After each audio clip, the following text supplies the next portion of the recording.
Honorable members, prayers.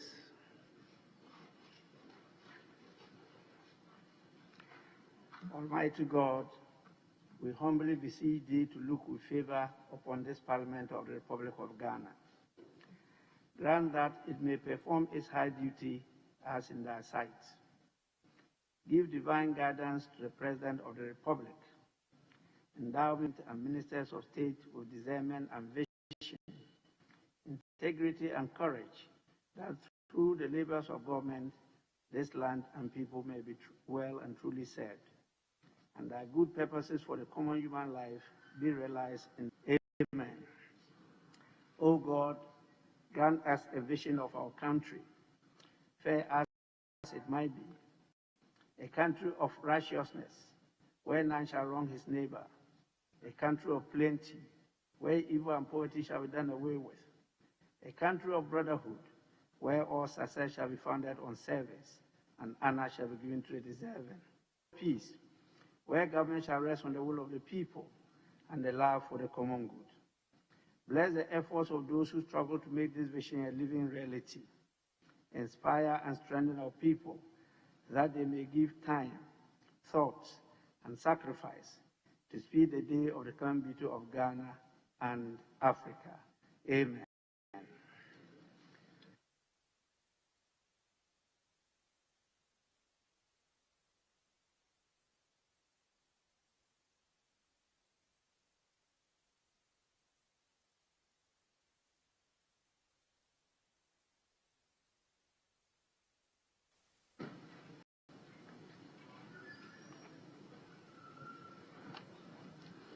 Honorable members, we commence with the correction of votes and proceedings of the 33rd sitting of the first meeting of the first session held on Saturday, 27th March 2021. Page 1.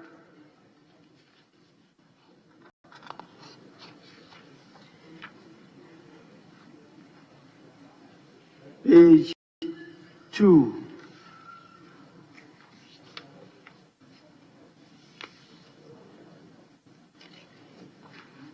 Page 3.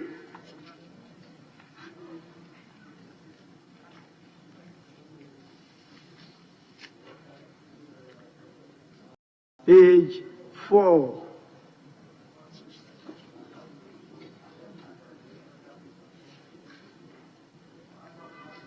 Page 5.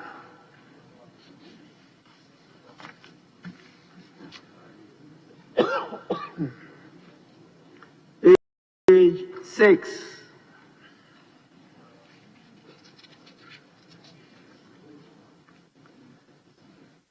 Page 7.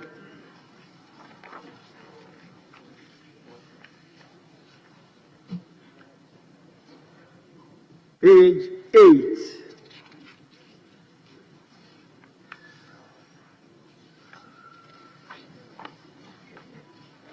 Page 9. Yes, Honorable Blackwell. Most grateful, Right Honourable Speaker. Right Honourable Speaker, the last paragraph at page 9, the name of the Minister Designate for Finance, the official records, and the CV which he presented to the committee, the name should be Kenneth Nanaya Kuntun Kunuku Oforiata. So since this is a House of Records, Mr. Speaker, I believe we have to capture accurately and fully what the name is. This one appears to be what is normally used in the media circles, but I have a copy of the CV he presented to us and the communication from the President. So for our official records, I believe, Mr. Speaker, with your guidance, we can reflect what the full name is for the records. As for this version, which is the media version, I believe... What is the full name? It's Kenneth Nanayao Kuntun Kunuku Oforiata. Yes, I have the CV here. Kenneth Nanaya Kuntum Kunuku Oforiata. So, Mr. Ken Nanayao.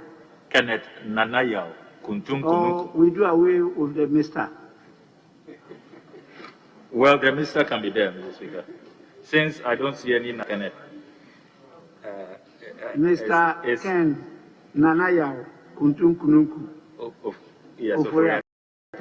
Yes, Mr. Speaker. Kenneth Nanaya Kuntum Kunuku Oforiata. Nanaya. Yeah.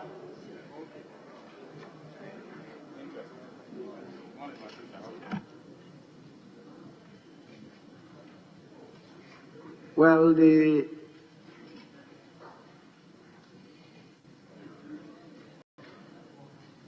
Minister designate for Finance is not here, but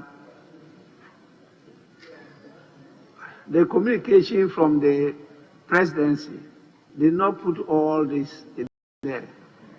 From the presidency, we didn't have all what you said, but that is what you got from his CV. And table office, let's reflect all. If he has any objection, he will let us know. So take note of that. Page 10.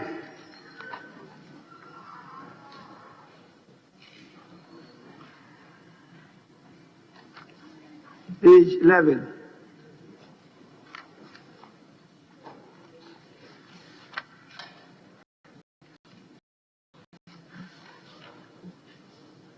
Page 12.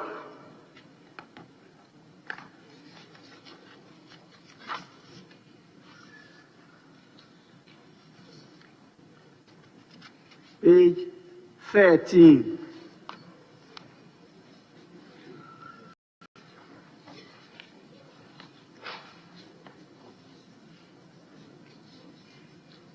Honorable members, the votes and proceedings of the 33rd sitting of the first meeting of the first session held on Saturday, 27th March 2021, as corrected, are adopted as the true record of proceedings.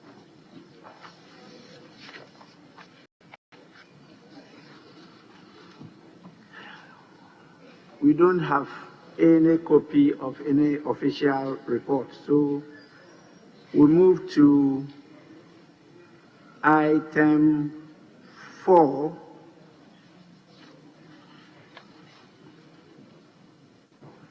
Item 4. Questions. We have a question standing in the name of the honorable member for Shefi Akutumbra. Yes. Any problem? Yes. Majority Chief Whip. Speaker, I engaged the minister and he indicated to me that he's engaged in other pressing demands outside Accra, and so he's unable to attend upon the House this morning, and he sent a word. He'll show up and answer the question accordingly. Chief Whip, I actually didn't get what you said. Speaker, I said the minister responsible for health, who is programmed to answer the question, as mentioned, item 4, called yesterday. He called me personally yesterday to say that he's performing a function outside Accra, and he will be done by the close of the day. So he'll show up tomorrow morning and come and answer the question. Yes, Minority Chief Whip. Thank you, Mr. Speaker. Mr. Speaker, this is worrying because the statement, the question being programmed was not done yesterday. Mr. Speaker, this was done last week. Mr. Speaker, if we are going to start with these same excuses of ministers attending to the House, having other things that are more important than appearing before this House, this is a time around budget when all of them needs to be in Accra, needs to be in the House, is a member of Parliament. Mr. Speaker, if we relax and allow these things to fester, then all of us will be held responsible for making this House to continuously be seen to be weak. Why will the ministers of health say some other engagements that are equally important than appearing before Parliament? Mr. Speaker, if it was his betting to become minister, will other things be more important to him than that? Mr. Speaker, with the greatest of respect, I believe the majority whip should send the right signal to the ministers on their side that this business of I'm not available, I'm travel, I'm this, the business of the House is not communicated to them 24 hours and expected them to come and answer. Ample time is giving them. Prioritize this House. If it's not there, obviously we cannot call somebody who is not in this chamber to answer a question. Mr. Speaker, we'll be very grateful if you send the right message to all the ministers that this Parliament is not like the 7th Parliament where they will just do those things and get away with it. This is a new dawn, and they must wake to the reality that we are in a new era. We are not going to be allowing ministers to be disregarding this House with the excuse that they have other things that are equally pressing. What is more important? If the President calls them, will they say they have pressing issues, they cannot appear before the President? Then Parliament calls them, they say that they have pressing issues that are equally important. How important is it, whatever he's doing, than appearing before the House? Mr. Speaker, I hope you send the right message. Thank you very much, Mr. Speaker.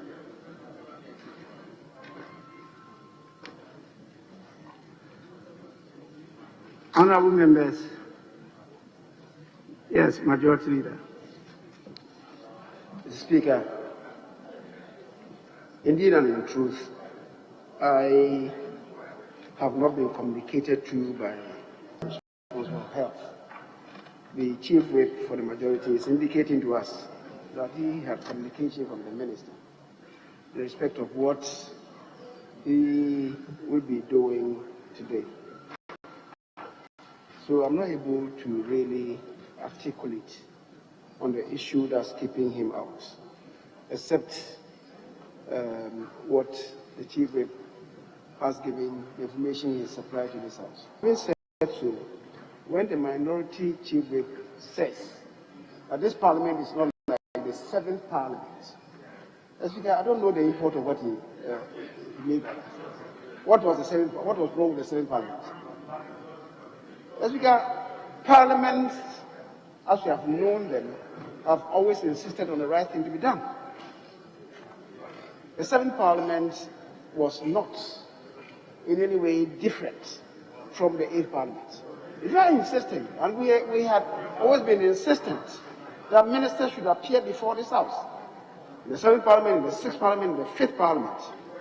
But there were occasions when ministers had reasons to be absent from the House. The Speaker, often it was for a good cause. If now the insistence is that whatever is the reason, you must be in the chamber and prioritize chamber activities over and above every other consideration. That's a new rule. And it will linger from now until the kingdom come. But let nobody run down the 7th Parliament as if things happen in this House which were not good. That cannot be.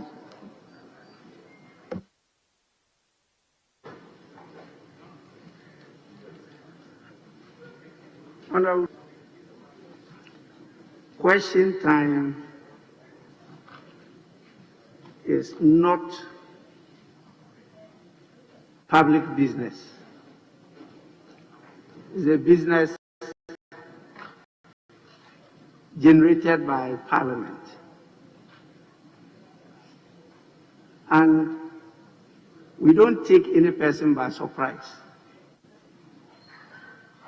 Questions are filed, they are processed, they are sent to the ministers. They go back through the business committee. They are programmed for ministers to appear on specific days to answer the questions. So the minister responsible for health is aware that the question has been scheduled for today. The reason he has given for his inability to present himself before the House to answer the question is completely disrespectful of Parliament. And I am not going to take that.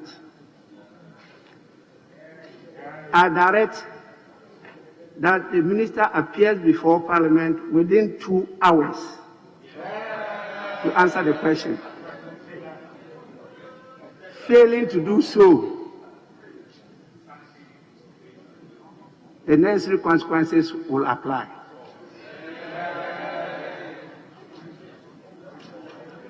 Ministers must take parliamentary business serious. The time is 11:40. Within 2 hours, the minister should appear to answer this question. So, majority leaders, do the necessary thing.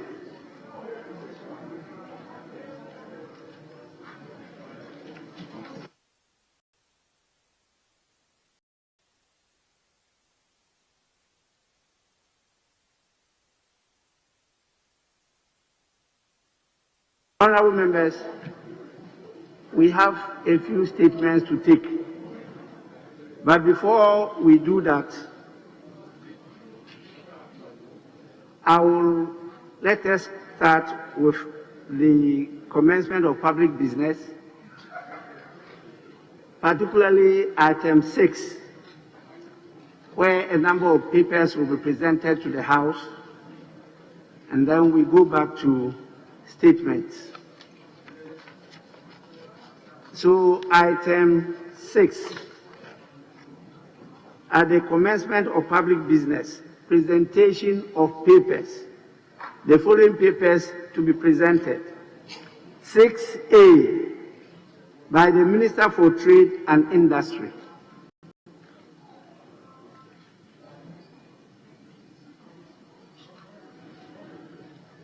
Minister for Trade and Industry. Yes, Majority Chief Whip. Speaker, unfortunately the minister is unavailable, and I seek your leave to present the paper on behalf of the minister. Majority Chief Whip, you don't have that authority. Speaker, I take a cue accordingly. I see the Honourable Minister for Employment, and I seek your leave, if you may, allow the minister responsible for employment to do the needful. Thank you. Yes, Deputy Minority Leader.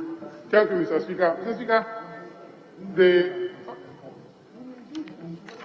Majority Chief Whip is seeking the leave of the House to allow the Minister for Employment the paper on behalf of the Minister of Trade.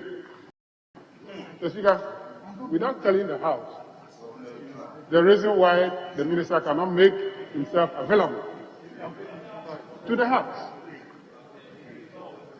Mr. Speaker, if he can kindly tell us the whereabouts of the Minister, reasons why he cannot be here, that will let us know whether we will allow the Minister for Employment to do the laying on his behalf. Thank you, Mr. Speaker. Yes, Majority Chief, with any reason why the minister is not here himself to present the paper? Speaker, I'm unable to give any detailed reasons why he's unable to attend. But what I know for a fact, for the fleeting period I've dealt with, I always told them the truth. What I know as a fact is that the minister traveled over the weekend on an official duty in Asante region. And when I got here in the morning, I had checked with him, I had checked on him, and he had indicated that he's on his way coming to Accra. I cannot, Speaker, I'm unable to indicate when he'll get to the house. So if my colleagues will understand, we have an equally capable minister in the House who can lay the document on behalf of the Minister for Trade and Industry. So I personally believe that this is a matter we have to belabor. We have done this before. We should just allow a minister who is available. It's just laying so that he lays the document accordingly. We shouldn't drag this matter. Honorable members, definitely I'll grant the leave. But it's important for me to urge ministers to work with the leadership of the majority. Very, very important. You must have cogent reasons why you will not be available yourself to transact business that you have submitted to the House, government business that you have submitted to the House. It's really embarrassing for leadership of majority to inform the House that I don't have information why the minister is not available, and therefore to use past knowledge to try and justify it. It's not proper. I will grant the leave and I will allow the Minister for Employment and Labor Relations to lay the report for and on behalf of the Minister for Trade and Industry. But please, just for today, after today, we will not grant such leave again. Deputy Minority Whip. Mr. Speaker, I'm not intending to challenge your decision. Mr. Speaker, just to draw the Chief Whip of the Majority's attention that last week Friday, Thursday, Mr. Speaker, when he brought an appeal for the Minister for Agri and Trade for their budget motion to be moved by the majority leader and the Minister for Employment, Mr. Speaker, we resisted. The following day, he came with an appeal that still the ministers were not present in the chamber, indisposed. Mr. Speaker, our decision was that if they were indisposed, we did not have control over nature, and therefore we agreed for their budget motions, the motion for the Minister of Trade and that of the Minister of Agri to be moved by other ministers other than those particular ministers. Mr. Speaker, we got to the House only to be told that the Minister for Trade was attending funeral of a party functionary. Mr. Speaker, my worry is this House should not degenerate into that level where ministers will abandon government business only to attend to a funeral. Mr. Speaker, if you allow the business of the House to move in that direction, it will come to a point, it will be dangerous for this House. Mr. Speaker, the Minister for Trade, Honorable Alan Kojo Tremantin, was attending funeral on that particular day when they allowed the Minister for Employment to move the motion on his budget for him. Mr. Speaker, if even budget motions, they don't prioritize them, then where are we moving towards as a House? The activities of this House must be taken seriously. And Mr. Speaker, I want to tell the government chief whip to tell the ministers that they should take the business and activities of this House very serious. And they must prioritize government business.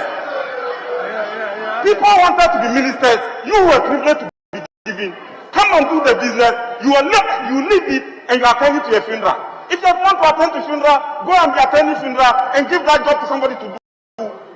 Mr. Speaker, ministers to look upon Parliament with this contempt, and this is even contempt to Parliament. Thank you, Mr. Speaker, for the opportunity.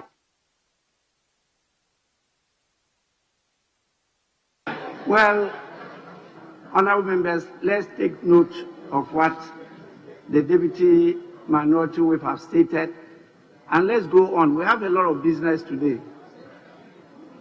It's left to the ministers. If they want their business to be done, they will be here. If they don't want the business to be done, we will not do the business. Because we need the ministers themselves to come and present the business, answer necessary queries here and there, and then we move on. But I'm granting the leave.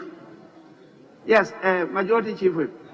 Speaker, I thought we were concluding on this matter. I am totally taken aback by the drama shown by my good friend and the Deputy Minority Chief Whip. Speaker, what is nobody ever said? Let me put on record, and now, Speaker, the greatest of respect, I want to correct that. Nobody, and all communications has come from me to your outfit. Can you tell me the occasions, the circumstance under which I told you that the minister responsible for trade had gone to funeral? I never said that to you. So that is your own imagination. That is your imagination. It's never the truth. And I want to employ my respected friend to redraw that part of you. All of us are eager. And we are eager to attend upon the House to do business. That's no doubt about that. But for anybody to read and do meanings and say that, the minister was actually attending to majority, then you will have to prove to us. Majority Chief Whip, he did not say that you said the minister was attending funerals. That's not what he said. He said they later on got to know that the minister was attending funerals. He didn't say you informed the House or him, no.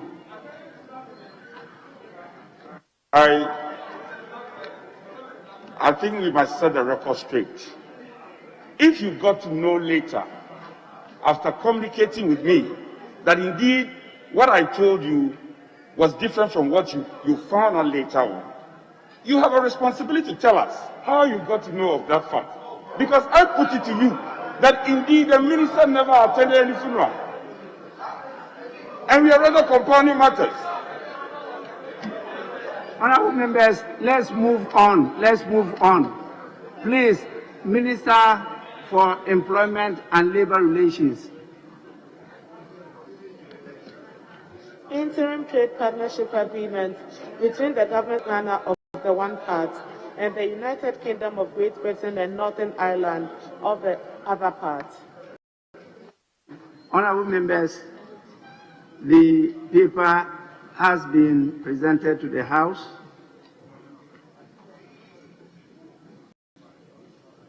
And is for distribution to members.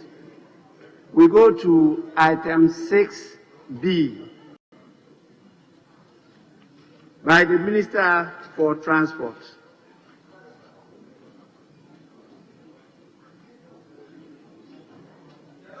Speaker, I will appeal again for your kindness if the Minister for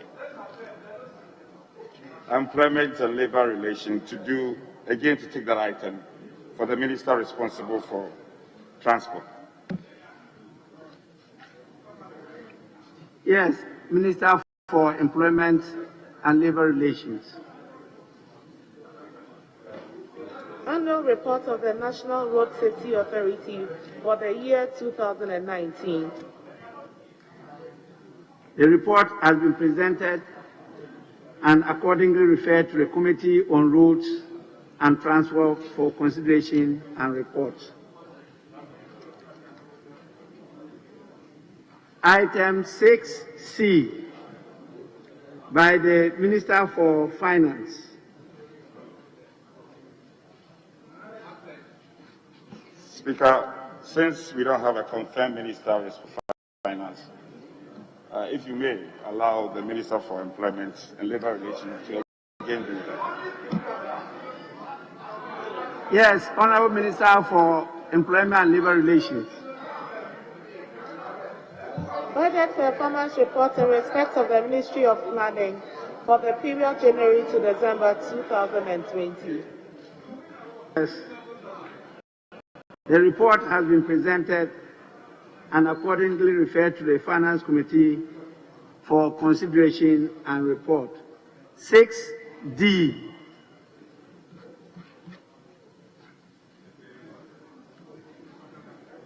By the Minister for National Security.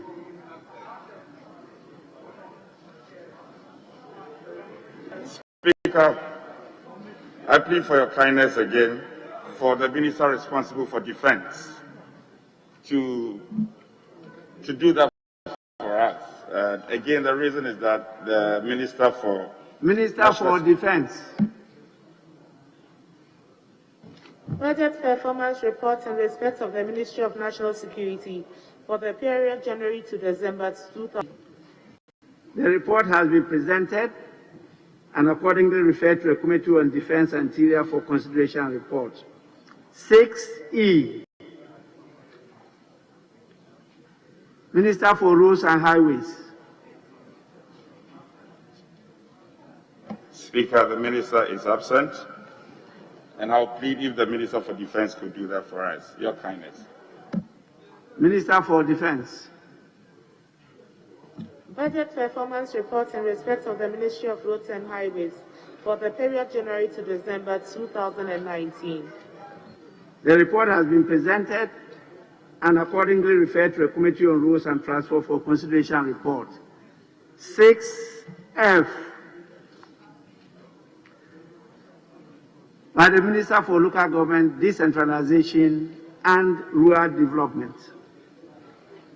Speaker, I plead again for the Minister for Defence to do that for us. Minister for Defence. Annual statements by the Audit Committee of the Techima North District Assembly for the year 2019. Please go on. Annual statements by the Committee of the Anglo-African District Assembly for the year 2020. Honourable members, both reports have been presented and accordingly referred to the Committee on Local Government and Rural Development for consideration and report.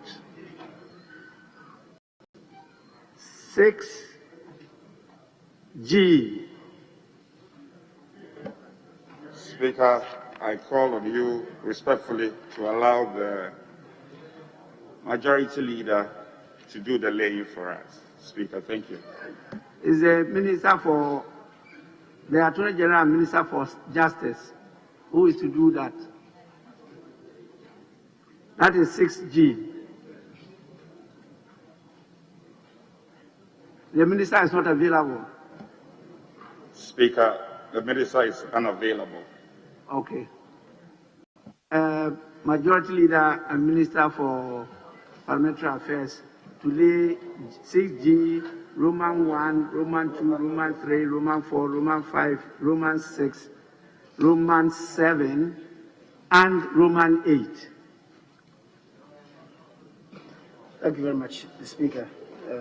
I'll do so accordingly for the Attorney General and Minister for Justice. The Speaker, just to also inform that I have to step aside to peruse the Ghana Infrastructure Investment Fund Amendment Bill and also assent to it. That's why I stepped out, which is why I wasn't available to present to the House the budget performance report in respect of the Ministry of Planning for the period January to December 2020. The Speaker, accordingly, I will present the other papers in respect of 6G, as you have indicated. 6 what? 6G, the ones that we just run through. So Yes. I do so on behalf of the Attorney General and Minister for Justice. Yes. Annual statements by the Audit Committee of the Office of the Attorney General and Ministry of Justice for the year 2019.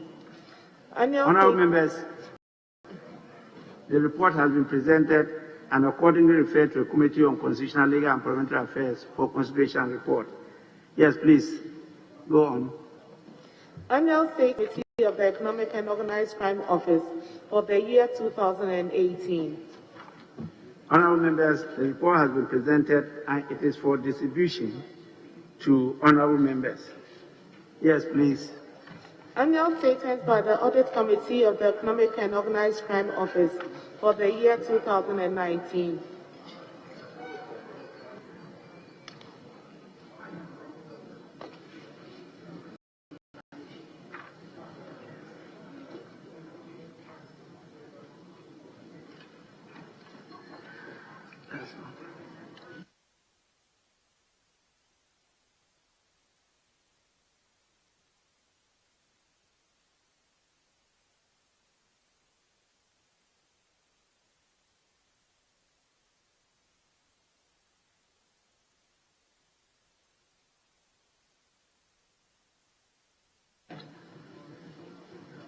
Honourable members, the report from Yoko,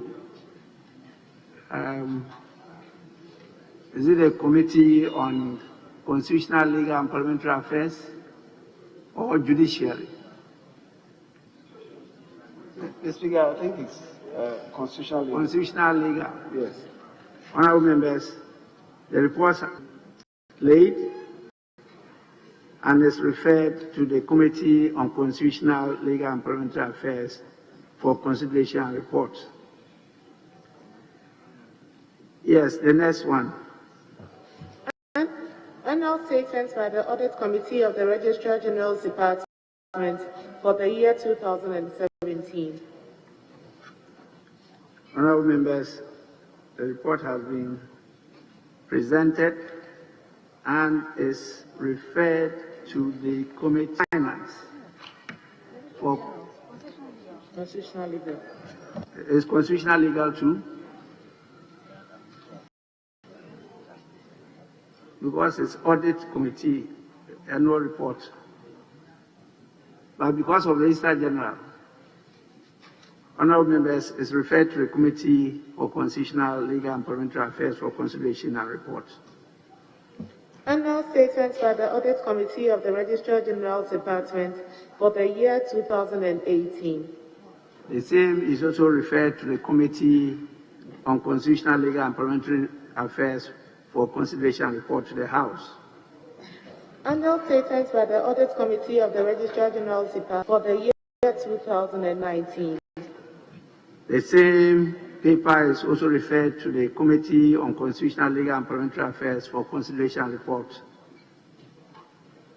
Annual Statements by the Audit Committee of the General Legal Counsel for the year 2019. Honourable members, the paper is also laid and is referred to the Committee on Constitutional, Legal and Parliamentary Affairs for consideration and report to the House. Annual Statements by the Audit Committee of the Council for Law Reporting for the year 2019. Honourable members, the statement has been laid and is currently referred to the Committee on Constitutional, Legal and Parliamentary Affairs for consideration and report to the House. Item 6H by the Chairman of the Committee. That's the Committee on Finance. Yes, please. Speaker, with the greatest respect, the Finance Committee is sitting and the Chairman is in leadership. So I'll plead if allow the Majority Leader to do the laying of the report.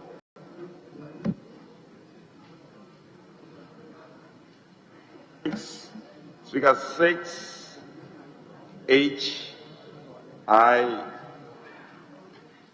This is the 1, 2, 3, 4, 5. In the exception of the last 2. So we are laying the first 5 reports. Speaker. Yes, Majority Leader. Majority Leader to lead the report forward on behalf of the chairman of the committee. Speaker, yesterday when I was leaving, they are not finished with the energy sector and the COVID-19 health recovery levy. Oh, yesterday, when we met. So we'll take Roman 1, Roman 2, Roman 3, and Roman 4. And 5. 5. And 5. And 5. Yes. Yes, so lay the papers. Report of the Finance Committee on the annual budget estimates of the Office of Government Machinery for the year ending 31st December 2021. The report has been presented and is for distribution to honorable members. Report of the Finance Committee on the annual budget estimates of other government obligations for the year ending 31st December 2021. Honorable members, the report has also been presented and is for distribution to honorable members. Report of the Finance Committee on the Financial Sector Recovery Levy Bill 2021. The report has also been presented and is for distribution to honorable members. Report of the Finance Committee on the Penalty Ever Bill 2021. Honorable members, the report has also been presented and is for distribution to honorable members. Report of the Finance Committee on the Income Tax Amendment Bill 2021. Honorable members, the report has also been presented and is for distribution to honorable members. We are told that 6, Roman 6, and Roman 7 are not ready yet. So we defer them till they are ready. We move to statements now. Sorry. Speaker, with your leave, I recognize that you had earlier indicated when we lay this report, we will take statements. But following the circumstances we find ourselves, I seek your leave. If we may take estimates, go on to item number 11 on page 6 of today's order paper, item 11.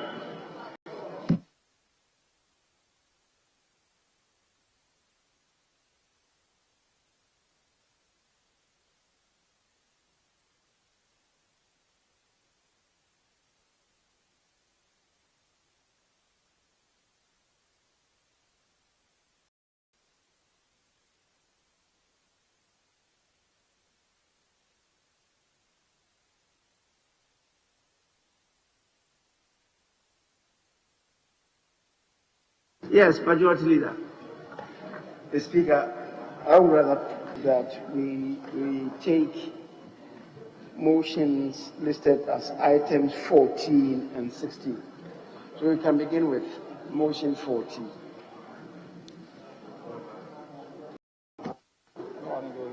Majority Leader, I wanted us to take statements to allow the committees to finish their reports. And so when we go to the motions, all the reports were available. So we move from motion to motion. That is how I had programmed it. But if you insist that we should take one motion, then go back to statements, well, you are in charge of government business. So you said motion, Minority Leader, yes? Speaker, we can do motion 14 and 16, then come back to statement if that is comforting. Two motions. Yes, so that we are heading 14 and towards 16. Speaker, thank you.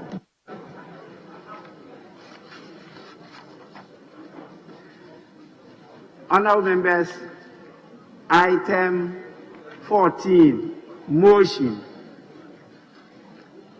that this House that this Honorable House approve the sum of 560,933,100 for the services of the Ministry of Sanitation and Water Resources for the year ending 31st December 2021. Minister for Sanitation and Water Resources.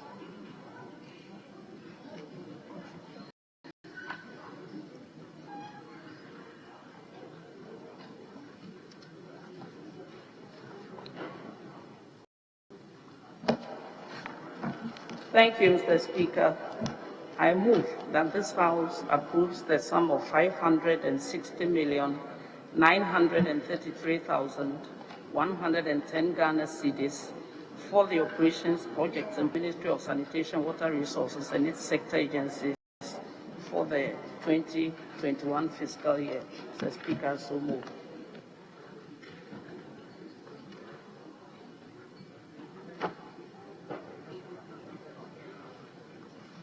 Motion moved and seconded. Yes, Majority Leader. Speaker, to seek your indulgence in that of the House to allow the Majority Chief Whip to second the motion by submitting the report of the committee to the House. Yes. Speaker, the motion moved, and in so doing present the committee's report. And I plead that the Hazard Department captures the entire report while I read just portions of it. Speaker, sanitation and pollution levy. The committee noted that in response to the recommendation of the Joint Committee on Local Government and Rural Development, Works and Housing and Environment, Science and Technology, and the subsequent call for action by the 7th Parliament, the government has instituted a sanitation and pollution levy to provide the resources required for the sustainable management of sanitation and general pollution challenges facing the country. Speaker, in conclusion, the committee, after careful examination of the budget estimates, recommends to the House to approve the sum of 560,933,110 Ghana cedis. Speaker, so submit. Thank you. Motion moved and seconded is for the consideration of the House.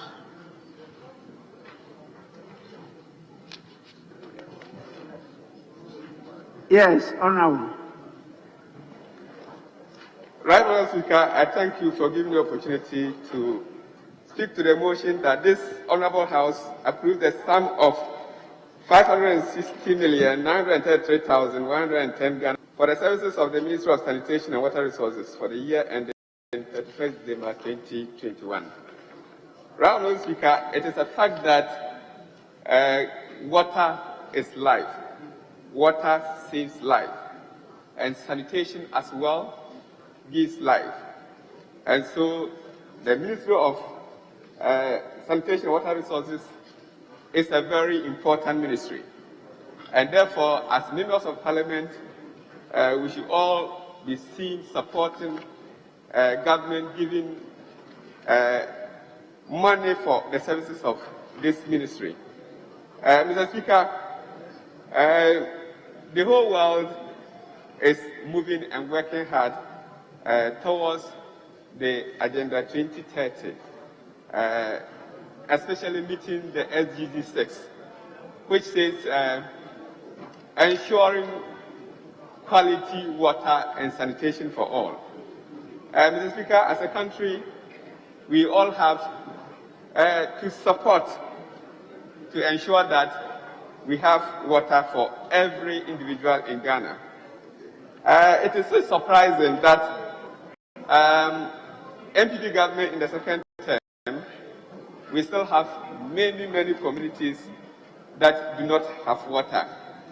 I am saying this because I remember vividly in 2016, somewhere October, the Vice President, then the running mate, campaigning, he stressed that in their government 2 years, that 2 years of their government, there will be no community in Ghana with water or toilet problems. This is their 5th year. we have not heard anything from the Vice President again. We all still do remember that the President also said severally that we were going to make Accra the cleanest city in Africa. We still keep asking these questions, whether we have attained something as far as making Accra the cleanest city in Africa is concerned. Mr. Speaker, speaking to water, at the committee level, the issue of delivering quality water was stressed on, and the committee members wanted to know the policy of government towards providing water for the rural people. In fact, issues were raised, and the concern was that it's like we have as a nation concentrated on urban water, leaving the rural water to suffer. And Mr. Speaker, most of us are rural MPs, and so we should also speaking and then working for the rural people as well. The concentration should not be only in Accra, Kumasi, and Tamale. It is important for us to serve the urban people, but the rural poor are equally suffering. In 2020, when the President declared that we should give free water to the people of Ghana, Mr. Speaker, I dare to say that over 90% of my constituents didn't enjoy that free water because they do not even have the water. So how do they enjoy it? And so, Mr. Speaker, the concentration should also go to the rural water. Mr. Speaker, talking about urban water, we still have a lot of challenges. At the committee, Dr. Clifford, who is the managing director for Ghana Water Company Limited. In fact, at the point, Ghana now we are managing, he used a term like we manage to serve the people. But it was clear that he wanted to tell us that we are now rationing water in Ghana. I listened to him on radio as well, where he said they have come out with a timetable, but government persons still keep denying the fact that we are rationing water. As a country, 2021, 9 years to the Agenda 2030, we are still rationing water in our cities. And so, Mr. Speaker, I think that is not acceptable.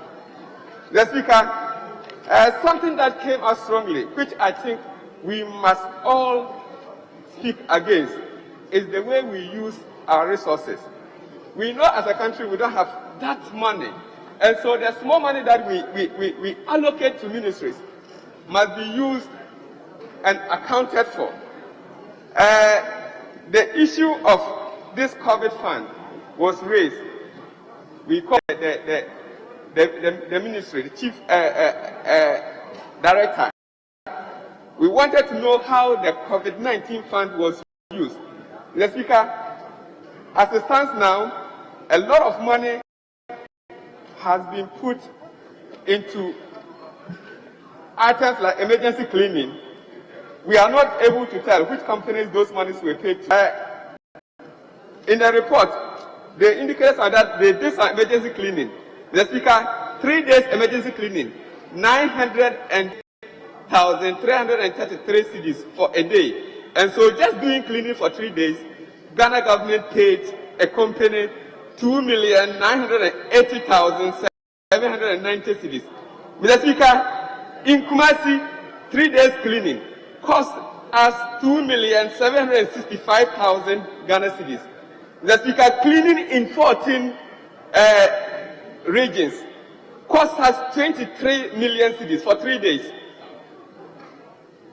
In fact, the total amount of money spent on cleaning, I think for about 9 days, Mr. Speaker, if you add everything, it's about 36,176,190 Ghana cedis.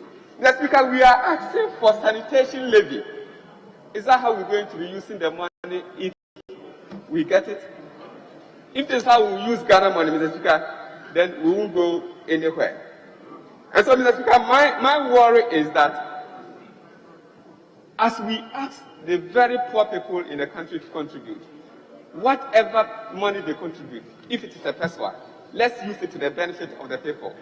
My people in Tona, my people in Calabar, my people in the rural communities of Calabar, like Saru, Gakwon, those communities will pay these levies and will not have any benefit. Also, Mr. Speaker, let me conclude by talking about the way we cite boreholes. We wanted to know how many boreholes the government has constructed within the 4 years. We are not able to tally the boreholes that we did. People just do boreholes, NGOs go into doing boreholes, the assemblies will do boreholes, members of parliament will do boreholes, but we are not able to track them. And so this time around, so that from now going, wherever a borehole is sited, we should be able to locate it. And that is why in the budget, the government indicated that they did 608 boreholes. But the minister's report also indicated they did 535 boreholes. And so, because we are not able to track the siting of the boreholes, the ministry and whoever that did the presentation for the budget could not come out with the number of boreholes that the government did for the period that the government this country. And so the ministry should have a system of tracking wherever we have boreholes. And Mr. Speaker, just to conclude, Ghana is well endowed with water resources. And so Ghanaians should not be seen struggling to have potable water to drink. As we speak now, we have over 3 million Ghanaians who rely on surface water, thereby attracting so many waterborne diseases. All these things, we can control them because we have the black water. We have even Etua. We are about destroying that forest. That is where we get our source of drinking water from. And so, as members of parliament, we should all come together and ensure that our water bodies are protected. We should ensure that the people that have voted for us, they have the services that they need. We should ensure that we have laws that would protect our water bodies. Mr. Speaker, if we are able to do it this way, I think Ghana would move forward. I thank you for this opportunity.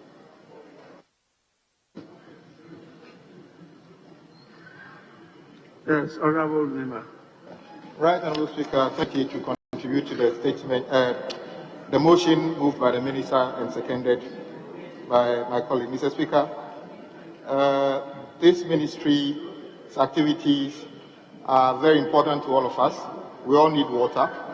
On page 6 of the report, the ministry talked about the activities of the Water Resource Commission. Mr. Speaker, we all know that till today, we have problems with how we are all helping to destroy our water bodies, not directly, but sometimes our actions are not helping stop this difficulty. Mr. Speaker, there's the United Nations project that if care is not taken, by 2030, the easiest conflict on the planet would be a fight over freshwater sources. Mr. Speaker, it will not be a fight over oil, it will be a fight over freshwater sources. When people can't get enough water to drink, they may try to fight over it. Mr. Speaker, that is why it's important that the activities of the Water Commission must be taken seriously. Mr. Speaker, on page 7, the ministry talks about a community water and sanitation agency, and in that, about various issues that they have and how they are trying to solve them.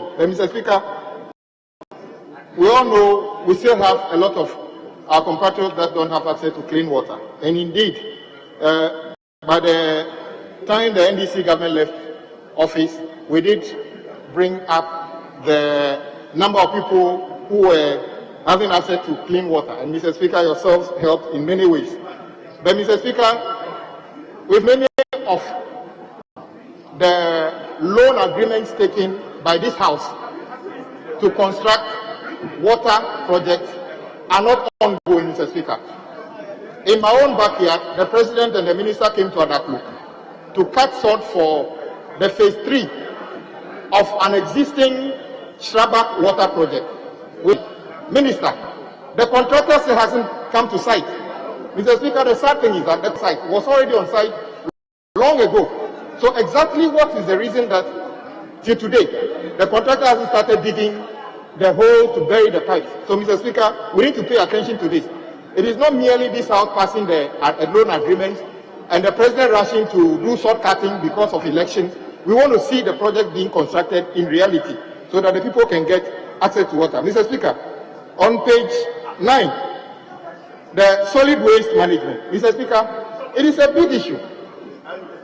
Mr. Speaker, if you look at how other countries manage to solve this, they solved it in a number of ways. Till today, Mr. Speaker, there's no policy that is known as to how government wants to manage plastic waste in this country. Mr. Speaker, plastic is a major source of solid waste in this country. What is the government's policy on how to manage plastic waste? We have to have an incentive for businesses not to use. In fact, you buy 2 things. They want to give you 1 plastic waste for something else. Mr. Speaker, we need a policy on how to manage plastic waste in this country. In some shops in advanced countries, Mr. Speaker, if you don't go with your own bag, if you want the plastic bag from the shop, they charge you for it. In that sense, Mr. Speaker, people actually go to the shop with a bag to collect their shopping. What is the policy of this government? Mr. Speaker, management of liquid waste. In the past, Mr. Speaker, those who planned and built Tema decided to have a central sewage system. Part of it works today. So when you build a house in parts of Tema, you don't have to think of building a septic tank, because all you need to do is to channel that water into a central sewage system. Mr. Speaker, why can't we have a policy where new estates that are being built, including the ones that government themselves are sponsoring, why can't we have central sewage system in those ones? That we expect everybody to dig a septic tank at his backyard and regularly go and dislodge it. Mr. Speaker, it is not progressive. The ministry must be much more advanced in these things. We probably need to have a central sewage system in areas that are now coming up. Mr. Speaker, then you come to the budget itself. Mr. Speaker, there's a trend in almost all the budgets that we need to pay attention to as members of parliament. Mr. Speaker, it's as if when this House approves budget ceilings for entities, the finance ministry decides and comes up with something like release. So you can, for instance, we approved an amount of 296 million under even the development partner for 2020 for the ministry. Then the ministry decides that they will only allow the ministry to spend 86 million. Mr. Speaker, if the finance minister's job is to decide how much money you allow the entities to spend, what is our business approving the budget? What is our business approving the budget? If we approve anything and then you decide to give them, Mr. Speaker, has so much underperformed on this. Other entities that have development partner money, including this one, 296 million, they only spend 86 million. In another ministry, we saw the ministries actually overspending, which is positive, like I said. This ministry had access to 296 million from development partners. They could only spend 86 million, which is very bad, Mr. Speaker. And I'm urging the House to pay particular attention to this. It's as if the finance minister decides what to do, irrespective of what this House approves. Mr. Speaker, that is why I feel when you take a look at the capex that they have approved for this year, we don't even know whether that is going to be available to the ministry. Mr. Speaker, we need this ministry to have those resources so that they can be. This confirms my point that the laws we approve in this House are not being these compatriots who don't have access to potable water at this moment. Thank you very much, Mr. Speaker. Reading the report in parts, it says the committee noted that in response to the recommendations of the Joint Committee on Local Government and Rural Development, Works and Housing and Environment, Science and Technology, and the subsequent call for action by the 7th Parliament, the government has instituted a sanitation and pollution levy to provide the resources required for the sustainable management of sanitation and general pollution challenges faced by the country.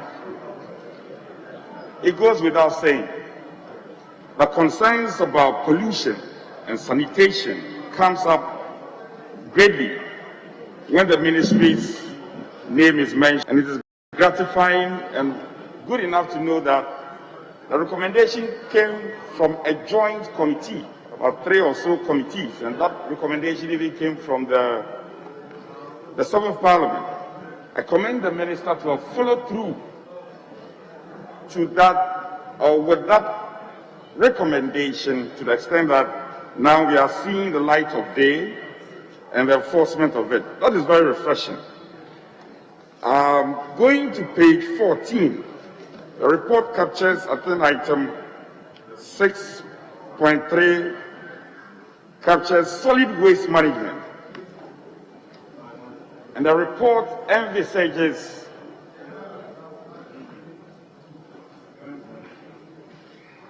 the process to do more re-engineering of the landfill sites we have in the country. We have a number of landfill sites dotted across the length and breadth of this country. And Speaker, most of them are not engineered. And so it comes in the wake of health implications. Latches coming from the landfill site, going to our water table, creating a lot of health implications and concern. I'm happy the ministry is envisaging the re-engineering of the landfill site at home and OT. I commend the minister, but just to add that we have one of the largest landfill sites in Saoma Dweji. It's located in Sumia. I'm sure the minister knows that terrain very well. That landfill site will also have to be re-engineered.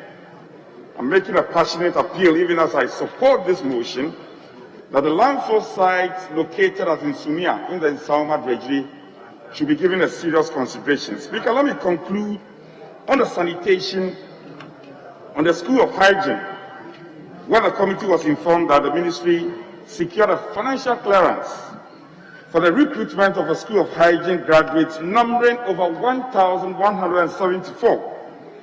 And it was also indicated at the deliberation that these graduates have not been recruited since 2010. And that has been a challenge. This is gratifying. And one can only urge the ministry to continue to do more. The expectations are high for this particular ministry. I'm only encouraging and urging the ministry to keep up the good works, to keep up the goal they've set for themselves, and particularly work on attitude of Ghanaians. Because we can provide all the dustbins, all the re-engineering on landfill site, if the people of this country do not change or don't change their attitude towards waste, it will be a challenge. Finally, we have to appreciate the fact that waste is a resource, depending on how we see it. And then we look at how we can add value by way of processing the waste we generate in our country. Lastly, we should look at waste separation. Speaker, in order to develop jurisdiction, you have containers designated for particular waste, the organic and inorganic, duly to facilitate and aid processing of these wastes. I want to encourage my minister and the ministry that they have to focus on waste separation and attitudinal change of Ghanaian towards waste. With these words, I support the motion. I'm very confident we'll reach up and achieve all the goals he has set to the ministry and the country. With these words, I conclude my support. Speaker, thank you. Honourable members, at the conclusion of the debate, the question is, as many as are in favor of the motion, say aye. Those against, say no. The ayes have it. The motion is adopted. The House has accordingly approved the sum of 2,677,117,284 Ghana cedis for the services of the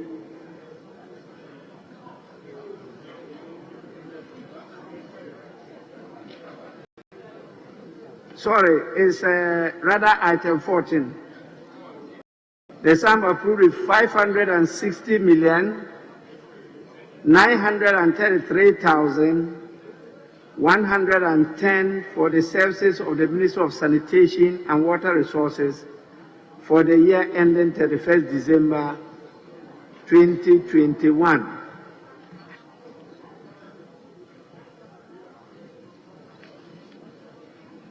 Honorable members, we'll take item 16, motion, Minister for Parliamentary Affairs.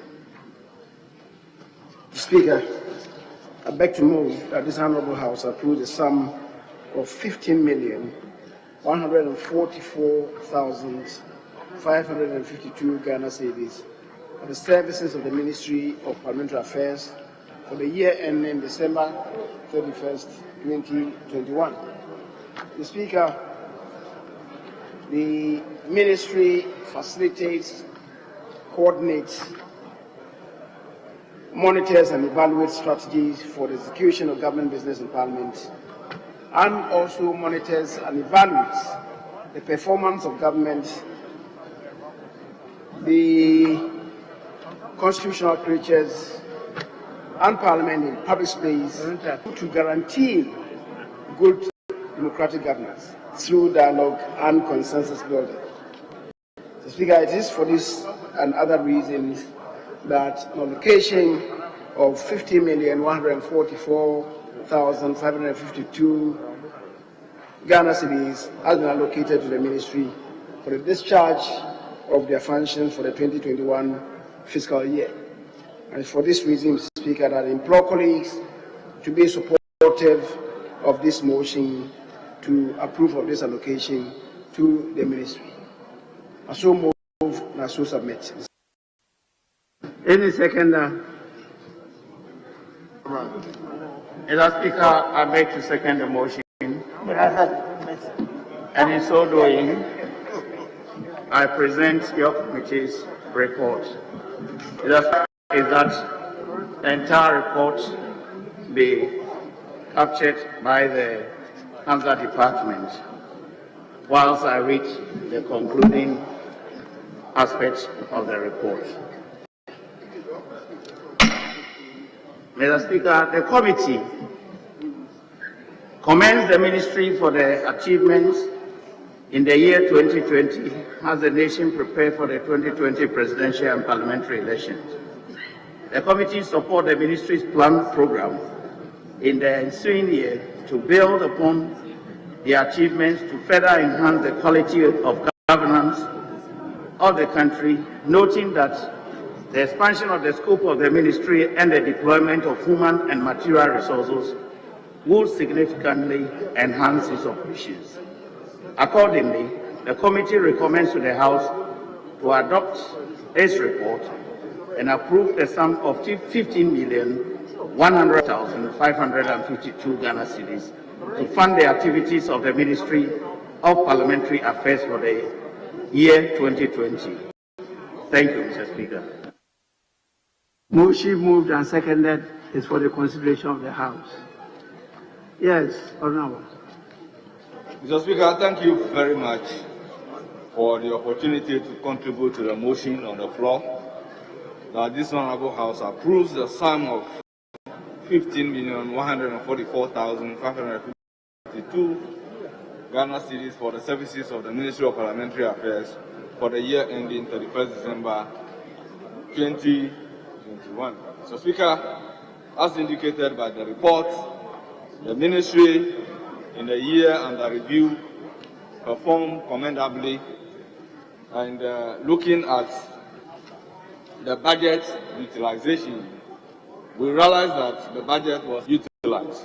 Mr. Speaker, the budget for compensation in the year under review was 1,048,736 Ghana cedis, out of which they spent 515,896 10 Ghana pesos.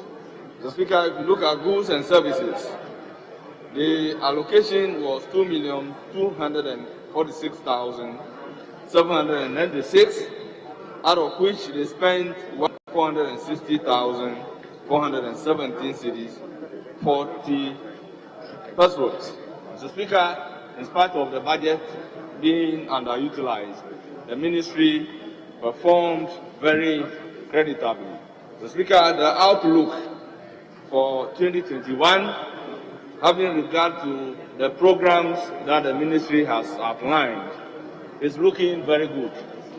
Mr. Speaker, in spite of the fact that the budget was underutilized, the 2021 allocation has seen a bit of increment in terms of compensation of employee, goods and services, as well as CAPEX. Mr. Speaker, in the year under review, though there was no allocation for CAPEX, they managed to get some money from the contingency fund to enable the office utilize the money on their office premises. Mr. Speaker, I believe strongly, having regard to the very good program that the ministry has outlined, if the amount of 15,144,552 is approved for the ministry, they will be able to do a lot. Mr. Speaker, the last year total allocation was just about 3,295,532. But from 3 million, they are moving to 15.1 million. Mr. Speaker, the increase is very commendable. And we believe strongly that the Ministry of Parliamentary Affairs, having regard to the incremental jump in the allocation, there will also be a corresponding incremental jump in their performance for the year 2021. Mr. Speaker, I support the motion. Yes, Deputy Minority Whip. Thank you, Mr. Speaker, for the opportunity. Mr. Speaker, I rise to support the motion. In doing so, Mr. Speaker, I'll make few comments about the report. Mr. Speaker, I've gone through the ministry and the releases as against the budgeted figure for the year 2020. Mr. Speaker, in 2020, there was zero release. There was zero budget for capital expenditure. And I believe this is how the Ministry of Finance perceives. This is how the Ministry of Finance perceives the Ministry of Parliamentary Affairs to be. However, Mr. Speaker, because of the reality of the nature of the business of parliamentary affairs, there was the need for the ministry to be given an amount for capital expenditure to procure computers and other things. This forced the Ministry of Finance to fall on the contingency to release an amount of 917,122 Ghana cedis, 75 pesos, for the ministry to be able to embark upon its capital expenditure performance. Mr. Speaker, the ministry budgeted for 3.2 million. However, the actual release in totality to the Ministry of Parliamentary Affairs was 2.8 million. My worry is, if the 2020 budget was 3.2 million, you couldn't even release all. You were able to release only 2.8 million. And in 2021, you are budgeting for 15 million. So, Speaker, what miracle is the Minister for Finance or Minister of Finance going to perform? To release, if you couldn't release 3.2, you say you are going to release 15 million. Anyway, we live to see. Mr. Speaker, this money, when it is released, have gone through the program of activities of the Ministry of Parliamentary Affairs in 2021. They are saying they are going to strengthen the capacity of the Minister for Parliamentary Affairs. I'm going to see how the capacity of the Leader of the House is going to be strengthened. Whether the leader still needs capacity to be strengthened. His capacity is going to be built to perform in 2021. Mr. Speaker, commission, which I think I should draw the Minister's attention, is the work in progress concerning public education and public sensitization on what the aborted referendum concerning the election of DCEs or MMDCEs in the country. I think the serious engagement, and there need to be serious education, and there need to be serious consultation so long as that aspect is concerned. So the Ministry of Parliamentary Affairs should take it upon themselves to make sure that they engage more with the political players in the political landscape to be able to draw a national consensus in that direction. In addition, Mr. Speaker, looking at the architecture of our parliament this time, and the architecture of the kind of political polarization and this thing, Mr. Speaker, there need to be public education on what needs to be the national interest and how, as a country, we must all draw towards safeguarding the national interest beyond partisan political interest. Mr. Speaker, if we can define the national interest, identify the national interest, work towards the national interest, the ministry responsible for parliamentary affairs need to embark upon a serious public education on that. Mr. Speaker, I've gone through the report. The minister was supposed to recruit about 11 experts in 2020 on different sectors. However, the Minister for Finance failed to release money for that recruitment. As a result of that, Mr. Speaker, that was not done.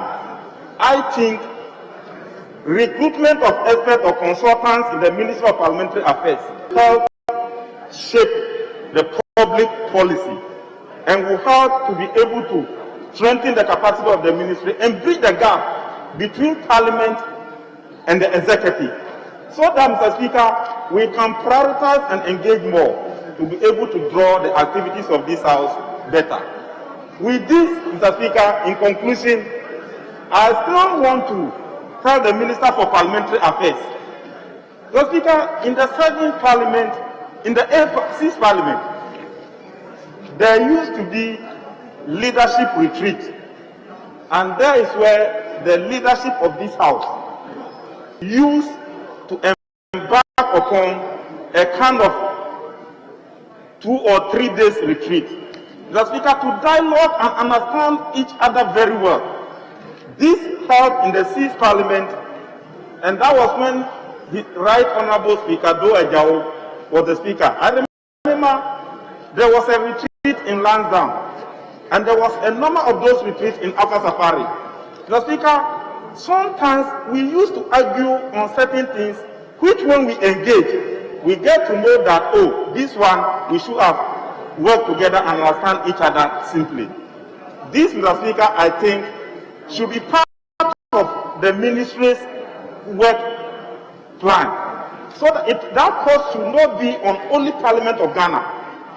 Most of these moves must be initiated by the ministry responsible for parliamentary. You are the liaison officer between Parliament and the executive. So you should be able to engage the leadership together with the speakership and be able to brief the executive better. With these few words, Mr. Speaker, I support the motion and call upon the House to help to approve the motion and approve the fund of the 15 million the Ministry responsible for Parliamentary Affairs. Thank you, Mr. Speaker, for the opportunity. Honourable members, at the conclusion of the debate, the question is, as many as are in favour of the motion, say aye. Those against, say no. The ayes have it. The motion is carried.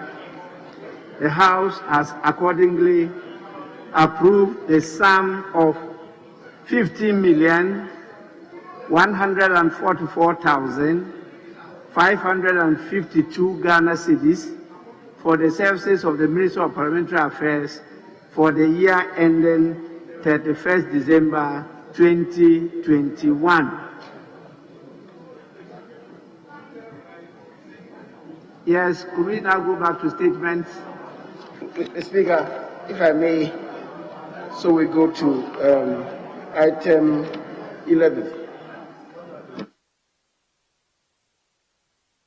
Item 11, Minister for Information.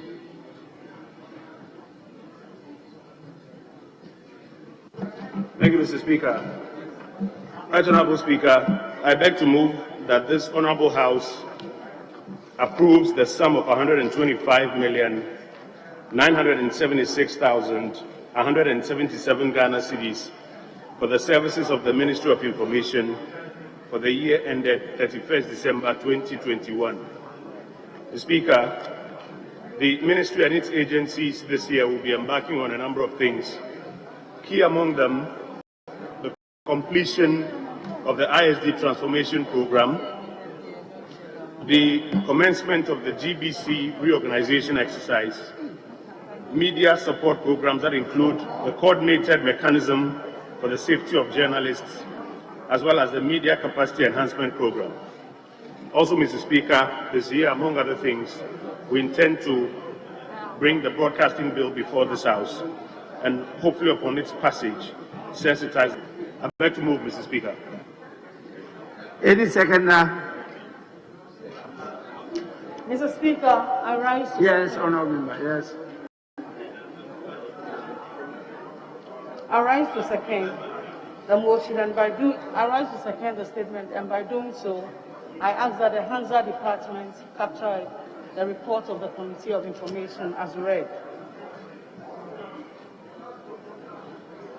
Mr. Speaker, the ISD transformation, which the Ministry has been executing a project to transform the Information Service Department since 2019. Phase 1 of the transformation program, which has resulted in the reorganization of the SD into 5 divisions, currently public relations, including 3 one-wall cell centers, research, public education, campaign, access to information, and general administration. Honourable Member, just a minute. First Deputy Speaker to take the chair. We may continue now. Mr. Speaker, except for the Public Education Campaign Division, which comprises the Regional Information Offices and District Information Office, the remaining divisions have benefited from the reorientation, reorganization, and the refocus. The committee was informed through Cabinet, has granted approval for a project to retool the ISD with 280 vans and refurbish district and regional offices. This will be critical, be the most significant part of the reformation project. Mr. Speaker, the last time the ISD got information vans was somewhere in 2004. Recent events, such as the COVID, have shown that the ISD is still very much needed to deliver information across the country and must be assisted to deliver well. The committee strongly urges the Ministry of Finance not to renege on its commitment to fund this project through a loan facility, especially since there is no provision for CAPEX in the budget This commitment is key to enable the ministry complete its project and fully transform the department. So we look forward to feedback during this year that the nation has fulfilled this commitment so that the ISD can be fully back to its feet. With this statement, Mr. Speaker, I pray that this House approve the budget of 125,976,177 Ghana cedis for the services of the Ministry of Information for the year ending 31st December 2021. So move. Thank you. Motion moved and seconded is for the consideration of the House. Yes, or now? Yeah, thank you very much, Mr. Speaker, for the opportunity to contribute to the approval of information. Mr. Speaker, let me premise my contribution on the importance of information and information management. Mr. Speaker, if even your accomplishments are universally acclaimed, you will still need publicity and adverts. You will still need your story to be told. You will still need your achievements highlighted. Mr. Speaker, the Information Ministry at all times is a critical institution of government which has an important role to play in our democratic process. Yet, it is treated with scant attention. Mr. Speaker, I can say without any act of contradiction that it is among the least funded institutions. Even when, on occasions, budgetary allocations are made, and Mr. Speaker, I refer you to the debate on the floor of this House last year, where there was a 6 billion cedi allocation for government communication. That came here and was subsumed in government flagship programs allocation. When this would have clearly gone to the ministry, the effect of this, Mr. Speaker, is that resources that are meant for the ministry to prosecute its programs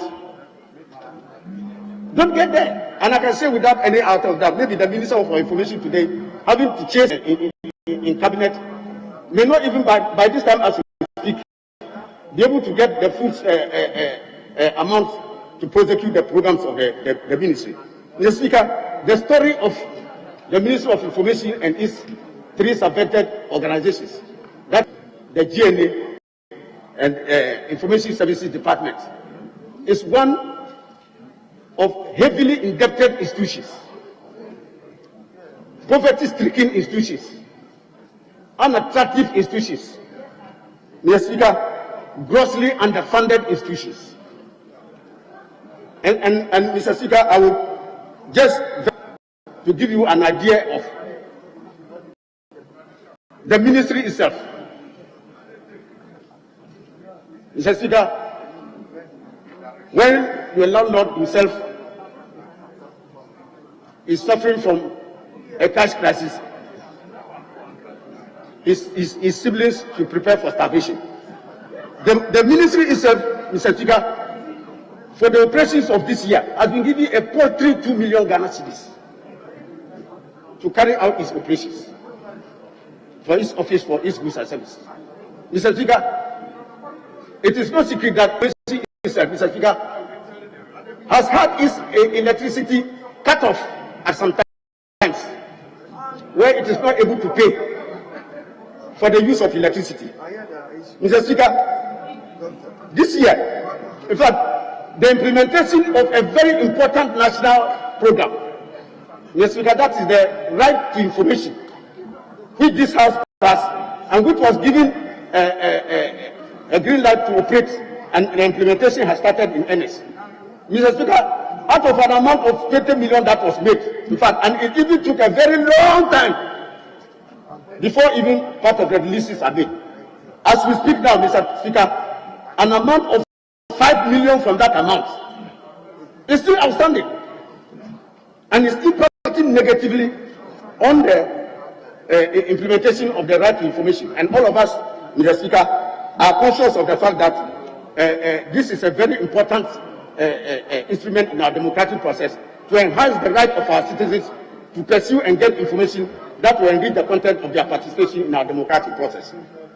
Mr. Speaker, there are other issues pertaining to the programs of the ministry this year. The ISD, which my colleague just spoke about, they have to operate with obsolete equipment, and persistent efforts to get funding for this has proved to be an actually sin. Mr. Speaker, for GBC alone, GBC, Mr. Speaker, has a debt of almost getting to 90 million Ghana, out of which electricity bill alone, Mr. Speaker, is 26 million Ghana cedis. No wonder, Mr. Speaker, intermittent power cuts. I mean, in terms of disconnection, GBC has faced disconnections at many of its offices across the left and breadth of this country. And Mr. Speaker, GBC's role is a critical element in our national integration efforts. Not only does it have infrastructure across the length and breadth of the country, but they consciously make an effort to produce content that will let everybody in this country feel part of this country in the various languages across the length and breadth of this country. Yet, the infrastructure that it has to do operate is in most cases derelict. Even in the movement from analog to digital that they are doing at the moment, Mr. Speaker, they are faced with a number of challenges. Mr. Speaker, there's also, in the work of the creation of the news regions, they've had to set up new regional offices and others, and radio stations and others, the exigencies of the time today. But sad to be late, Mr. Speaker, they are not able to because of the public service broadcasting. And here, Mr. Speaker, I want this House to take keen interest, Mr. Speaker, in this issue of public broadcasting. Mr. Speaker, even this very House itself has benefited from public service broadcasting. The executive is the largest beneficiary of public service broadcasting. The GBC has consciously carried out public service broadcasting, but to a very large extent, it is indebted to the tune of our 17 million Ghana cedis of unpaid services. If this money were available to the GBC, it could contribute to enhancing the implementation of its programs. Mr. Speaker, it is not there. And so it is very important at this juncture, Mr. Speaker, for me to urge that we should, as a House, in conjunction with the National Media Commission, which is given the constitutional mandate to steer and exercise oversight over the state-owned media, to take a critical decision on this issue of public service broadcasting. Are we going to pay for the services of the GBC so that it can continue to render those services and do them in an efficacious manner? Is it possible to make an arrangement in such a way, Mr. Speaker, that if it is going to be solely devoted to the public service broadcasting, then a budget can be prepared for it? Mr. Speaker, I would want this House to take very active interest in this debate so that that matter will be settled once and for all. We come here every year, and the indebtedness of the GBC and others, Mr. Speaker, is escalating. It will come a time when, Mr. Speaker, its collapse will become inexorable. And I think that this House must take a look at it. Mr. Speaker, given the distressed nature of these institutions, this committee will recommend, among others, because of the paucity of allocation. And Mr. Speaker, let me just give some bit of some of the allocations for this year. For instance, the ministry asked for 35.2 million for carrying out its work on goods and services, and has been allocated a ceiling of only 9 million Ghana cedis. Mr. Speaker, this is even just an allocation. We are not talking about utilization, because even at the end of the year, you are not really sure whether the amount of the 9 million will come. When it asks for 49 million for capex, Mr. Speaker, the ceiling has been put at 10 million. You are not even sure that even the 10 million will come. So, Mr. Speaker, the recommendation will be that the easiest one will be saying, give more allocation to the ministry. But, Mr. Speaker, even what the ministry has been able to generate through its agencies, like the GDC, ISD, GNA, Mr. Speaker, through this of capping, they have been able to take substantial chunk of the resources of these already poverty-stricken institutions away from them. So, Mr. Speaker, if even you are not able to carry trips and they add loss to you, what is of life? Double jeopardy. They already are not able to manage with the scanty resources, and then you are capping them and taking more resources away from them. So, Mr. Speaker, the recommendation is that if even the capping policy will continue, it must discriminate and take due cognizance of the in certain institutions, in certain agencies. And the agencies under the Ministry of Information fall and fit clearly into those categories. So we are urging that they should allow them retain the full year, so that it's possible for them to, as it were, meet their programs. Mr. Speaker, the capital outlay involved in some of the reforms that they need to undertake. In the case of GDC, they have to get OB vans and then information vans for the Ministry of Information, Information Services Department. Mr. Speaker, the 80 vans conservatively are estimated for across the districts in this country. And this will take government itself to fund that program. And I would want, Mr. Speaker, your powerful voice to join this matter so that the executive will take this matter. Mr. Speaker, educating and conscientizing our people will contribute to the growth and entrenchment of our democratic process. And I think that ought to be done.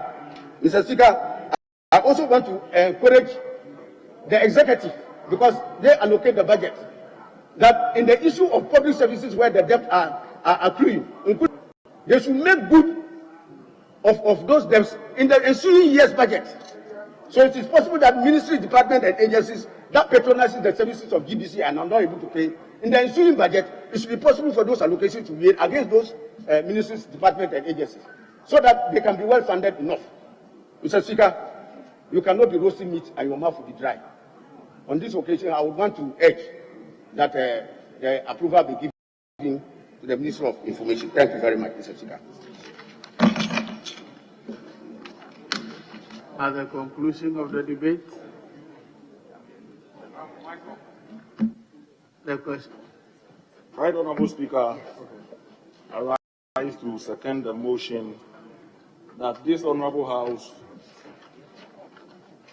approves the sum of 125,976,177 Ghana cedis for the services of the Ministry of Information for the year ending 31st December 21. Honourable Speaker, at the committee level, a lot of issues came to the fore, but we commended the Ministry of Information in spite of their budget cut and in spite of all the challenges the ministry went through in 2020 because of the COVID-19. They undertook a lot of projects that inured to the benefit of this country. Right, Honourable Speaker, in 2020, the ministry requested for an amount of 13,561,216.40 pesos. However, the ministry was provided with 6,768,694 Ghana cedis, resulting in a shortfall of about 6,792,000. Mr. Speaker, the ministry at the end of the day had a sum of 2,768,694 out of the allocation of the 6 million that was provided for the operational cost of the ministry. At the end of 2020, Mr. Speaker, the ministry was indebted to the tune of 971,000. What it means is that 2021 budget, with a cut of the 2021 budget, the ministry, even before they start operations, is going to incur additional debt. This will result in the ministry not being able to undertake all the projects the earmarked to do. We therefore call on the Ministry of Finance to make adequate provision in the mid-term budget to support the Ministry of Information for the good people of this country. Mr. Speaker, it will interest you to note that in 2020, the ministry's electricity supply had to cut because of non-paid bill. And if we continue like this, it will affect the operations of the ministry. Notable projects that the ministry couldn't undertake in the year 2020 were introduction of the broadcasting bill and drafting of a subsidiary legislation for the Right to Information Act. Furthermore, the ministry's headquarters may be unable to support the implementation of media enhancement programs and framework for the safety of journalists in Ghana by the National Media Commission. Mr. Speaker, it came to light also that in 2020 budget, the ministry government communication budget was seated at the Ministry of Finance. The committee called on the minister responsible for information to provide detailed expenditure outline for that 6 million cedis. Mr. Speaker, that the Minister for Information had been able to provide a detailed expenditure of the 6 million. This year, thankfully, the budget of 4 million cedis had been moved to the Ministry of Information. And indeed, the Minister for Information had hinted or has given detailed assurance that the ministry is going to use that money for government communication. Hitherto was speculated that that amount of money will be going to the government or party communicators. The minister was emphatic that these 4 million cedis will be duly used for government communication. Mr. Speaker, GBC was one of the institutions that took a lot of time at the committee level. Mr. Speaker, the committee noted that the GBC, a national media broadcaster, is mandated to broadcast important national programs using audiovisual content tailored to suit the general public. As a nation's broadcast, the overall objective of GBC is the best interest of our country. However, government support to GBC over the years has dwindled. Over the years, the non-payment by GBC to government and its agencies have combined with other challenges to weigh down the operational cost of GBC. Currently, GBC is indebted to the tune of 88 million Ghana cedi. Mr. Speaker, it is obvious that GBC is no longer attractive and is not attracting the businesses that they ought to. The operational expenses of GBC is extremely outweighs the revenue they generate. Mr. Speaker, the committee noted that there are a lot of politicking at GBC as we speak. The union, management, and the media commission, even the minister sometimes had to use wisdom in how to have an oversight over GBC. Mr. Speaker, the committee recommends that the Ministry of Information, as a matter of urgency, submit to Parliament a draft amendment bill to the GBC Act for necessary action. With these few words, Mr. Speaker, I support the motion. Yes. Thank you, Right Honourable Speaker. Right Honourable Speaker, I rise to contribute to the motion on the floor that this Honourable House approve the sum of 125,976,177 Ghana cedis for the services of the Ministry of Information. In doing so, Right Honourable Speaker, as alluded to by previous speakers about the cash-strapped nature of agencies and department and the corporation under the ministry, I want to submit that apart from the fact that they are underfunded, it is also a matter of priority by the quantum of money that is given to the ministry. As my two speakers have already stated, the ministry that is cash-strapped as far as its agencies are concerned. So when the government have a budget item that is christened government communication, an amount of 6 million Ghana cedis, the best place to communicate government policy, Right Honourable Speaker, should have been the Ministry of Information and its agencies, notably the Information Services Department and the GNA.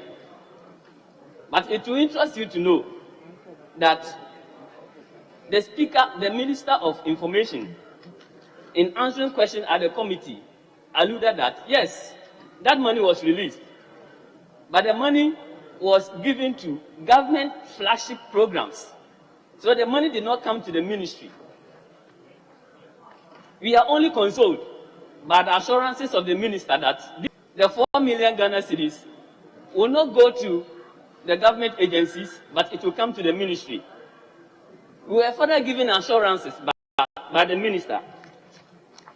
And as indicated in the report, that this money will be used for intended purposes. In fact, the minister gave assurances that the money will not be given to party communicators and foot soldiers, but then it will come to the Ministry of Information, where proper oversight will be done so that the cash-strapped nature of some of these institutions could at least be mitigated.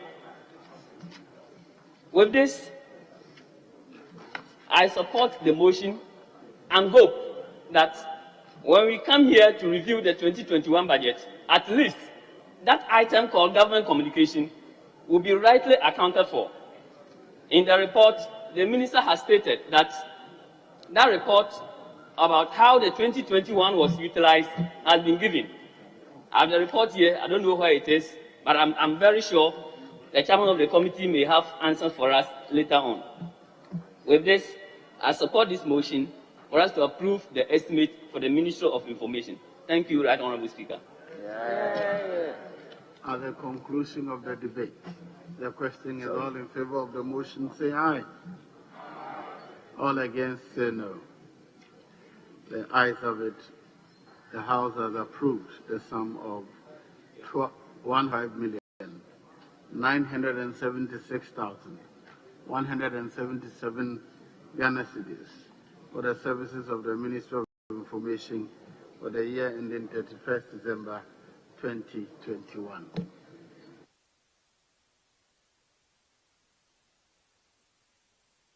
Yes, what next? Speaker, may we take item 10 on page 5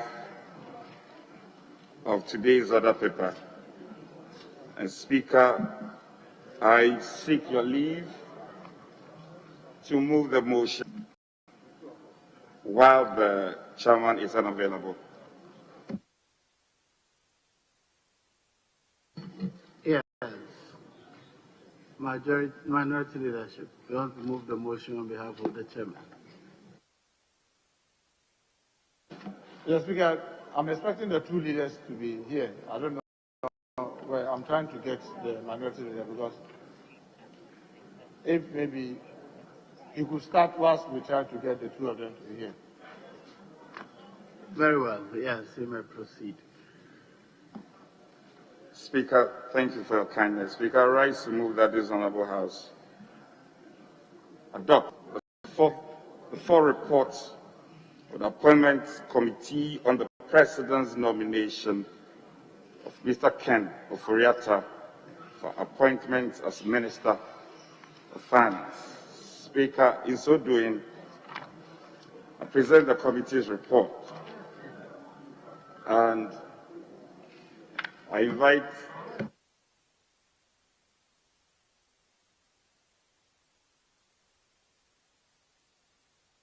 Yes, leader. Mr. Speaker, probably the whip should get guidance from the leader of government business. We have just engaged Mr. Speaker, and it's Mr. Speaker's wish that he will be back at 2 o'clock whilst you lead us through the committee's report. There were some fundamental issues we raised. The Ministry of Finance have just responded and have requested for copies of it, because one, we needed some reconciliation on the PIAC report. We needed some relationship with Mackenzie and payments made to them. We needed some information on minority chief whip. So I could not have, out of my own volition, vouched or elected myself to take the motion. But having said that, I have no issues. I agree to the suggestions and anything that will ensure that the House smoothly takes the report, I have no issues with that at all. Very well. Item number 10 is deferred. And what next?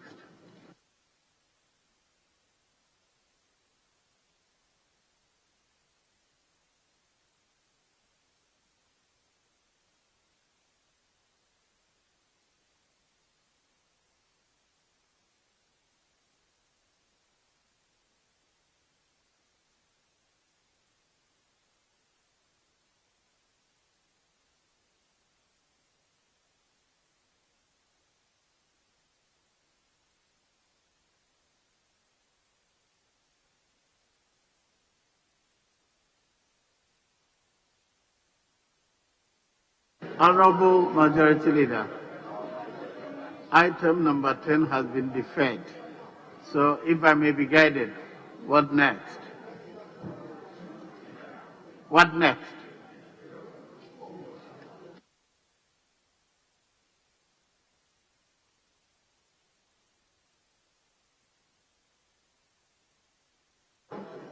Honorable Leader, I'm only asking what should I go on to next? Okay, Speaker, if we have dealt with the motions, I guess we could do. The Speaker indicated that there are two or three statements that he wants to take. Perhaps we can take one whilst we prepare for the item number 10. That's what I'm saying. That we are. Very well.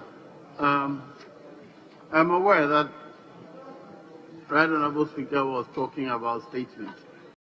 Unfortunately, I don't have any of them before me, so I don't know which statement has been admitted.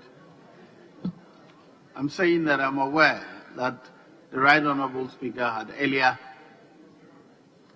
discussed statements, and we asked him to vary the standing orders, the order paper, so that we take some motions. But none of those statements now. So I don't know which statement to call. Unfortunately, if any of those whose statements have been admitted has a copy here, he can assist out by giving a copy to the clerk so I can refer to it and call. Yes, I want a copy here. If you have, you may send a copy to the table so that I can use it.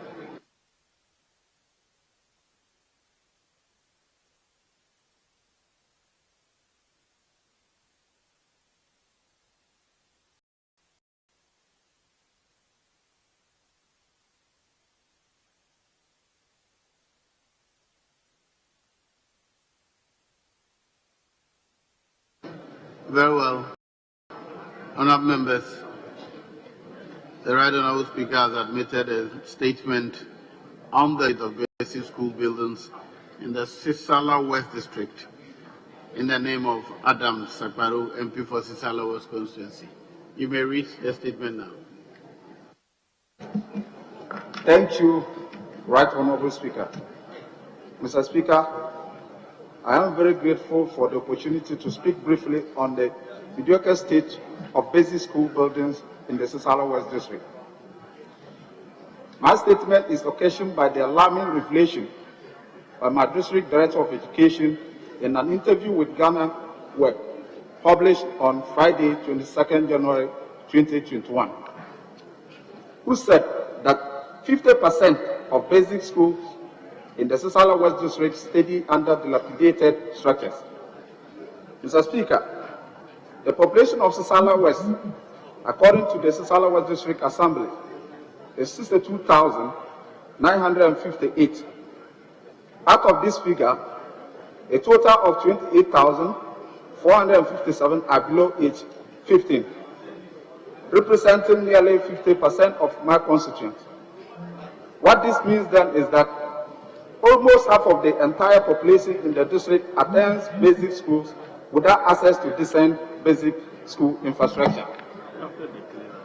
Only 60 basic schools in my district. 30 of these schools have no decent infrastructure. By no decent infrastructure, I mean students in these schools either study under sheds, in buildings with no roof, cracked walls, and buildings so dilapidated that if nothing urgent is done, we could be faced with a number of fatal incidents on our hands as recorded. You will recall that on 31st December 2017, a primary school building collapsed in the Odobine Brakwa district in the central region, killing 6 kindergarten pupils. Similar incidences have occurred in Nkrankan in the eastern region and other parts of the country. I am not a prophet of doom, but I dare say we also reach such a calamity if nothing urgent is done in the Sisala West district. Mr. Speaker, this problem of deteriorated infrastructure seems to contribute to the unacceptable literacy rate in the district, which, according to the Sisala West District Assembly, has only 16,271 literates out of 678 individuals aged 11 and above in the district. Arguably, the basic school level forms the most significant foundation for the education of every child. Given that many of these dilapidated structures are unsafe for use, many children quit along the line, leaving graduate from my district each year. It comes as no surprise that the performance of students who sit for the Basic Education Certificate Examination, BEC, is unsatisfactory at best and abysmal at worst. With only 5.3% making it to the tertiary level according to the District Assembly. Mr. Speaker, it is the urgent nature of this problem that makes it impossible for me to spend another day in this house without talking about it. Though the District Assembly has over the years tried to renovate some of these dilapidated basic school buildings, the problem keeps worsening because of the woefully inadequate funds available to the District Assembly. It tells how parochial the situation is, and I would want to call on the government to take a special interest in the Sisala West constituency. Mr. Speaker, I therefore wish to appeal urgently to the Ministry of Education and the Ghana as a matter of urgency to come to the aid of these 30 schools in the Sisala West District. I also extend this appeal to religious bodies, public and private institutions to come on board to augment the efforts of my office and the District Assembly. Once again, thanks very much, Mr. Speaker, for this opportunity. Yeah. Well done. Thank you.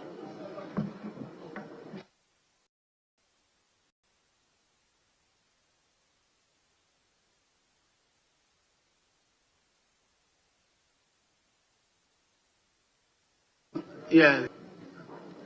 Thank you, Mr. Speaker. Mr. Speaker, I want to add my voice to the statement just made by my colleague, the MP for Sisala West. I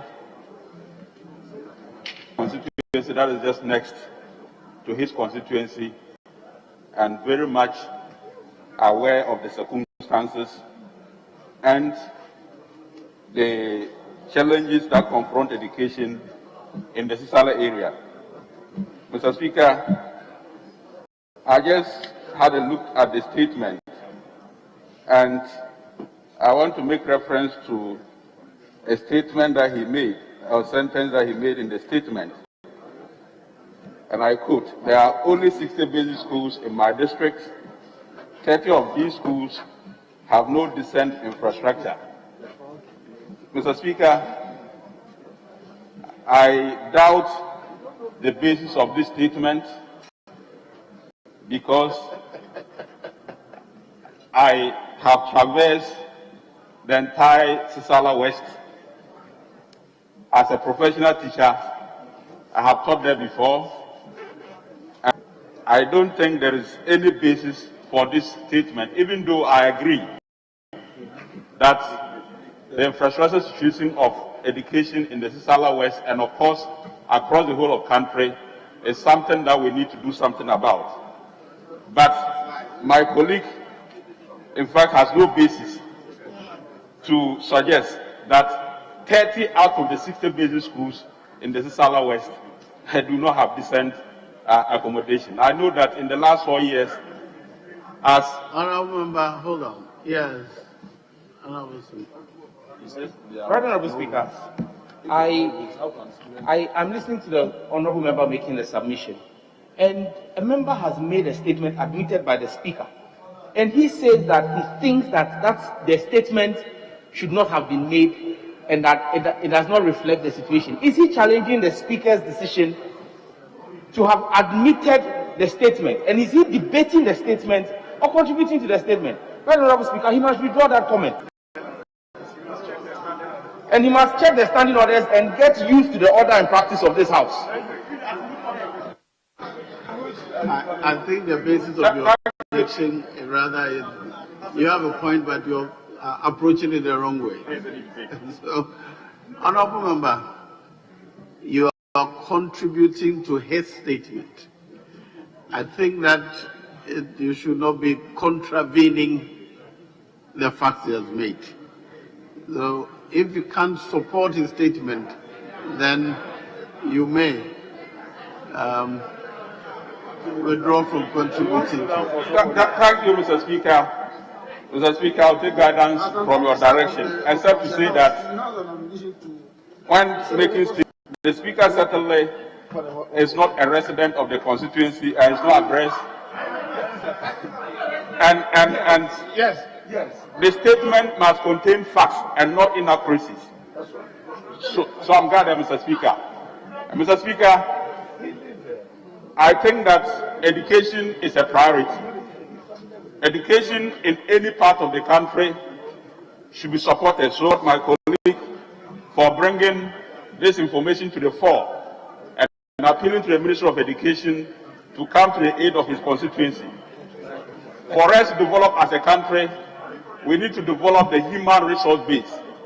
And so if there are challenges confronting the education of our children in the Sisala West constituency, I will certainly add my voice in urging the Minister of Education to pay close attention to whatever challenges that confront the people of Sisala West.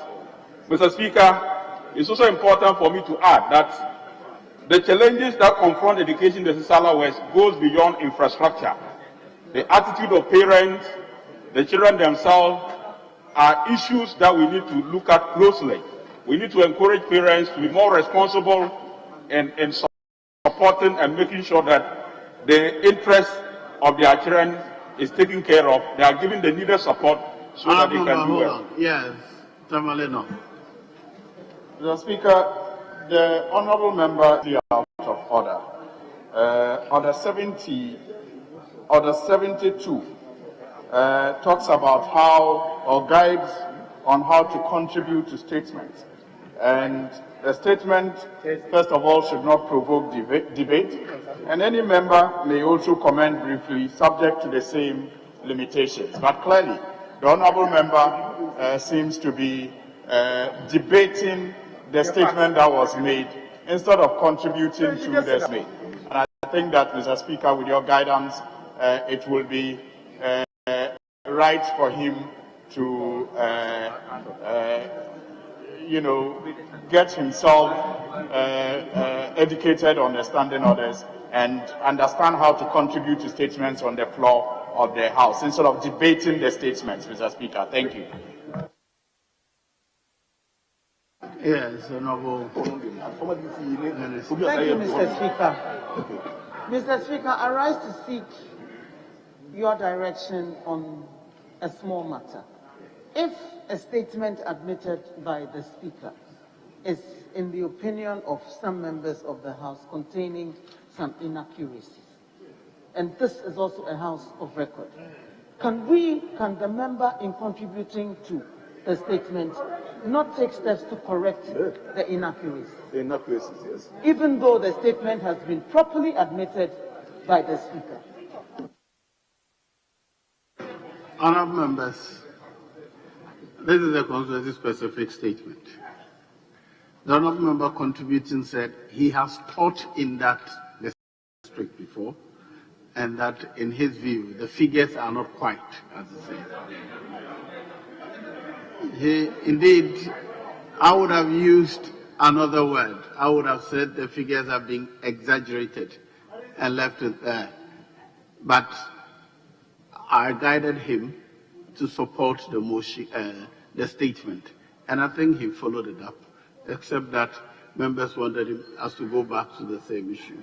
As for the facts as they are, I'm not in a position to confirm which of the two is telling us the truth. Why I would have suggested a different choice of word, right? But either way, I think that in the end he came round to support the motion for, the statement made by the floor. Please conclude so that the other person I'll admit one more contribution. Thank you, Mr. Speaker. Mr. Speaker,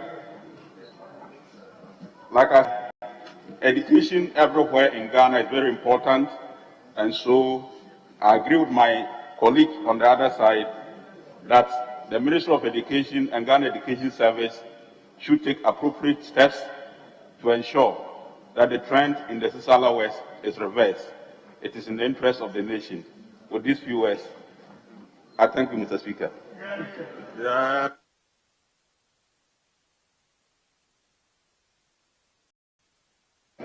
Yes, Honorable. Thank you, Right Honorable Speaker. Mr. Speaker, I rise to add my voice to the statement ably made by Sala West Member of Parliament. Mr. Speaker, in doing so, and having had time to peruse through the statement, because we share a common lobby, I wish to put on record that the statement made is predicated on information given by the District Director of Education in an interview granted to Ghana Web, published on Friday, the 22nd of January, 2021, where the director indicated very clearly that 50% of Sisala West district study under dilapidated structures. Mr. Speaker, on the basis of that, and given that there are 60 basic schools in the district, it only makes sense to conclude that 30 of those schools lack decent infrastructure.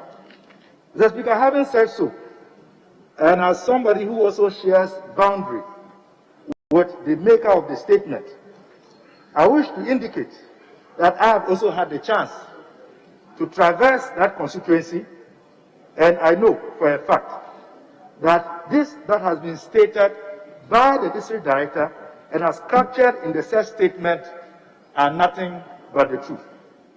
Mr. Speaker, the challenge we face in Ghana in as far as educational infrastructure is concerned is not only confined to the basic level, but even so, if one were to look at statistics from the Ghana Education Service itself with regards to the annual building and addition of schools to the various levels of our educational structure, it clearly would indicate that we are not only dealing with dilapidated existing structures, but we are also dealing with inadequate infrastructure, given the rate of population growth. Mr. Speaker, between 2018 and 2020, only 135 kindergartens were constructed across the country. In the same period, only 100 primary schools were constructed across the country. Within the same period, Mr. Speaker, only 552 structures were added to educational infrastructure at the junior high school level. All this indicates that we are not just confronted with existing dilapidated structures, but even the rate at which we are adding new infrastructure ought to be looked at and ought to be augmented. Mr. Speaker, we all know that we are here by virtue of access to education. There are many more millions of Ghanaian youth and children across the country who are lagging behind, not because they don't want to go to school, but simply because the educational infrastructure is added, dilapidated, and has become death traps, or it doesn't exist. On this note, I want to add my voice to the maker of the statement in calling on the Ghana Education Service, the Ministry of Education, indeed the GET Fund, as well as private and public entities to come to the aid of the people of, and we shouldn't forget that Busa South is a neighbor to Sisala West. We equally have the same challenges. On this note, I thank you, Mr. Speaker. Now, I will call on the Honourable Member for Northern to read a statement on the former President Magufuli. Yes.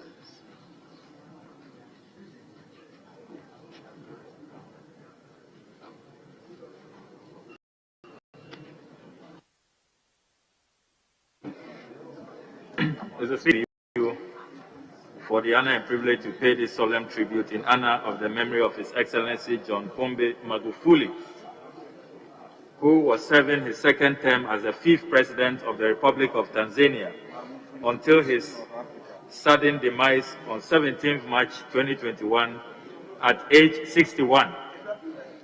It was with considerable sorrow and deep sympathies that we followed international media reports of his funeral rites this past Friday, the 26th of March 2021. Mr. Speaker, the great ancestral bond between Ghana and Tanzania makes it absolutely impossible for this august House not to solidarize with our brothers and sisters in Tanzania and indeed all Africans in this period of mourning. Our historical ties, spearheaded by the two iconic African statesmen, Osagyefo Kwame Nkrumah and Mwalimu Julius Nyerere, who both led their respective countries, Ghana and then Tanganyika, before the 1964 unification of Tanganyika and Zanzibar to independence in 1957 in the case of Ghana and 1961 with respect to Tanganyika. There is no doubt, Mr. Speaker, President Nkrumah and President Nyerere had a lot in common when one studies their socialist ideological convictions, epitomized by Nkrumah's Pan-Africanist industrialization agenda and Nyerere's Ujamaa agriculture and rural development drive. It is also interesting to observe how the Tanganyika African National Union, TANU, was inspired by the Gold Coast Convention People's Party, CPP, both selfless, charismatic, and towering fighters of colonial and imperialism, were prominent leaders of the non-aligned movement and achieved remarkable transformation during their tenures. So, Mr. Speaker, Ghana and Tanzania are inseparable, and that is why when Tanzania grieves, Ghana grieves, and when Tanzania rejoices, Ghana rejoices, acknowledging that the reverse is also true. Mr. Speaker, President John Pombe Magufuli was born on the 29th of October 1959 in his hometown of Chato in then Tanganyika. His first degree in mathematics from the University of Dar es Salaam in 1988. His master's and doctorate degrees in chemistry were both from the same university in 1994 and 2009 respectively. He was first elected Member of Parliament in 1995. His impressive ministerial of the Chama Cha Impinduzi CCM party. He was re-elected in 2020 with an impressive 84.4% of valid votes cast, according to the National Electoral Commission. Mr. Speaker, nicknamed the Bulldozer, largely for his massive road projects and bold efforts in cutting spending and tackling corruption, President Magufuli has erected a legacy that ought to be emulated by those holding and those aspiring to higher political leadership. Soon after taking office, President Magufuli imposed measures to curb profligate government spending. He stopped frivolous foreign travels by government officials, insisted on government using cheaper vehicles and boardrooms for transport and meetings, respectively. He famously reduced for a tour of the Commonwealth from 50 people to 4, dropping its sponsorship of a World AIDS Day exhibition in favor of purchasing AIDS medication. He was praised for abolishing lavish events and parties by public institutions, as exemplified by his slashing of the budget of a state dinner inaugurating the new parliamentary session and the suspension of the country's Independence Day festivities for 2015. He rather opted for a national cleanup campaign to help reduce the spread of cholera. He personally participated in the cleanup efforts, having stated that it was, quote, so shameful that we are spending huge amounts of money to celebrate 54 years of independence when our people are dying of cholera, unquote. The cost savings was invested in improving hospitals and sanitation in the country. Mr. Speaker, President Magufuli is credited to have reduced his own salary from $15,000 to $4,000 per month. When President Magufuli announced his first cabinet as president on 10th December 2015, he had reduced its size from 30 ministries to 19 in order to concretely protect the public purse. President Magufuli in 2016 introduced free education for all government schools. In March 2017, Tanzania banned the export of unprocessed ores in an effort to encourage domestic smelting. He spearheaded the amendment of laws governing the award of mining contracts, giving itself the right to renegotiate or terminate them in the event of proven fraud. The new legislation also removed the right of mining companies to resort to international arbitration.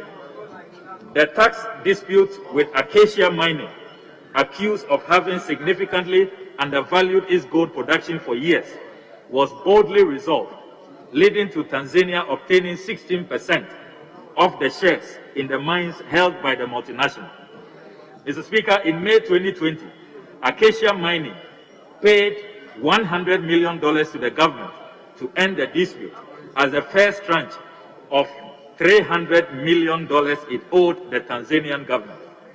President Magufuli ignored Chinese diplomatic pressure and ordered the prosecution of a Chinese businesswoman popularly referred to as Ivory Queen, and secured a 15-year jail term for smuggling hundreds of elephant tusks. Under Magufuli, Tanzania recorded some of the highest economic growth rates on the African continent, 5.8% in 2018 and an estimated 6% for 2019, according to the IMF. Magufuli's government worked on various infrastructure projects targeting economic development.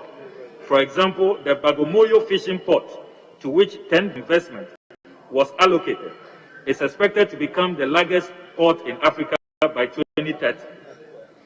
He ensured the addition of half a dozen Tanzania planes as a way of reviving the national carrier.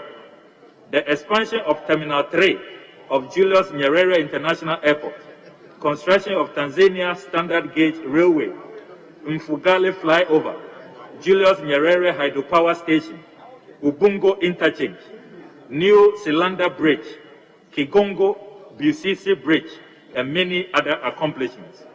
Mr. Speaker, President Magufuli was human and had his shortcomings. With the benefit of hindsight, he could have had a better response to COVID-19 instead of his reliance on prayers. Even though as a Christian, I value the role of prayers in national and personal affairs. Instructively, the Bible teaches us that faith without works is dead. It also appears, Mr. Speaker, that there were some concerns about his human rights record, which he could have improved. That notwithstanding, Mr. Speaker, Magufuli's example in offering selfless, ethical, visionary leadership that puts the national interest ahead of any parochial consideration is what Africa needs if we must change our fortunes and arrive at the promised land of economic empowerment for our people.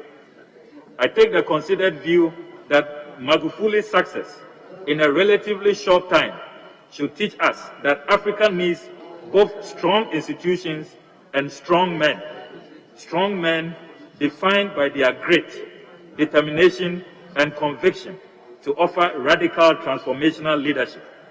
Mr. Speaker, I did draw parallels at the beginning with President Nkrumah and President Nyerere. I cannot at this juncture overlook the parallels between President John Mills and President John Magufuli. They both were deeply spiritual and not embarrassed to profess their faith in God. They were both teachers. They were both passionate about cutting waste in government expenditure. They both led by example in the fight against corruption. They both made time to worship, interestingly, with Prophet T.B. Joshua, even as president. They both died in office, and they both inspired the youth of their respective countries. Mr. Speaker, as we convey our commiserations to the first female president of Tanzania, Samia Suluhu Hassan, and the good people of that friendly nation, we do so in the belief that President Magufuli is at a much better place and that our ancestors will grant him a great reception. May our continent be blessed with even bolder and smarter Magufulis. Rest well, African hero. Mr. Speaker, I deeply appreciate your kindness. I thank you.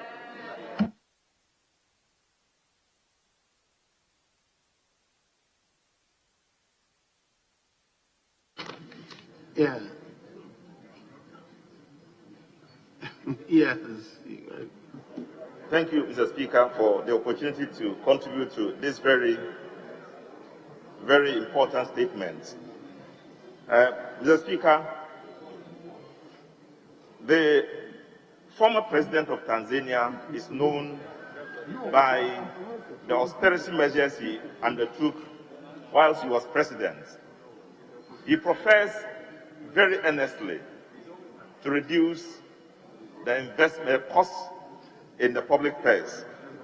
And indeed, by all the things he did, refusing to take the salary he was given, cutting down the ministers of state, insisting on limited number of travels out of the country by ministers and other appointees, and many of the things he did, including refusing to take a loan by China, insisting on using his infrastructure, the very necessary infrastructure needed by his country, and all the many things that have been counted by the able maker of the statement is inspiring. The Speaker, it tells us that in Africa we can go far. It tells us that in Africa we have a way forward that can change the circumstances of people and that can change our outlook into the world as a dependent continent. Mr. Speaker, here, that in most African countries, what we do is to beg or to ask for support from other countries. And so we are burdened by loans. And I'm very happy that this character, this African leader, emulating the examples of Kwame Nkrumah and the others, have shown that it is not the way forward. That we can cut down all the burdens of loans and still make it forward into championing the affairs of our people and making a name for them. Mr. Speaker, I think that this is not a man we should look at and throw away just like we did for many of our leaders. Some through coup d'etats, we overthrew them. Others through other machinations, we overthrew them.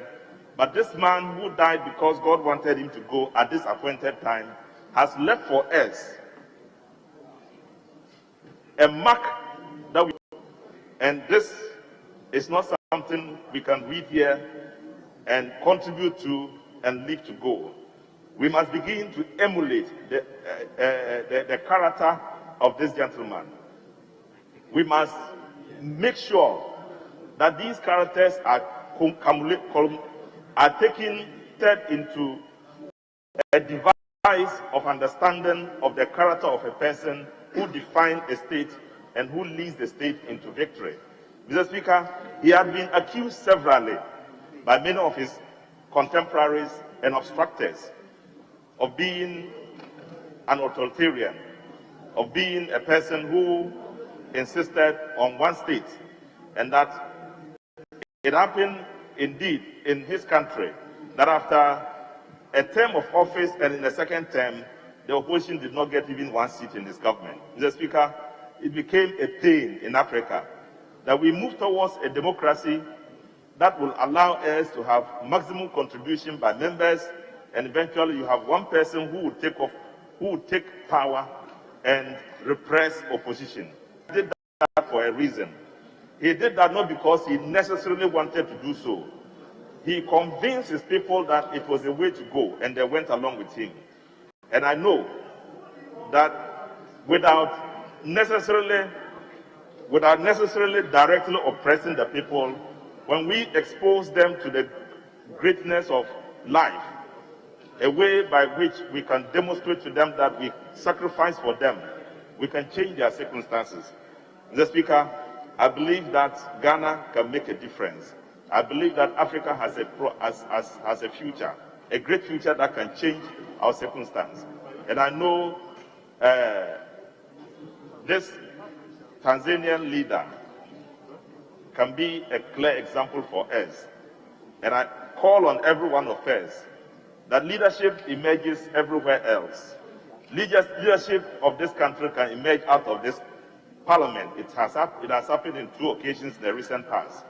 Whoever comes out to be a leader, Mr. Speaker, should do more than this man in this country, in Ghana, so we can have a Ghanaian character demonstrating this leadership, carrying our country with all the rich resources we have, and still cry poor. Mr. Speaker, we need to change our circumstance. We need to make sure we are not who we are now. The poverty-stricken people seeking money, unable to pay our debt, and all the time wanting support from the external. Mr. Speaker, I thank you for the opportunity.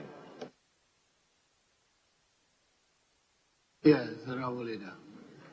Speaker, let me thank you for the opportunity to contribute to the statement ably made by the ranking member for the Foreign Affairs Committee, the memory of Excellency John Magufuli, President of Tanzania, who died on March 17, 2021. Mr. Speaker, whilst commending the maker of the statement, ours is to convey our hearty sympathies and condolences to the government and people of Tanzania for that monumental loss of its leader. But Mr. Speaker, in contributing to the statement, I knew Magufuli, Mr. Speaker, when I was appointed by the International Telecoms Union, together with then President of Tanzania, President Kikwete, and Prime Minister Harper of Canada, to work on women's and children's health issues using ICT. Mr. Speaker, that is when I found out the extent to which Tanzania was resolved to make better use of their mineral revenues and mineral resources. Lesson we should learn.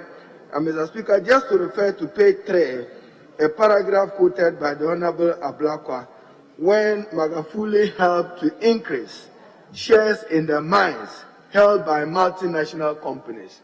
Ghana can learn from the Magufuli example, particularly when it comes to cocoa. I'm told that the multinational companies and European companies better than Ghana, which produces cocoa. Mr. Speaker, another lesson to learn listening to the ranking member is that we can run slim government to protect the public purse. And he demonstrated that, as is described it, ethical, transparent leadership. Mr. Speaker, I want to join him and others in conveying our heartfelt sympathies and condolences to Tanzania. Mr. Speaker, unlike Ghana, their transition was not as fast as ours. So it means that the 1992 Constitution has served our purposes. And as I have said, they have a democratic transition. They now have their first female leader as President of Tanzania. We can only wish her well whilst we mourn with her in this period of grief. I thank you, Mr. Speaker, for the opportunity. Yes, I'll give the last one to the Honorable. Yes. Very much, Mr. Speaker. I'd like to commend the Honorable Member for North Tong, Honorable Okujeto Ablakwa, who we affectionately call Togbi Wagbaji in our Volta region, for this brilliant submission. But there are a few lessons in here that I'd like to draw our attention to. The first one being the leadership style of Magafuli, which has been celebrated on social media and on the internet. It's just of fire for him. We thank him for his leadership style, and I commiserate with the nation, Tanzania, and welcome the first female president of that country and wish her well.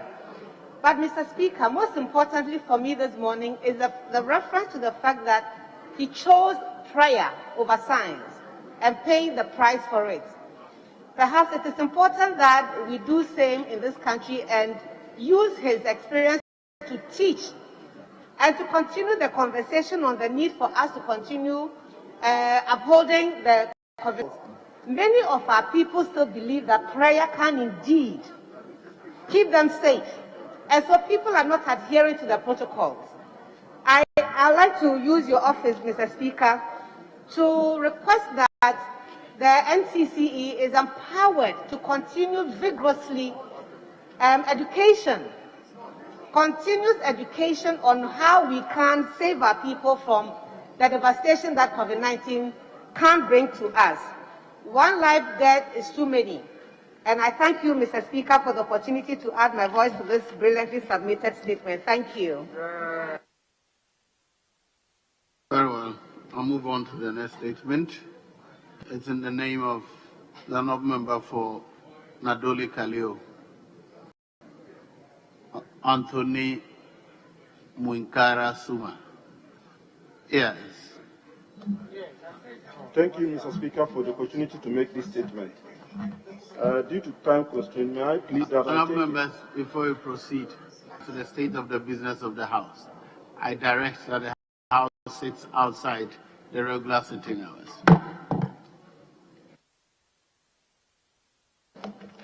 May I plead that I take a summarized version of the statement because of the time constraint, and that the Hansa Department captured the statement in the title. Right, Honourable Speaker, it is often said that health is wealth, to underscore the basic fact that a healthy population guarantees sustained productivity, while the converse impoverishes individuals, households, and the nation as a whole. This is premised on the fact that lack of access to quality and equitable health care negatively affects productivity and occasions adverse impacts on individuals and household incomes, as well as state resources. Mr. Speaker, at independence, all user fees were eliminated in government health facilities until about the early 70s, when the policy had changed to partial or co-payment of fees at the point of care, a situation that undermined access to equitable care by all Ghanaians. Therefore, as a result of the need to create financial access to health care and to do away with the progressive cash and carry system, this August has passed the National Health Insurance Act, Act 650, and subsequently Act 852. Mr. Speaker, evidence abounds in literature regarding the positive impacts of the introduction of the NHIS, which include improved health-seeking behavior and utilization of healthcare services, removal of financial barriers to healthcare services, and increased access to healthcare. Right, Honourable Speaker, now with outcomes, the NHIS is persistently beset with a myriad of challenges. The most crucial, debilitating of all, is the high deficit level of the scheme and the delayed and inadequate reimbursement of claims to accredited health institutions.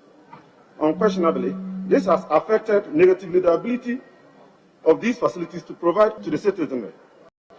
In response to these challenges, managers of these institutions have resorted to instituting fees and charges, or better still, revert to the cash and carry system, albeit illegal. The form and rates of these charges are determined absolutely by the managers of these health facilities and levied against clients irrespective of the fact that they are enrolled under the NHIS. This phenomenon has resulted in numerous adverse implications, However, Right Honourable Speaker, for the purpose of this tribune, I will limit my submission to the financial assets considerations. Foremost, the citizenry is unable to access basic healthcare services due to their inability to afford out-of-pocket payments. As a result, persons who require healthcare only avail themselves when in very critical conditions, which often lead to negative treatment outcomes and high mortalities in our health facilities. Also, the populace is increasingly relying on self-treatment and alternative healthcare or medicines, whose efficacy and safety cannot be guaranteed. Secondly, the situation has adversely affected access to medicines. Besides clients being asked to make out-of-pocket payment for medications at these facilities, the health facilities also lack adequate funding to stock their dispensaries. As a result, the cost burden of patients has been shifted to the poor client, who would have to procure the required medications from third-party pharmacies or chemical shops. Lastly, the general populace is growing indifferent to enrolling on the NHIS because, in their view, it does not guarantee them financial access to health care. Right Honourable Speaker, as a member of the global health community, Ghana has signed onto the Sustainable Development Goals, universal healthcare by 2030. As a signatory to these major global commitments, it is imperative for sound health policies such as the NHIS to be implemented. However, with the gradual and subtle reintroduction of the out-of-pocket payment, the potential to attain universal health care as contained in the SDGs cannot be guaranteed. Right Honourable Speaker, it is therefore imperative to address this phenomenon. Essentially, the delay and inadequate reimbursement of NHIS claims to accredited healthcare facilities should be given a serious view. It is therefore recommended that the NHIS should be provided with adequate and timely funding to fulfill their most important obligation of prompt subscriber reimbursement for service rendered. Secondly, the tariffs for medicines and services should also be reviewed with the full participation of service providers to agree on realistic service delivery costs. Lastly, and most important, the situation of illegal charges for insured clients should be investigated towards resolving any challenges therein.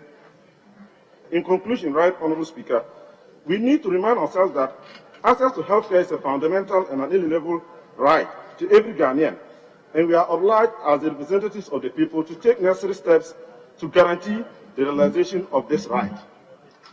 In the context of the COVID-19 pandemic, it is crucial for these access barriers for health facilities to be resolved to improve logistics and medicines availability for quality service delivery to our people. Right Honourable Speaker, for the opportunity to make the statement.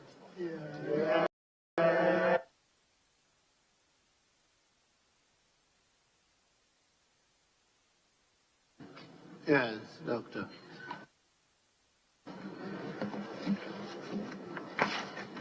Thank you, Mr. Speaker. And thank you, the maker of the statement on illegal charges and the late reimbursement of the National Health Insurance Scheme. Right Honourable Speaker, it is an open secret that today, when you go to our health facilities, irrespective of who you are, irrespective of the fact that you have health insurance or not, some amount of payment will be made. And this out-of-pocket payment is currently a very big problem to patients who attend to our facilities. Right Honourable Speaker, it is true that healthcare financing is becoming an issue currently in the country. At first, it was attributed to the late reimbursement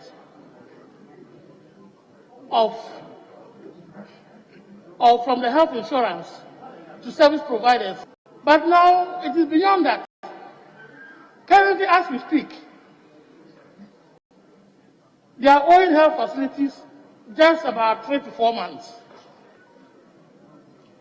And yet, this phenomenon still exists. We must begin to look beyond the issue of late reimbursement. I'm saying this because during the budget period, all the health institutions that came over, they had money that they obtained from health insurance being about 30% of their revenue, whilst money obtained from the private sector or the private people private patients who came to their hospital was about 70%. Meanwhile, attendance to the facilities was about 80% from health insurance and 20% from private. Who tells us that even though health insurance people are attending the hospital more, they are getting less revenue from them than the private sector. And that brings us to the idea that, no, it could be that the financial model that we are currently using to reimburse them is not working appropriately. So these many patients go to the laboratories, when patients go to the dispensaries, when patients go to the diagnostic centers, even though they have been stated in the health insurance system as free, currently, because they cannot sell, they find a way of taking money from the patients. So I recommend that we look at the model once again, whether actually the percentage that we take as health insurance levy plus the 2.5% that we take from the SNICs is enough to finance.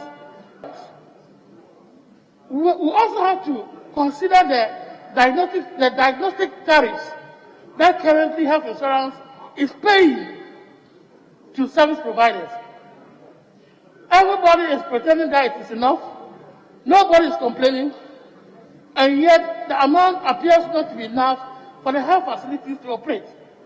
Currently, this phenomenon is not limited to private facilities. It is not limited to government facilities. It is all over. Whether you go to the Christian Health Association of Ghana hospitals, whether you go to the private hospitals, the teaching hospitals, everywhere you go, it is the same thing that is happening. So we better look at the health financing model. Thank you, Mr. Speaker, for the opportunity. Okay, Chairman. I'm most grateful, Mr. Speaker, for the opportunity to contribute to the statement ably made by the Honourable Member of Parliament for Nadoli Kaliu. Mr. Speaker, in my humble opinion, the bane of the National Health Insurance Scheme is the delay in the payment of the levies into the National Health Insurance Fund. And Mr. Speaker, that gives rise to the delay in the payment of the service providers. Mr. Speaker, that again also gives rise to the co-payment at the various health facilities. Mr. Speaker, this particular situation is avoidable. And I say so because, Mr. Speaker, the National Health Insurance Act clearly states that the money collected at the National Health Insurance Levy must be lodged into the National Health Insurance Fund within 30 days after the collection. Mr. Speaker, this is a provision that we have not respected.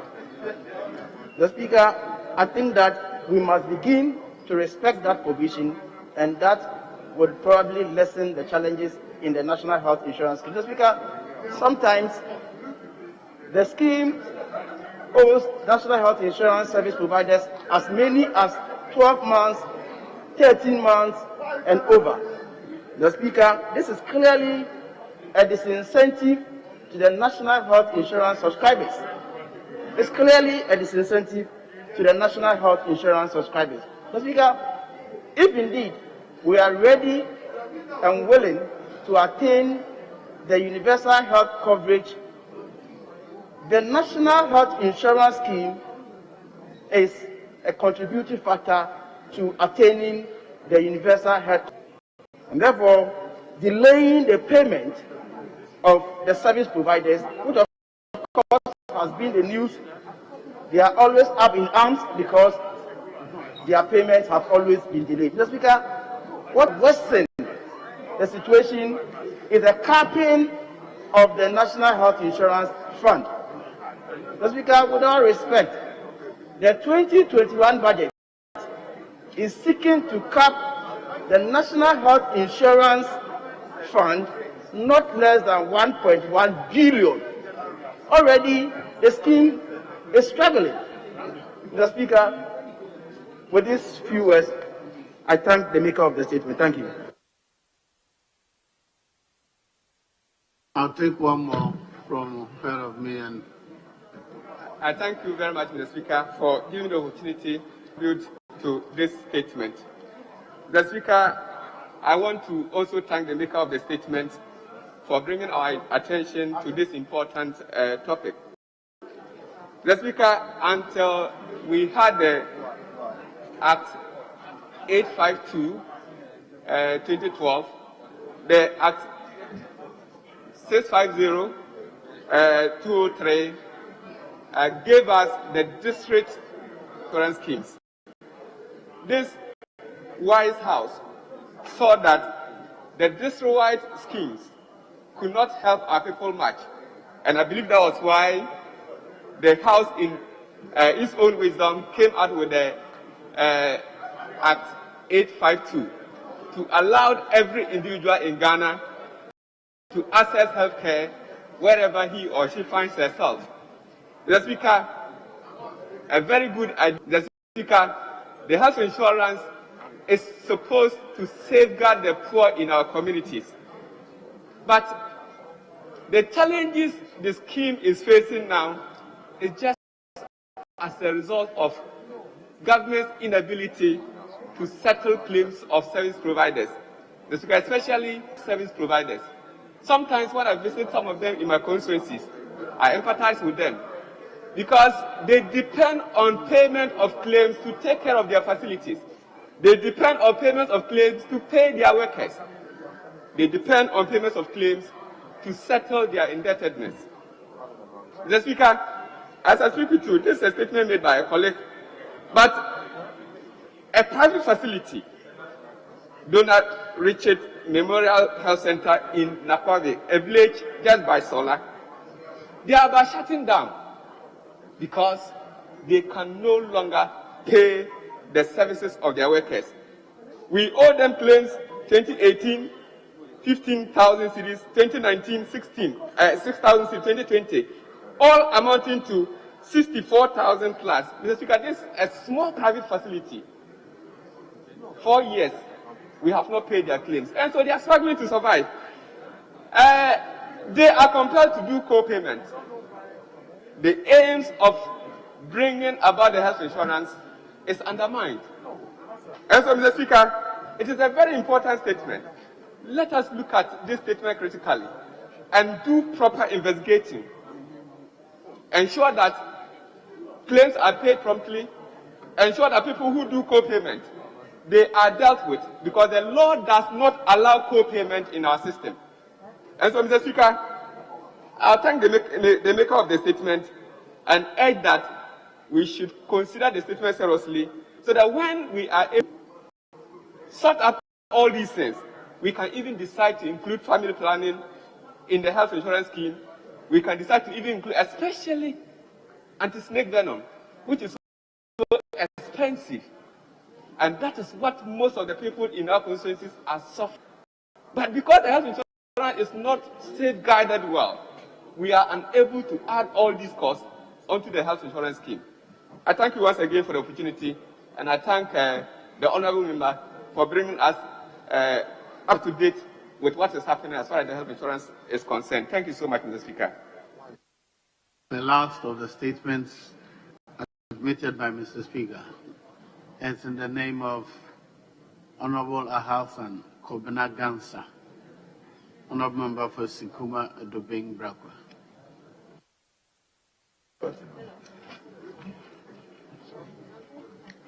Thank you, Mr. Speaker, for allowing me to make this statement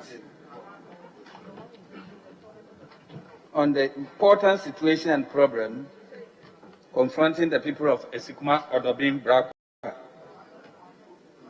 and particularly the constituents of Brakwa and Breme Esikuma. Right, Honorable Speaker,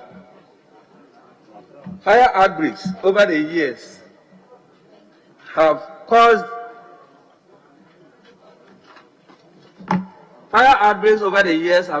many socio-economic and trauma to both individuals and governments. In the past, fire outbreaks were more prevalent in the northern part of the country due to the peculiar weather pattern of the areas, especially during Harmattan seasons.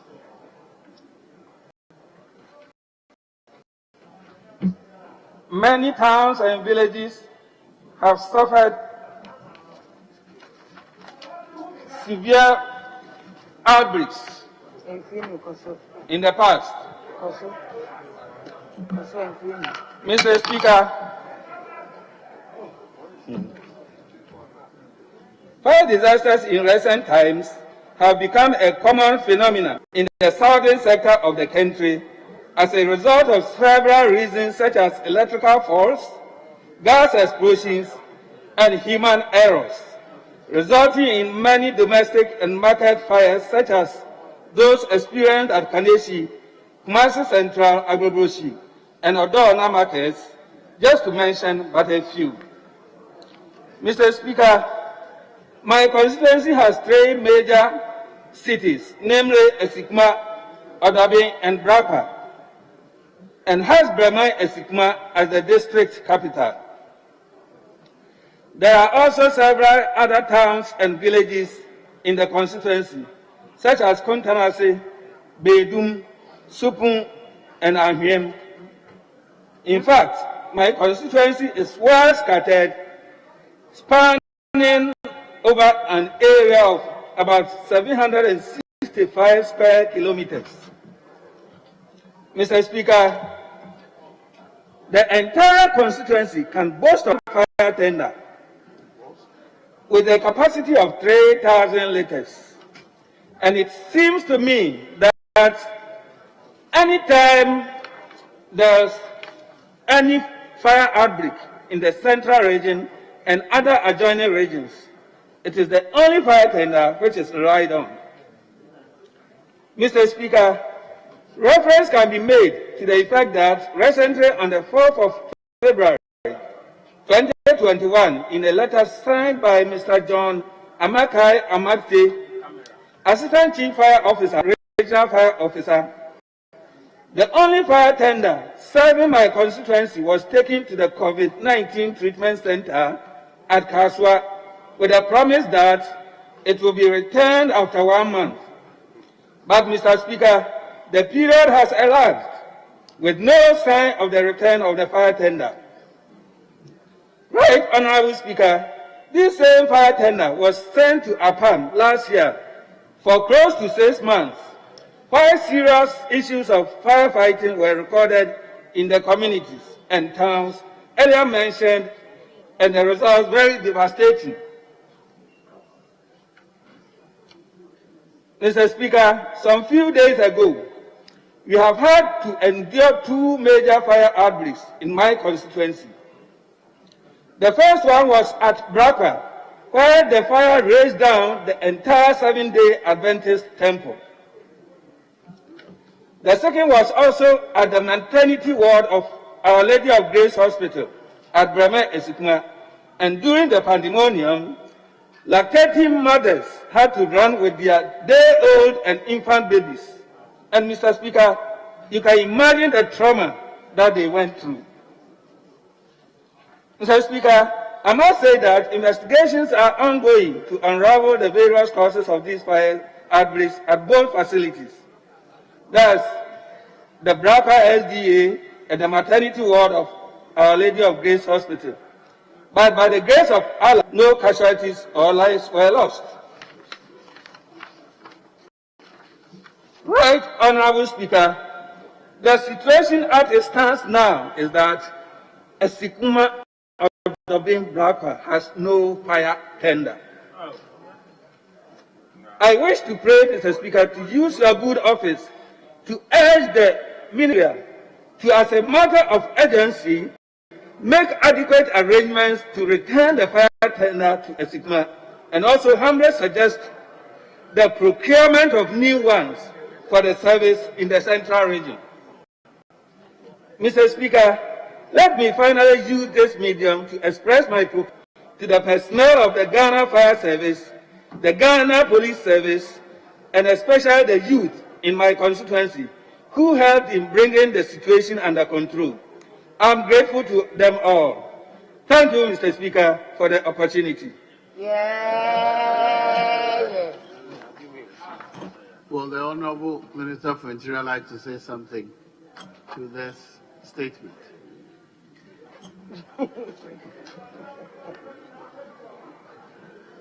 I was asking whether you wish to comment on the lack of fire tenders in Kuma or Dobin Bracca. Very well. That brings us to the end of statements time. Yes, Honourable Majority Leader.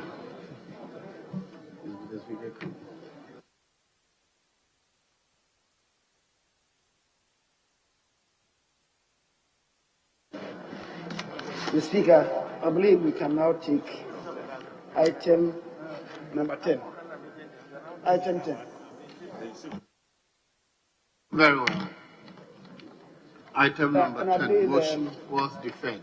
A member of the committee, the chief whip for the majority, can, on your behalf, Speaker presents, move the motion. Yes. Speaker, I thank you for the honor done me, and I rise to move that this honorable house adopts. I've done so. Speaker, I rise to move that this honorable house adopts the 4 reports of the Appointments Committee on the President's nomination of Mr. Ken Oforiatta for appointment as Minister for Finance. And Speaker, in so doing, present the committee's report. Speaker, I call the Hansa Department to capture the entire report. Speaker, the committee on Thursday, 25th to Friday, 26 March 2001, considered the nomination of Minister Designate for Finance, Mr. Ken Oforiatta. Speaker, a bit of background. Mr. Ken Nana Oforiatta was born on the 7th of November 1959 at Chebi in the Eastern Region. He began his primary education at Chebi. Honourable Leader, if you don't mind, everybody has a copy of the report, so if you... Speaker, I'm guided accordingly. The nominee answered a number of questions ranging from justification for the resubmission of the Ejapa transaction to Parliament, public sector wages negotiation, the rationale for the proposed tax hikes by the government, management and use of petroleum revenue. Speaker, recommendations. The committee, by consensus, recommends to the House to approve the nomination of Mr. Ken Oforiatta for appointment as Minister responsible for Finance. In conclusion and recommendation, Speaker, the committee, after deliberations on the nomination of His Excellency the President for the ministerial appointment and in accordance with Article 265(1) of the 1992 Constitution and Order 172 of the Standing Orders of Parliament, recommends for the nomination of Mr. Ken Oforiatta for appointment as Minister responsible for Finance. Speaker, I so present. Yes, Honorable Ranking Member. Mr. Speaker, I beg to second the motion for the approval of the President's nominee, Mr. Ken Ofori-Atta, as Minister Designate for Finance. And Mr. Speaker, in doing so, as you may recall, our side on the Appointments Committee requested for some other information relative to of Ken Ofori-Atta as Minister for Finance. We have accordingly recommended that he be approved by consensus. But, Mr. Speaker, it does not mean that we are satisfied with his performance as Finance Minister. He probably will go and bear the brunt of his mismanagement of the Ghanaian economy in the last 4 years. He will bear the brunt of his inability to reconcile his fiscal data. He will bear the brunt for not providing enough details of how much the Bank of Ghana financed the government of Ghana in the 2020 period. We will demand for more information on this matter because we are convinced that he is in breach of the law, in breach of the Bank of Ghana Act, in breach of the Fiscal Responsibility Act, and in breach of the Public Financial Management Act. He came to Parliament for just 10 billion, but by his own answers, Mr. Speaker, as captured in the committee report, he could relate to 22 billion. Where did he get authorization to get 22 billion from the Bank of Ghana for purpose of government financing? Mr. Speaker, he is also on record to have been known as Mackenzie and Company Limited, and he is paying them 1.5 million per quarter. So after all, he's not even the one doing the job at the Ministry of Finance. We know that he is unwell. We wish him well. We wish him free. But whether he can bear the burden of an economy which is rising in public debt of over 291 million, representing 76% of GDP, and then you pay Mackenzie and Company this money to be doing what? We will call for further investigations into the operations and activities of Mackenzie as they relate to the Ministry of Finance and as they also work for the Ghana Revenue Authority. We have competent hands to do the work in Ghana. We don't need any Mackenzie and Company in Ghana for any purpose. It's a rip-off of the state and the republic. And the huge sums of money that are paid to the Mackenzie Group, and we want to know how he arrived at the procurement of that particular group. Mr. Speaker, we also know that there were some recruitment done to the Ministry of Finance by the minister, and we are not satisfied whether he did so relating to the Ghana Civil Service. The Ministry of Finance is not data bank. The Ministry of Finance is an institution of state, and therefore he should not run the ministry as if he was running his private entity somewhere and does recruitment anyhow as he pleases and bring people from data bank to populate the Ministry of Finance. Mr. Speaker, Chair, you know you are the chairman of our committee. A very important matter was brought up, and we demand, and Mr. Speaker, first, he has brought a letter dated 29th May 2021 on the matter of Public Interest Accountability Committee, PIA, reconciliation of oil revenue. And Mr. Speaker, the letter is signed by Patrick Nimo, Chief Director, dated 29th May 2021. And Mr. Speaker, it has this to say.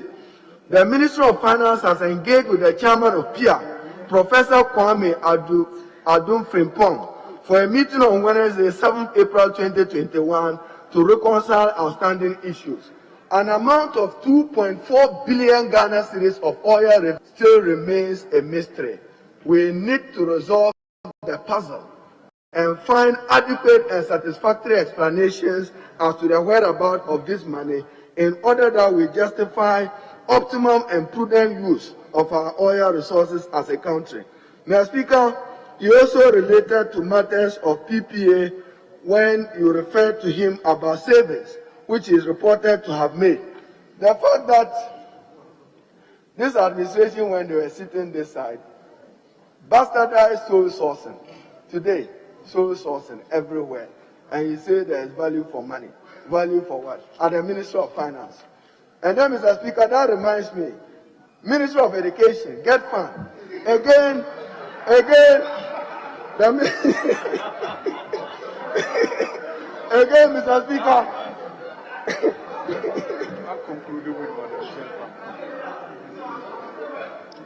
Mr. Speaker. Mr. Speaker.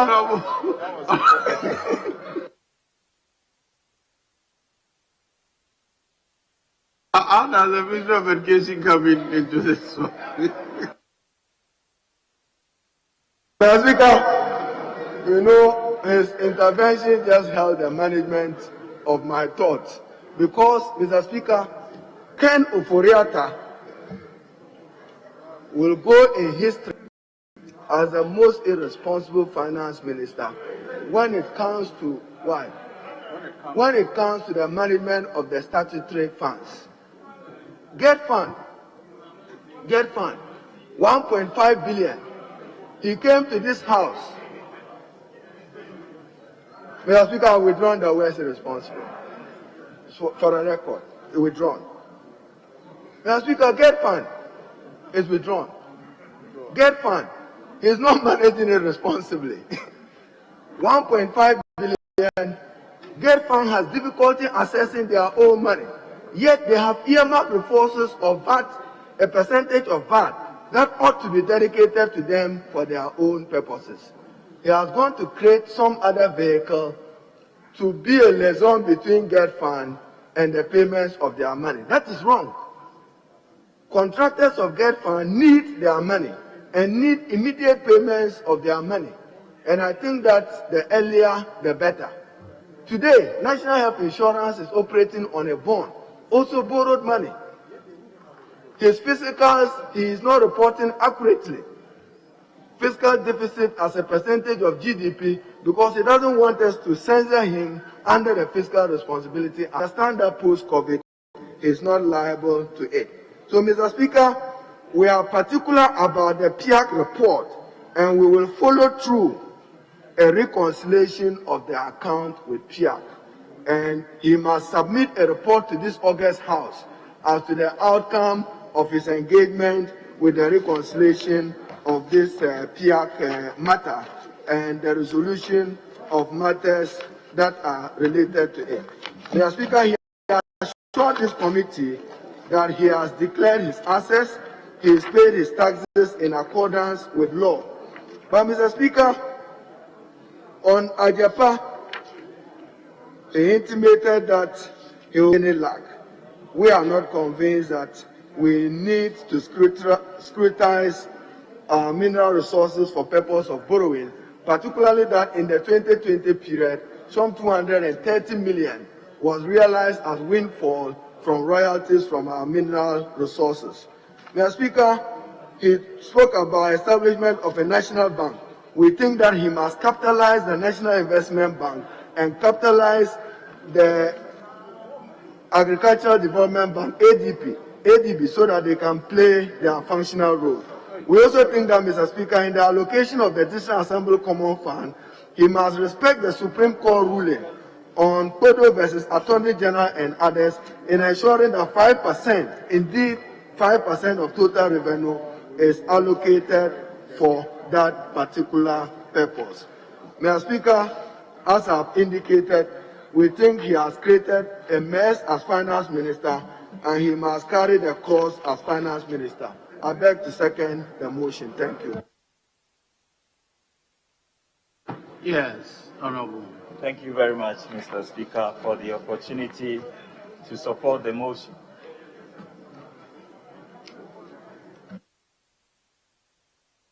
Yes, Honorable. Mr. Speaker, the ranking member for the committee has raised certain critical issues. The minister has responded to them, and we have served the response to honorable members. In particular, in respect of the McKinsey contract with GRA, the Public Interest Accountability Committee reconciliation of the oil revenues, the list of persons recruited by the ministry as directors during his first term, and finally, Procurement Authority savings. The Speaker, if there are further issues, we believe after the event, the House could invite the minister to respond and give details. But, Speaker, I believe where we are, we can now put the question. Thank you very much. Very well.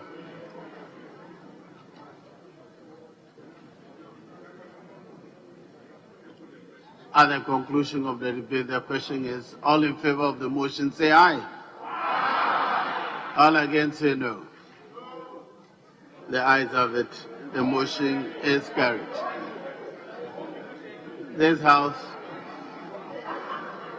has approved the nomination of Mr. as the Minister Designate for Finance.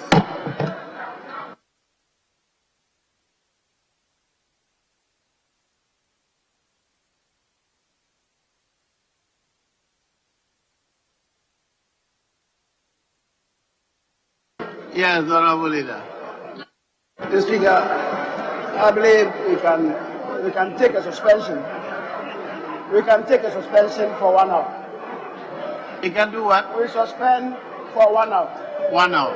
1 hour. Very well. Thank you very much. Yes, Honorable Minority Leader. It is proposed that we suspend for 1 hour. Mr. Speaker, rightly so, I'll renew my application before you and the Speaker for Honorable Queenster to make a statement if it's so accommodated. Thank you, Mr. Speaker. Honorable Minority Leader, the problem I have is that that statement has not been admitted by Mr. Speaker yet. So my power does not extend to that. So please let's suspend, and when we come back, maybe Mr. Speaker will admit it. Honorable members, the House is accordingly suspended for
There was an engine running which was good. If I don't own them at the back, you understand what I'm saying there. Honorable members, you are welcome. Honorable Majority Whip, any indication? Speaker, we may take item 18 on page 7 and speak. I seek your leave to take the motion accordingly.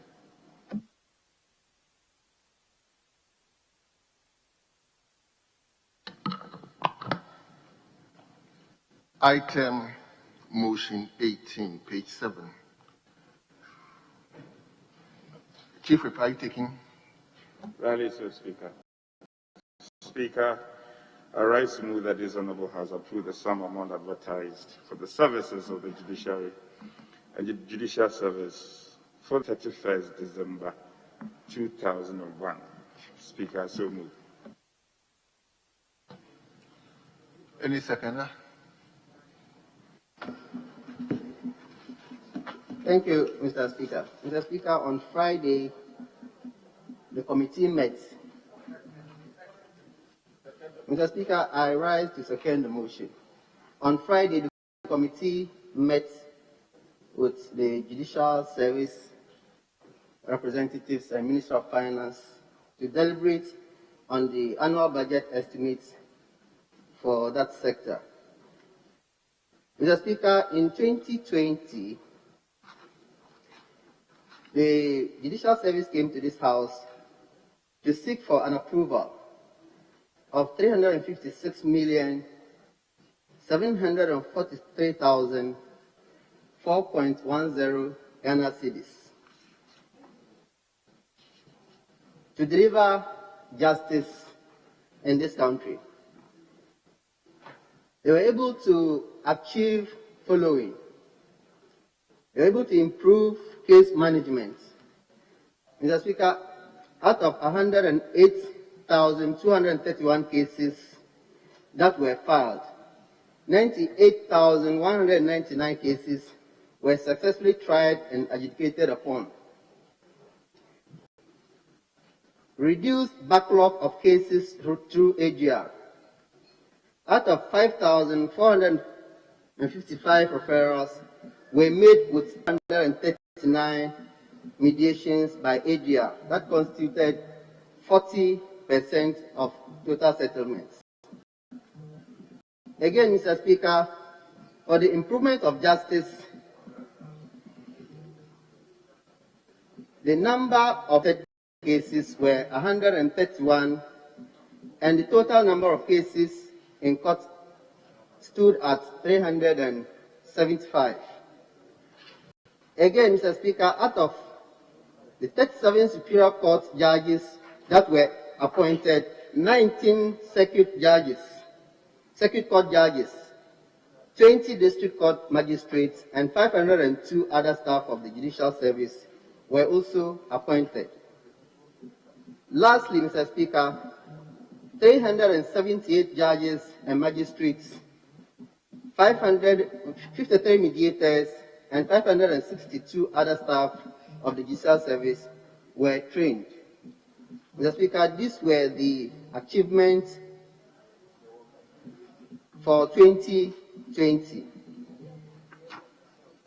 Mr. Speaker, the Judicial Service and the judiciary in 2021 is asking for 437,397.64 Ghana cedis to undertake to deliver justice in the country. Mr. Speaker, the committee is of the view and accordingly recommends to the House to adopt this report and approve the said sum. On this note, I thank you, Mr. Speaker, and I second the motion. Thank you, Honourable Member. Honourable Members, the motion has been moved and seconded. It is for the consideration of the House. Honourable Member.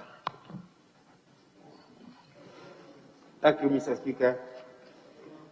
Mr. Speaker, to support the motion moved by the Honourable Minority Chief Whip and then ably supported or seconded by the Chairman of the Committee. Majority Chief Whip. Mr. Speaker, moved by the Majority Chief Whip and then seconded by the Chairman of the Committee, the Honourable Member for Salaga North.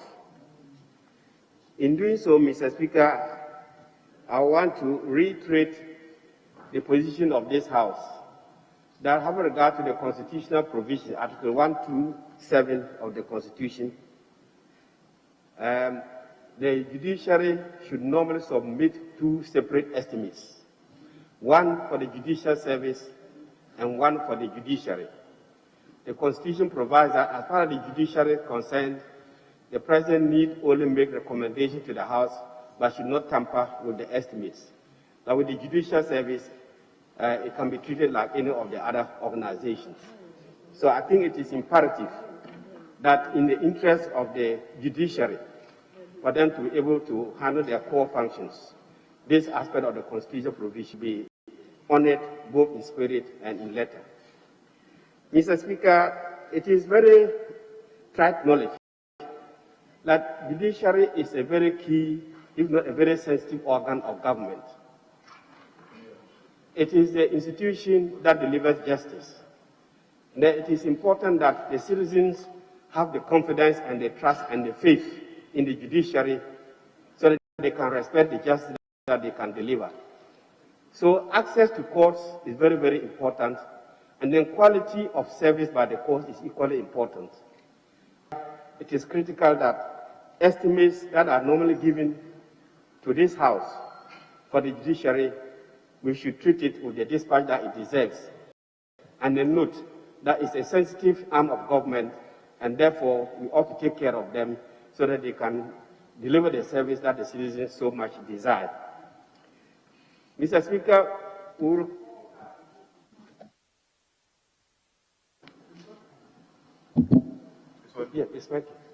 yes, it's recalled that we created 6 new regions last year, and therefore we have to expand judicial services to these 6 new regions in the form of high courts, circuit courts, magistrate courts, etc.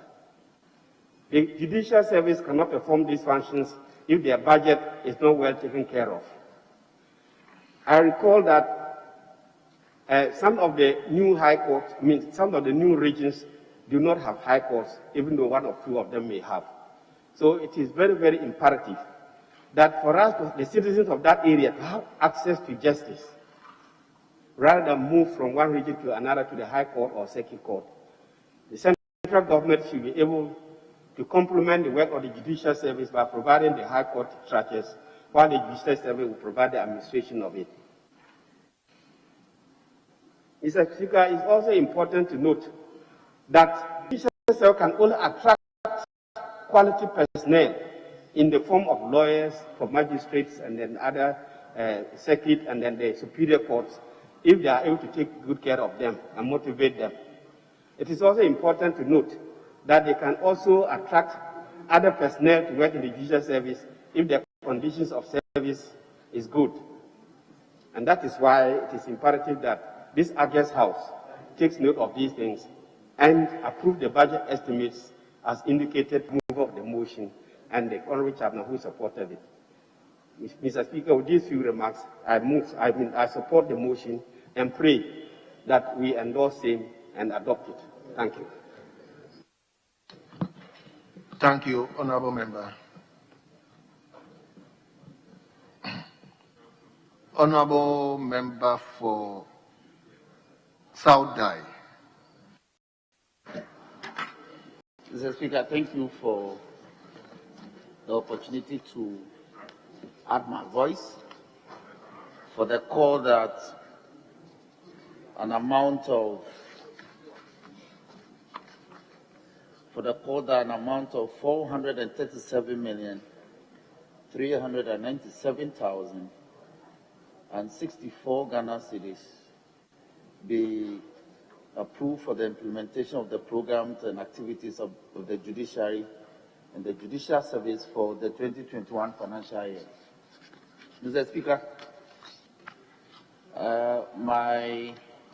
the ranking of the committee, the ranking member, iterated the point that the committee noted that one of the fundamental things that this House over the last couple of years has ensured is the decoupling of the budget of the judicial service and that of the judiciary.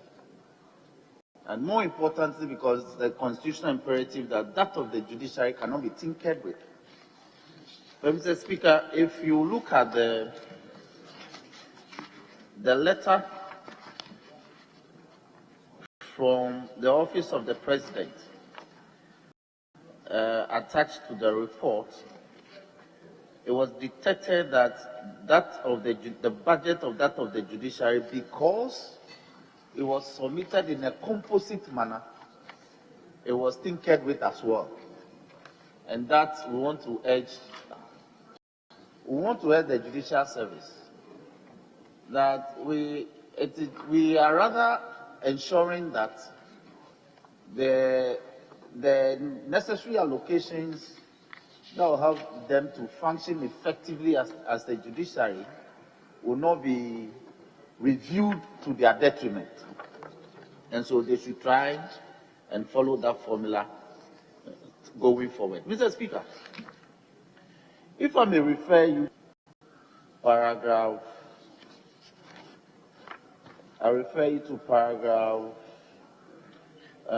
3 at page 8 of the State of the Nation's address. Mr. Speaker, the President was very emphatic that 90 courthouses were being built for the judiciary by the administration of the Common Fund and in conjunction with the local government ministry.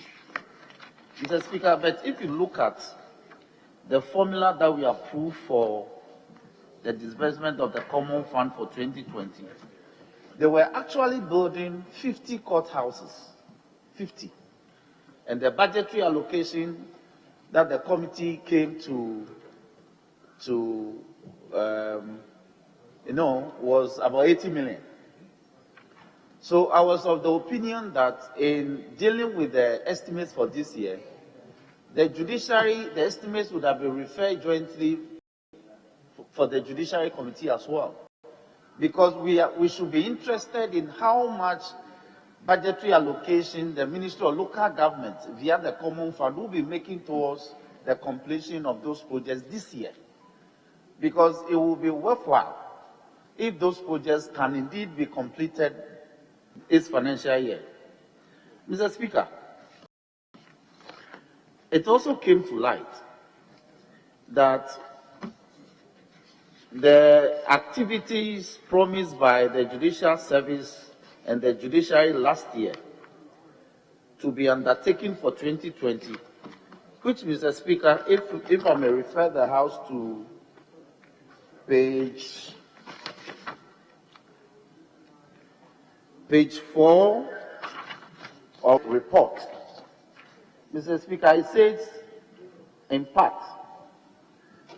that for the year 2020, the judiciary and the judicial service intend to pursue the under-mentioned programs. 1, they intend to provide CCTV equipment for judges and administrative block, to construct bungalows for Court of Appeal judges, to re-roof the old First Court, now the Accra Circuit Court, re-roof the Supreme Court building, and also construct 4 bungalows in Accra for the judiciary. Mr. Speaker, it went further to say that they will procure vehicles for the Chief Justice, judges, and other officials for the efficient discharge of their duties. Furthermore, it was stated that the Justice for All program will also be pursued in some notable towns such as Koforidua, Sekendi, Takwa, Sunyani, Obuasi, Navrongo, Salaga, Yendi, and Wa.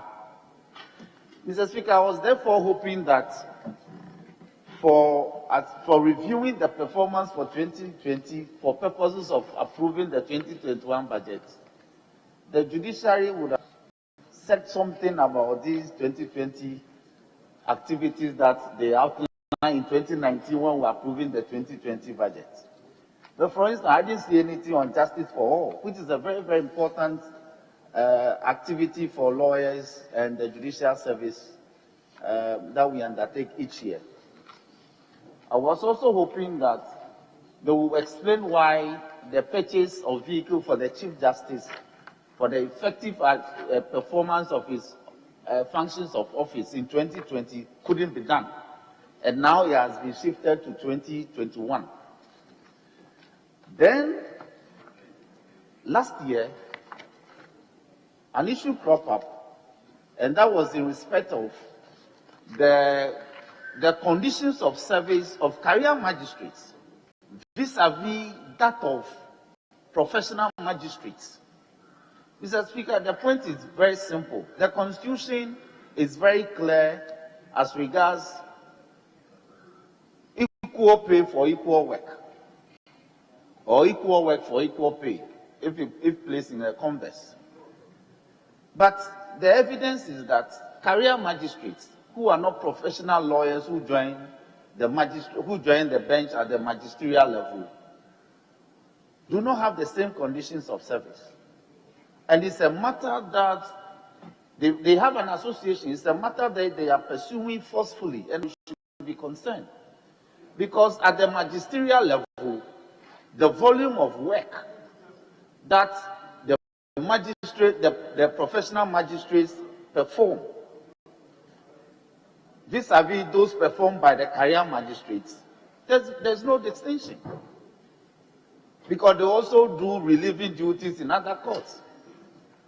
And so their cry is that the professional magistrates have official vehicles. They do not. They have official accommodations. They do not. And that to them amounts to doing equal work but not receiving equal payments. And it's an issue. So as a House, I think we should be concerned about that. Mr. Speaker, we also came to the realization that the creation of a court of appeal, the court of appeal is only a single court. But there are steps to ensure that access to the court of appeal in other zones, as it were, should be brought to areas like Tamale. And we discovered that, yes, there's a court of appeal in Tamale, but it's the number of cases. For instance, I have about 2 cases pending before the courts. And the frequency with which they sit depends on the number of cases available. And the practice until recently has been that all the cases coming on appeal from the high courts in the northern zone have to be filed at the Kumasi branch of the Court of Appeal. It was encouraged that persons who are aggrieved and are minded to go on appeal should be able to file at the Court of Appeal sitting in Tamale. Normally they preside at the High Court building of the northern region, Tamale. Mr. Speaker, I'll be the last to not ask the House not to support the budget for the judiciary. They are a very, very important organ of state. Indeed, when we disputed our elections this year, it took the judiciary to determine the matter for peace to prevail.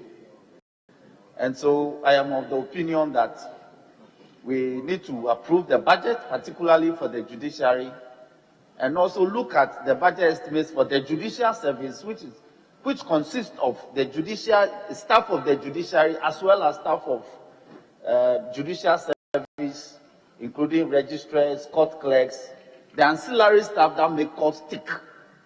And it's important that we look at their costs so they can continue to function effectively, so that our democracy will thrive. Mr. Speaker, with these words, I urge the House to approve the amount involved in this matter. I thank you for the opportunity. Thank you, Honorable Member. Honorable Member for Bosome Freho. Bosome Freho. Mr. Speaker, thank you for the opportunity given me. I rise to support your committee's report on the judiciary. Mr. Speaker, since the report has been presented to you and will be captured by the Hansard, permit me to make a few observations in support of the motion. While generally supporting the report, I'm particularly happy that allocation is made to establish more courts as discussed in the committee meeting under the heading KPES to improve the quality of justice delivery. Mr. Speaker, Can we imagine how life would be in the world or Ghana without our courts? There should be no better justice without the judiciary. Mr. Speaker, in the state of anarchy, life was brutish, nasty, and short. Without a court, we will have gone back to the ages where the fittest of the fit survived. Though there are still not adequate judges in the country now, I suggest the government back look into the condition of services and improve them, and also build more courts as it is in a matter of importance to His Excellency Nana Addo Dankwa-led government, and to reduce, if not eliminate, delays in justice delivery, for it said that justice delayed is justice denied. This is why everybody would agree that the judiciary and the judicial service should be allocated more than they even asked for. But the reality of our circumstances dictates that this is what they can be given. What is in the report. With the assurance that government would explore opportunities to increase the allocation in subsequent years when revenues improve and debt has been stabilized. So, as I said in the beginning, so shall I say in the end, that I support the motion and everybody else should support. Thank you, Mr. Speaker. Honorable member for your constituency, please. Honorable member for Jirapa. Thank you, Mr. Speaker, for the opportunity. Mr. Speaker, I rise to contribute to the motion. And as a member of the committee, we notice that the budget for the judiciary, and we all know that the judiciary is a very important arm of government that should provide justice, equal justice for everybody. But we notice that the budget for the judiciary, in my opinion, and in the opinion of many others, is woefully inadequate. The committee, at the committee level, we notice that they budgeted to build a 6 regional administration blocks at the cost of 13 million Ghana cedis. And if you look at building 6 regional administration blocks at the cost of 13 million, anybody will notice that that amount of money is woefully inadequate. Mr. Speaker, we also look at the fact that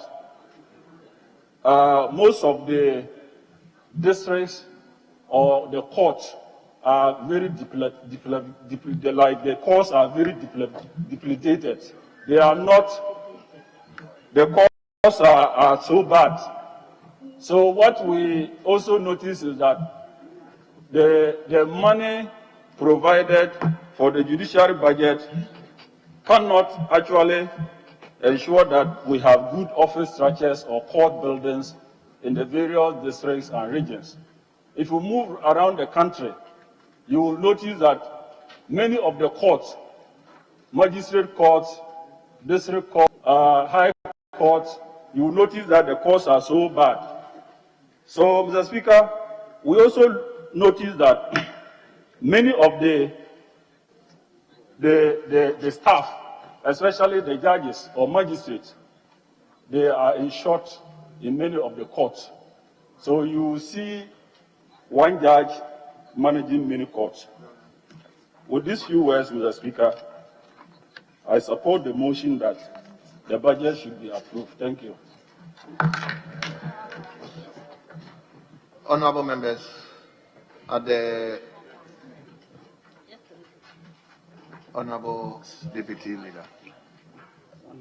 Mr. Speaker, we want the leadership one, which I will yield to Honorable Ahia. Yes, Honorable Member.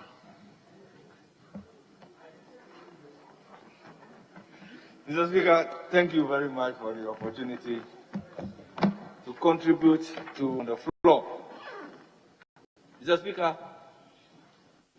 justice emanates from the people and it shall be administered in the name of the Republic by the judiciary, which shall be independent and subject only to this Constitution.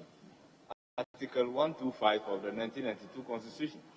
Mr. Speaker, the judiciary as an arm of government is very important one for that matter. Therefore, we should not compromise when it comes to the allocation to the judiciary. Mr. Speaker,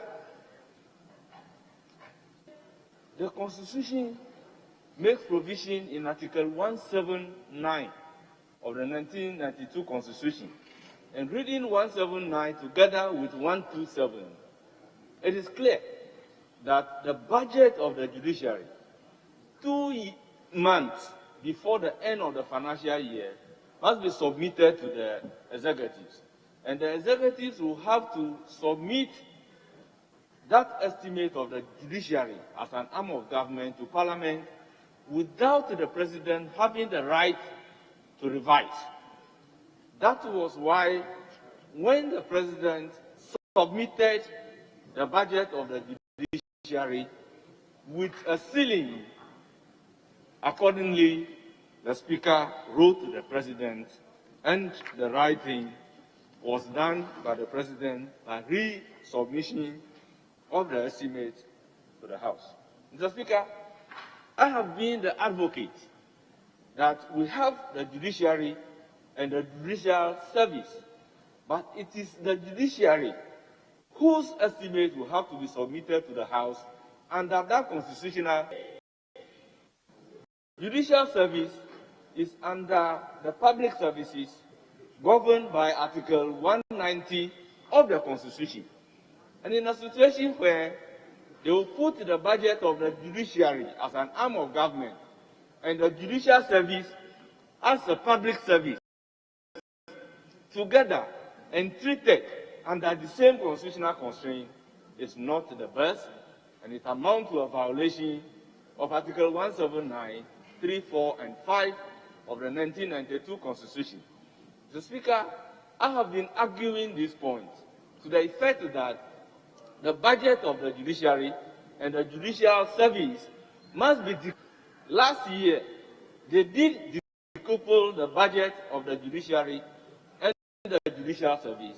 But this year, they have refused to do so, and they put them together, and at the committee level, they tend to put the blame on the finance ministry that they did in fact comply with the constitutional imperative, but it was the finance ministry that chose to ignore the constitutional imperative under Article 179 to put the budget together.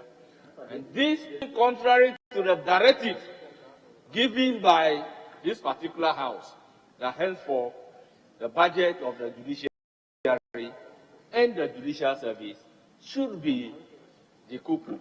The law is clear that it is only the budget of the judiciary as an arm of government that the President doesn't have a right to revise, but we only have to submit it with recommendation, but not that of the judicial service.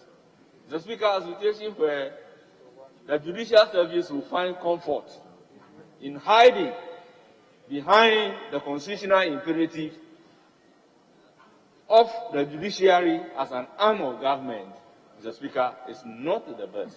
Probably, I will urge on the Speaker to reiterate the fact that henceforth the budget of the judiciary and the judicial service should be decoupled. I am rehashing this particular point because, Mr. Speaker, is too dear for me. Mr. Speaker, with these few words, I support the budgetary allocation of the judiciary and the judicial service.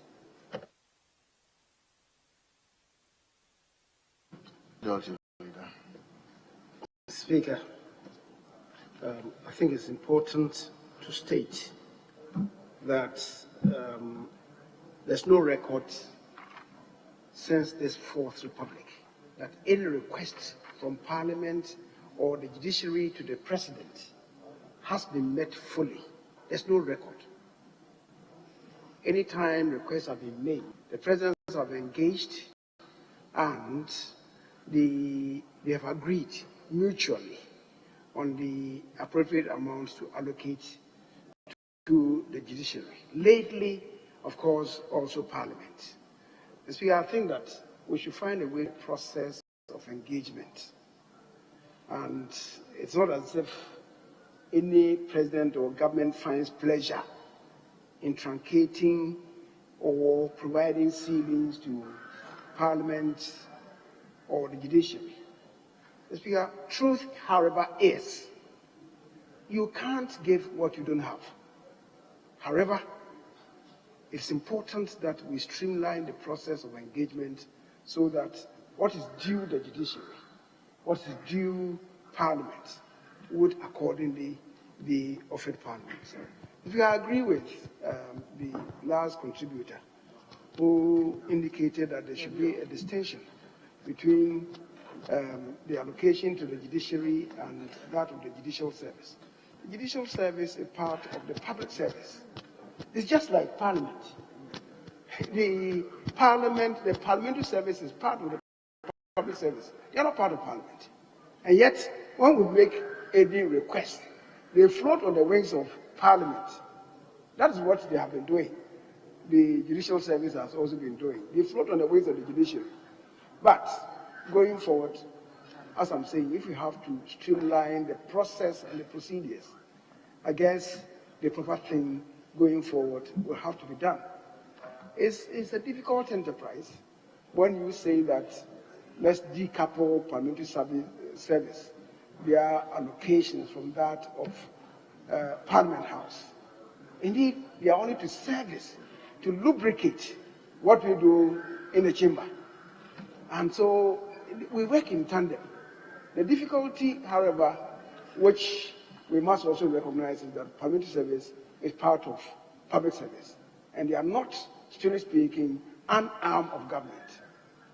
But because the two work together and they are so symbiotic, it's difficult to technically one from the other, even though indeed that is what ought to be done. It's the same thing that is happening to the judiciary. But, Mr. Speaker, if you look at the provisions, differences are made, except that in bringing the reports, they put all of them together. But the differences are made. If you are saying that they should come in separate documents, that is another matter.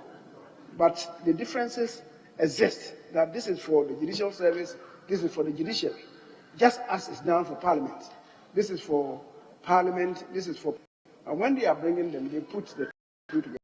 Sometimes, Mr. Speaker, when we do our own reports, even though reports may relate to different matters, we put all of them in one report. And when we come, we speak to them differently.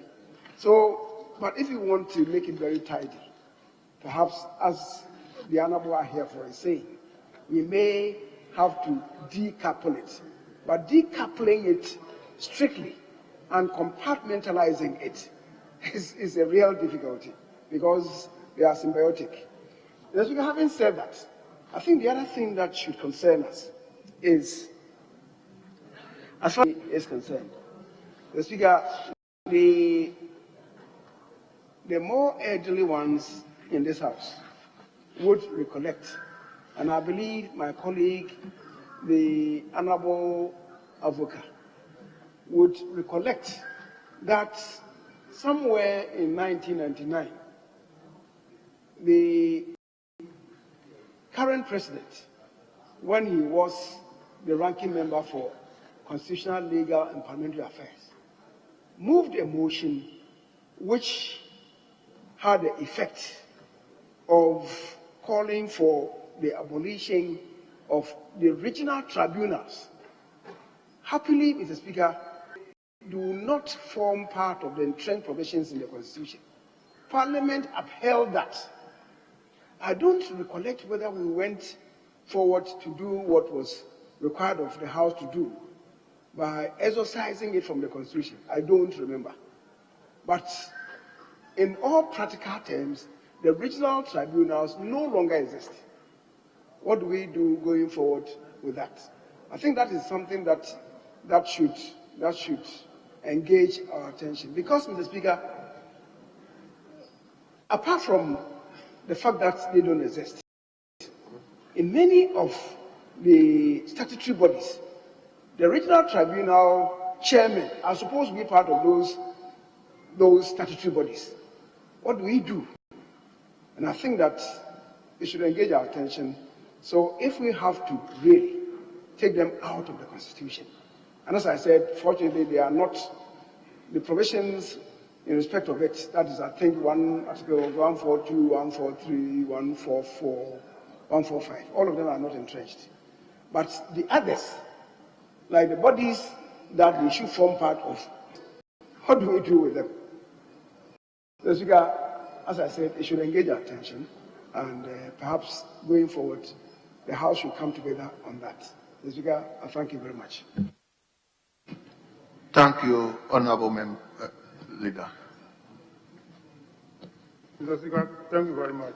Just to support the information provided by the leader, that if you look at the budget, it's sufficient enough for the judiciary and the judicial service to be coupled. Even though the total amount will go to judicial service, who will then manage the judiciary budget on behalf of the judiciary, the budget makes that distinction. For each of the items, compensation, the portion that is going to judiciary is shown. The portion that goes to judicial service is also shown. So that should be sufficient enough for the decoupling of the amount. And then if you also see the information provided by the judicial service, they did a budget to cover the judicial service and then the judiciary. So I think that the recommendation in the previous report is being complied with. So just to support the position by the majority leader. Thank you. Thank you, Deputy Minority Leader.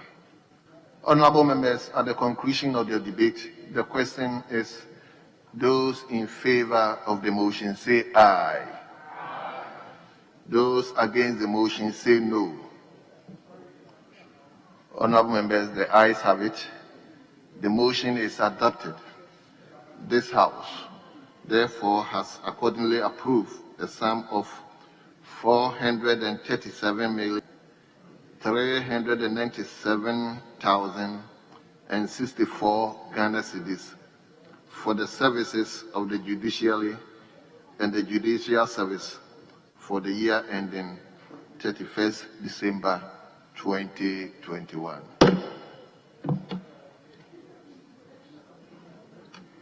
Honorable Chief Whip.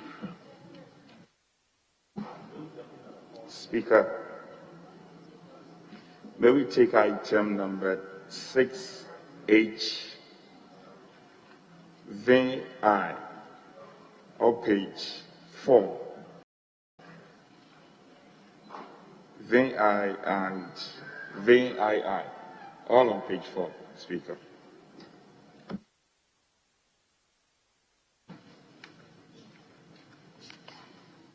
Item number H, page 4. The chairman of the committee. Report of the Finance Committee on the Energy Sector Levies, Amendment Bill 1. The report is duly presented and is for distribution to honorable members.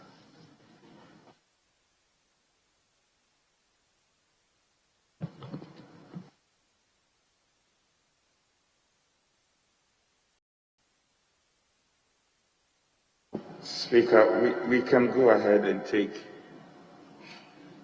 6H VII.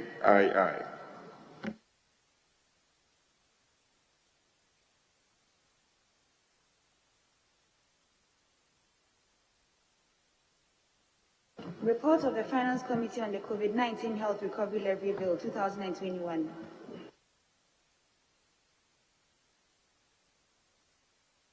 Honourable members, the report is duly presented and is for distribution to honourable members.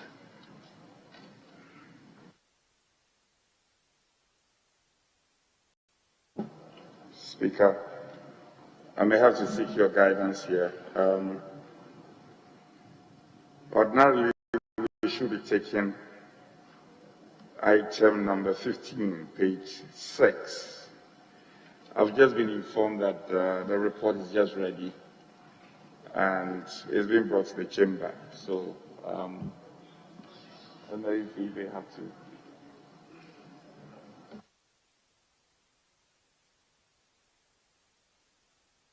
Honourable members, motion number 15, page 6. The Minister for Information. Speaker, I plead to further explain the report. They just completed the report and they are on their way here. So the report is not available. So, and under the circumstance, no item is ready to be taken unless the leader will give us some directions.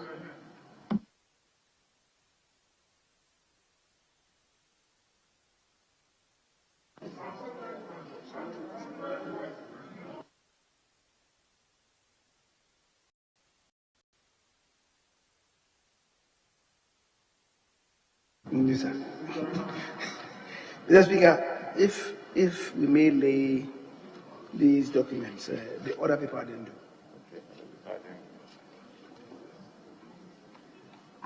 The first one is the report to the Finance Committee on the annual budget estimates of the Ghana Revenue Authority.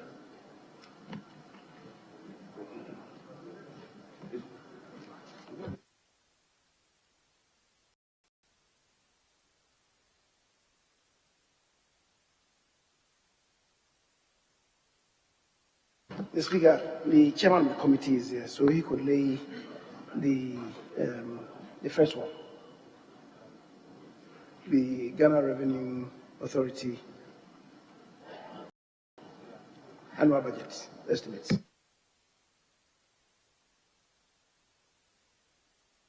Report of the Finance Committee on the annual budget estimates of the Ghana Revenue Authority for the year ending 31st December 2021. Honourable members, the report is duly presented and is for distribution to honourable members.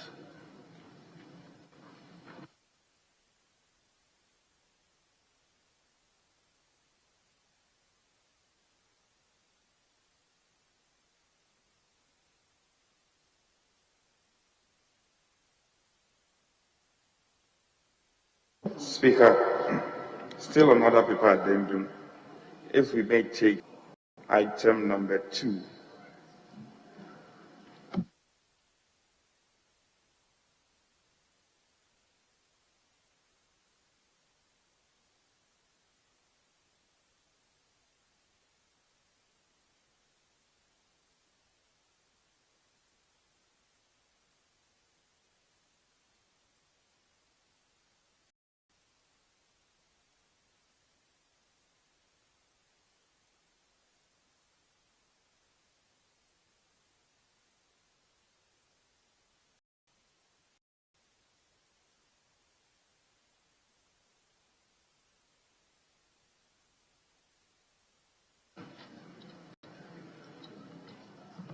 Honourable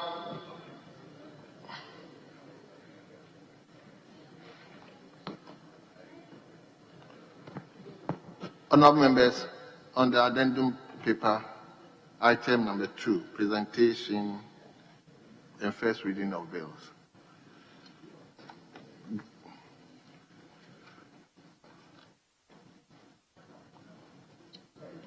An act to amend the Ghana Infrastructure Investment Fund Act 2014 Act 877 to provide for additional sources of funds, extend the period of exemption from taxes, and for related matters. Honorable members, the report is duly presented. It is referred to Finance Committee for consideration and report to the House.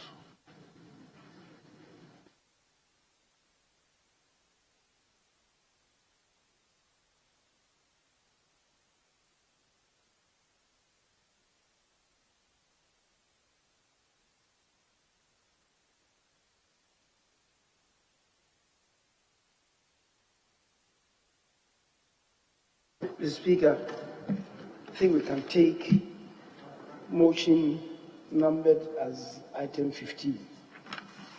Item 15, 1-5.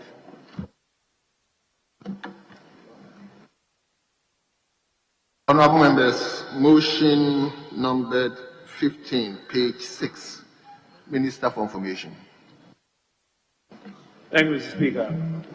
Mr. Speaker, I beg to move that this Honorable House approves the sum of 14 million Ghana cedis for the services of the Right to Information Commission for the year ending 31st December 2021.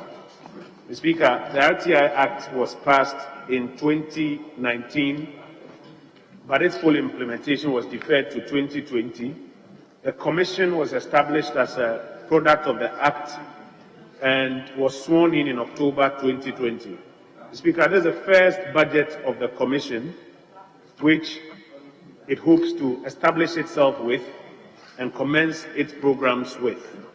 And I pray this House to approve this amount for the Commission. I beg to move, Mr. Speaker. Thank you, sir. Honorable Chairman of the Committee. Mr. Speaker, I beg to second the motion. And in so doing, Mr. Speaker, I would want to present the report of your committee. But I want to seek leave and make few typo corrections. Mr. Speaker, on observations, page 3, 8.2 is 1% allocation for keepers. 1% must be deleted. It must be allocation for keepers.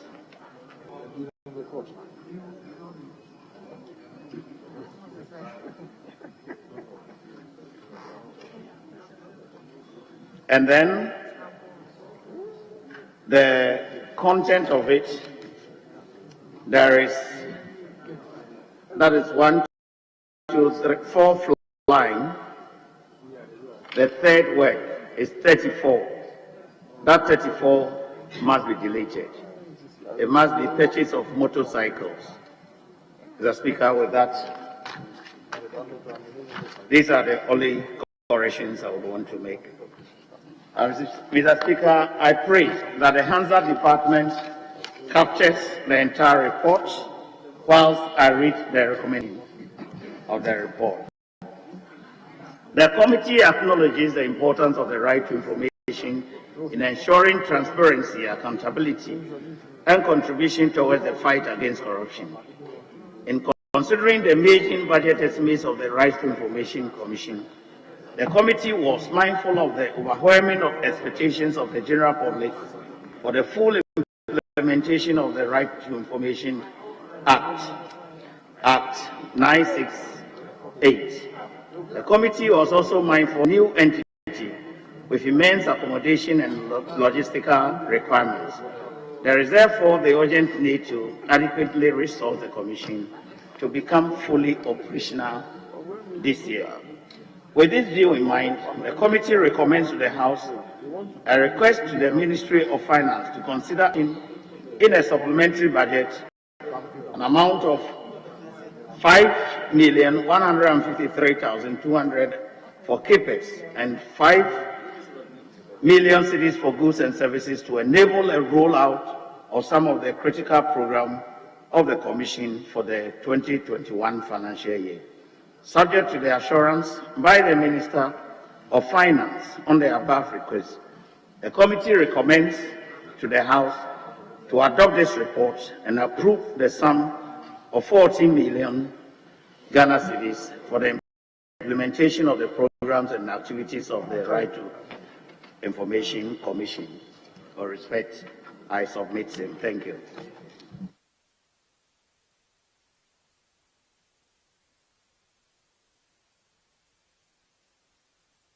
Yeah, Honourable Member. Mr. Speaker, I for the opportunity to contribute to the motion that this Honourable House approves the sum of 14 million for the Right to Information Commission. Mr. Speaker, the Right to Information Commission is a very important commission pursuant to Article 21F of the 1992 Constitution, which guarantees the right of the citizen to information. This House passed the Right to Information Act. Mr. Speaker, the implementation of the Right to Information Act was deferred, owing to the fact that after the fiscal impact analysis, this country will need 750 million for the Right to Information Commission to take up in all the districts, the regions in the country. Mr. Speaker, after 2 years of the law being passed, in October 2020, the Right to Information Commission was established and is now going to take off, and we are making a maiden budgetary allocation to the Right Information Commission. Mr. Speaker, if by the government's own fiscal impact analysis, an amount of 750 million will be needed by the Right to Information Commission to be able to operate in this country, and after 2 years, the allocation is now 14 million Ghana cedis. Mr. Speaker, how are they going to operate? Your own analysis, 750 million, and now that they are coming into being, you are going to give them 14 million. If this government does not want the citizens to have the right guaranteed by the Constitution, based on which the Right to Information Act was promulgated, clearly and says so. Because if you look at 750 million needed for the Commission to function and the allocation of 14 million, one can clearly say that the Commission is just to appear as ensuring the citizens have the right to information, but in reality, they will not be able to operate. They don't even have headquarters. Now that all those things are going to be done, they are not even looking for vehicles. They are looking for motorbikes. But the motorbikes too, we cannot get it for them. Mr. Speaker, KPS, the Commission was looking for about 33 million, but it is only 500 that is being given to them. Say this constitutes about 1%. Clearly, what they are looking for, you are just giving them 1% of it. How can they function? For goods and services, the amount requested for, the government is giving them 8% of the amount. Clearly, cannot function and function well. Are we expecting them to perform 8% of their function? Are we expecting them to perform 1% of their function? Mr. Speaker, if nothing is done in the mid-year, I can assure Ghanaians that the impression is created that they are being given the right to information as stipulated in Article 21F of the 1992 Constitution, but in reality, they are not going to get it. The Right to Information Commission is supposed to have office by the Right to Information Act in all the districts in this country. And with 40 million, how can they even pay a compensation to officers in all the districts? It is not even enough. Mr. Speaker, I'm not surprised that the committee's report is indicating that the amount of 14 million being allocated to the Right to Information Commission, yes, 14 million, 1/4 to the Right to Information Commission, the committee is saying that amount is woefully inadequate, having regard to the fact that it is a maiden budget allocation and a lot is expected from the Commission. Mr. Speaker, I will therefore, on behalf of the Commission, plead that everything possible must be done to ensure that in the supplementary budget, which will soon come, adequate provision is made to the Right to Information Commission so that Ghanaians can be guaranteed the right to information. The Right to Information Commission, the work is going to ensure probity and accountability. It is going to control corruption in this country. Anything in relation to corruption is very dear to my heart, and is dear to the heart of all members of parliament, and is dear to the heart of Ghanaians. Therefore, enough allocation. If you need 750, we should manage and even give them half.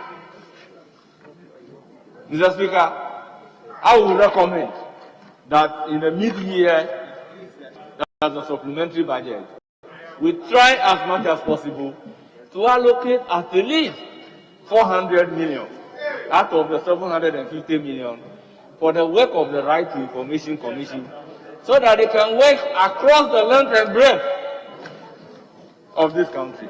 Mr. Speaker, I support the motion, hoping that the supplementary budget, they will make enough allocation for them. Thank you for giving me. Thank you, Honorable Member. Honorable members, the motion has been moved and seconded. It is for the consideration of the House. Honorable Member for South Dai to also. Mr. Speaker, thank you for the opportunity once more to add my voice to the call that an amount of 40 million Ghana cedis be approved for the novel RTI Commission to take up this year. Mr. Speaker, the passage of the RTI law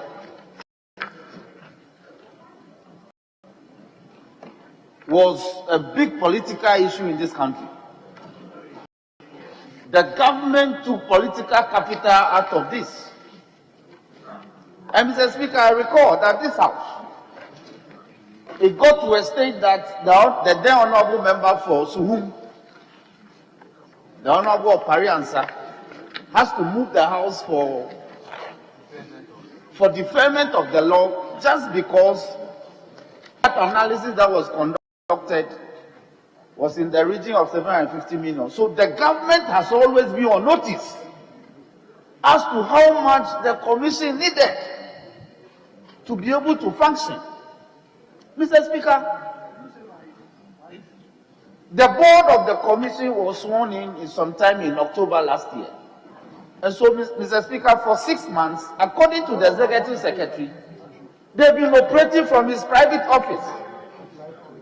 And when they submit a budget of about 169 million to be able to take off, to acquire regional office, to acquire national head office, to be able to implement this important law constitutionally anchored, Mr. Speaker, we give them 40 million Ghana cedis. Mr. Speaker, to do what? Mr. Speaker, it's most unacceptable. And therefore, the committee chaired by the able, my distinguished Honorable Animedu. He agreed with the committee that we should even be looking for statutory sources of funding, so that will not be the committee's budgetary allocations will not be tied to the whims and caprices of some executive sitting somewhere. Mr. Speaker, this is a very important commission, and I don't think that as a people we set up this commission just like the office of the special prosecutor to fail. We cannot deprive them of funds so that they will not function. Mr. Speaker, I am very passionate about this matter. Mr. Speaker, even the regulation, the Honorable Yabuama, please sit down. Mr. Speaker, you recall that sometime last year, when the Honorable Member for Ashama had calls to seek for information from the Electoral Commission, he was denied, Mr. Speaker, and therefore he had to go to court. And the court had to rule that even though the regulation was not in place, some form of agreement had to be had to determine fees payable so the information can be given to him. So I was expecting that the executive would be in a hurry to come to this out with the regulation that will operationalize the law. That too is missing. If you give them 40 million, how can they be able to do this? Mr. Speaker, I am in tears. I am in tears. I am in tears. That my heart, that we set us office of the special prosecutor.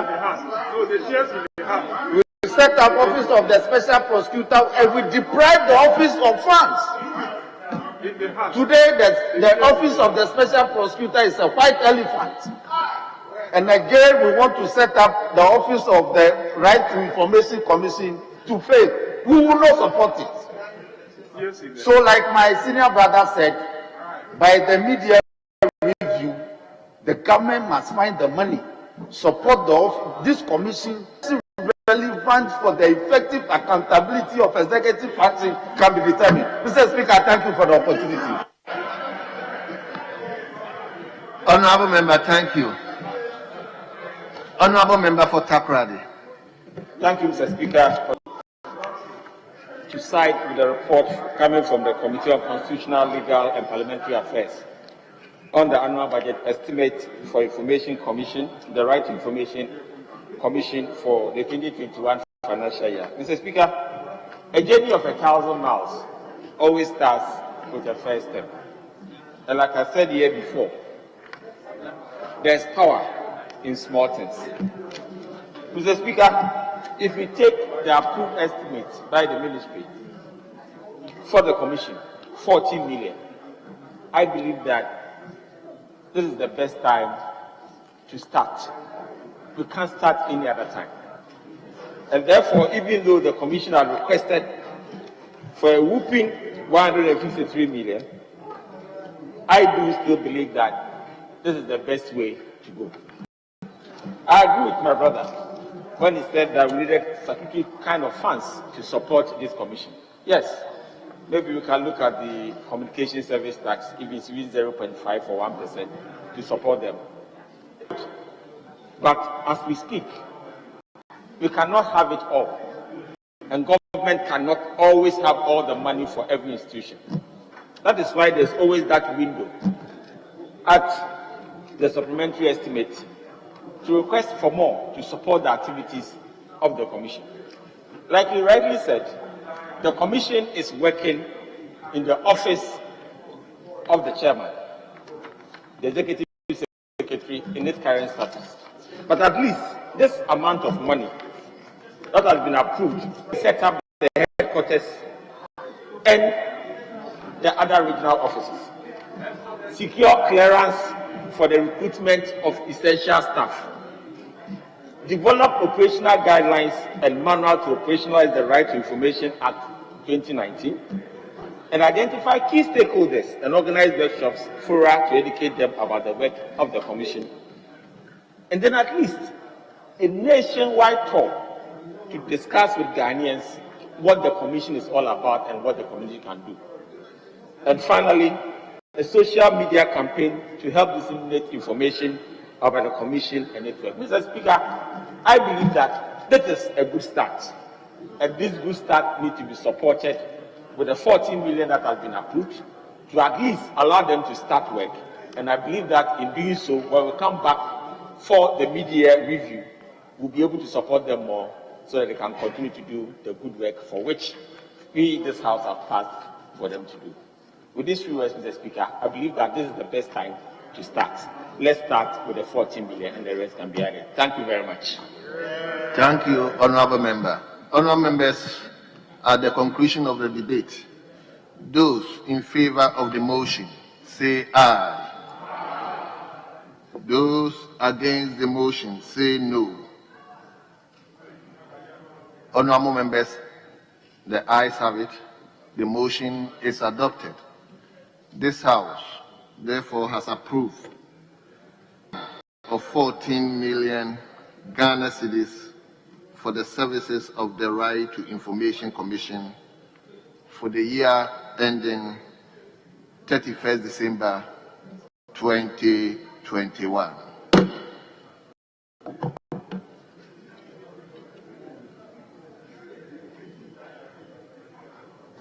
Honourable Majority Whip. We're still waiting for many more of our reports to be ready. So, under the circumstances, we may have to suspend sitting maybe for an hour.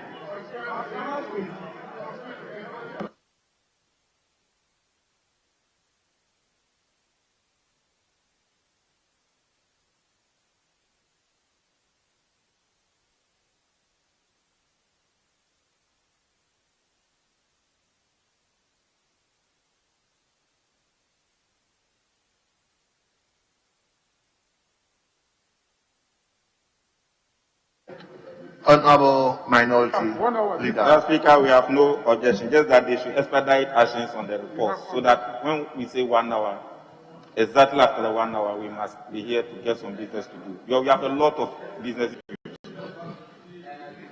Honourable Members, the sitting is accordingly suspended for 1 hour. The time is 6:25.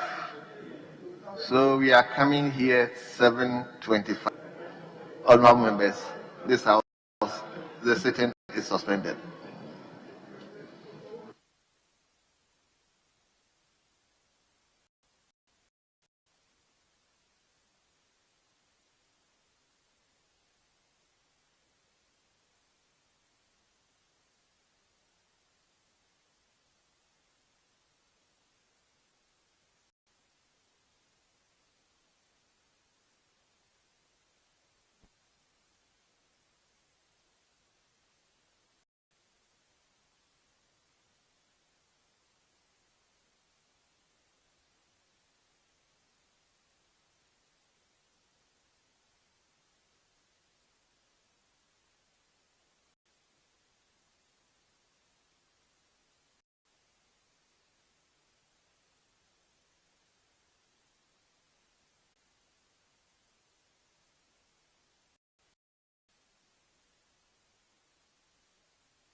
Honourable Members, you are welcome. Honourable Majority. Speaker, if we may, other people addendum number 2.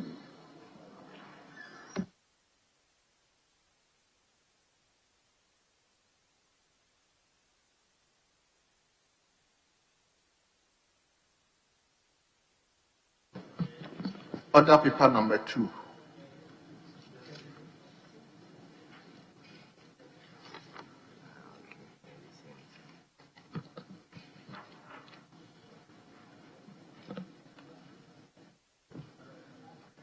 Honorable Whip, are you referring to the addendum?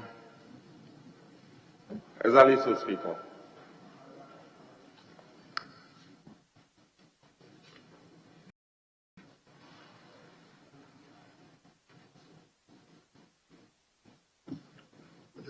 This one.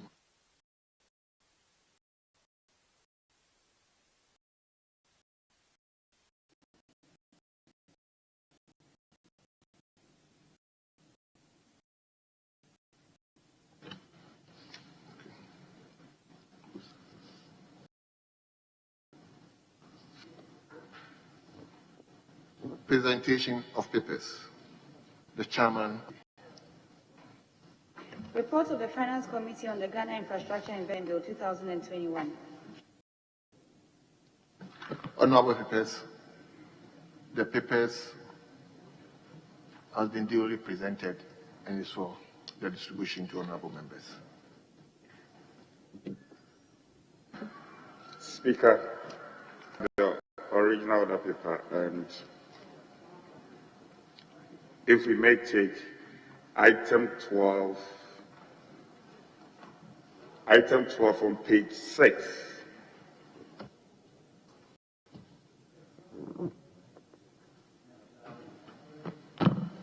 Speaker,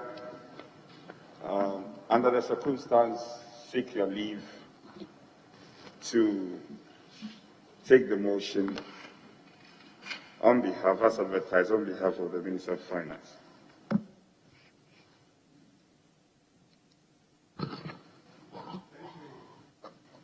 Available leader. Mr. Speaker, we have no objection. My issue is supposed to be taken by Minister of State. And I don't know.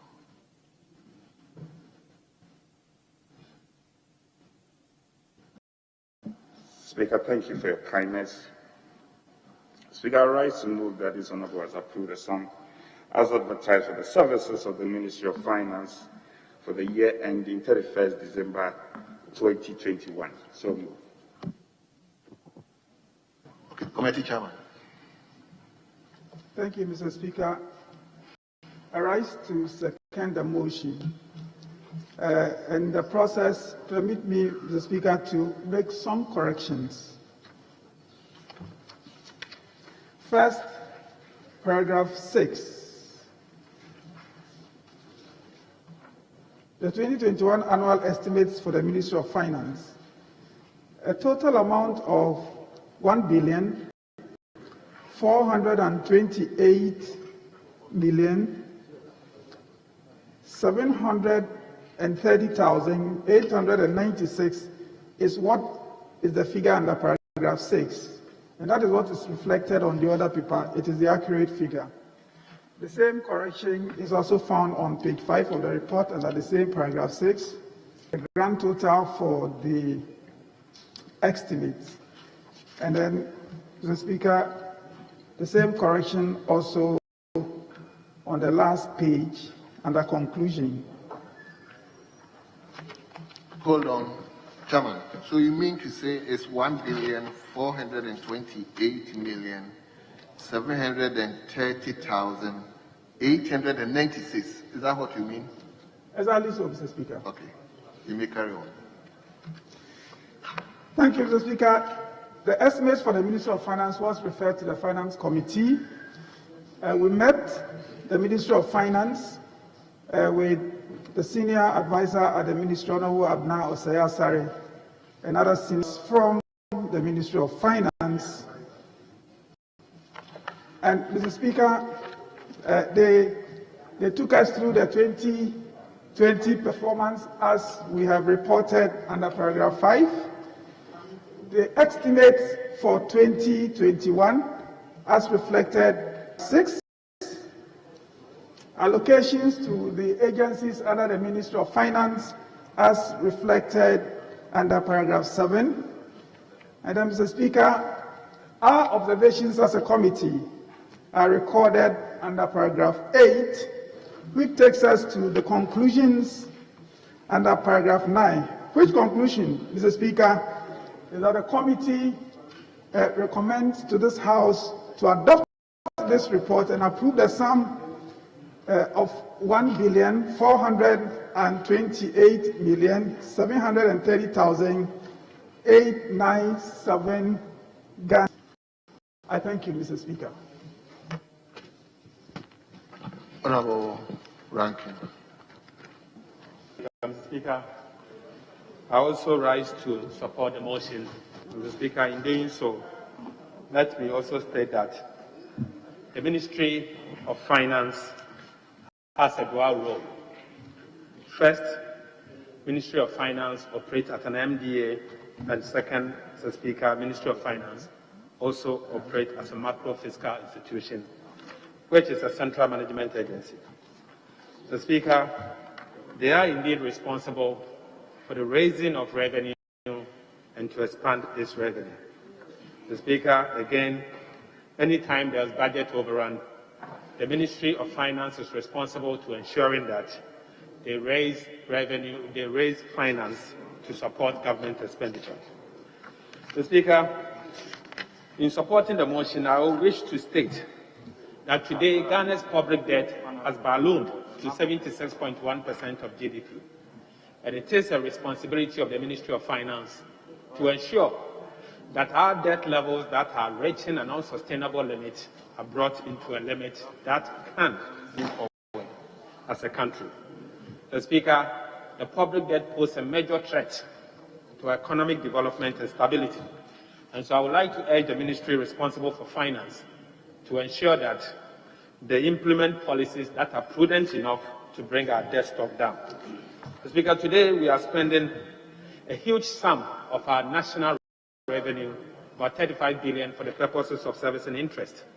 And so, Mr. Speaker, you will notice that as a result, I've heard colleagues complaining that the ministry is not able to allocate us to certain sectors of the economy. Mr. Speaker, this is largely because of the fact that huge amount of money is going into our debt servicing. And that is why, Mr. Speaker, the ministry must take steps to ensure that phenomenon is actually curtailed.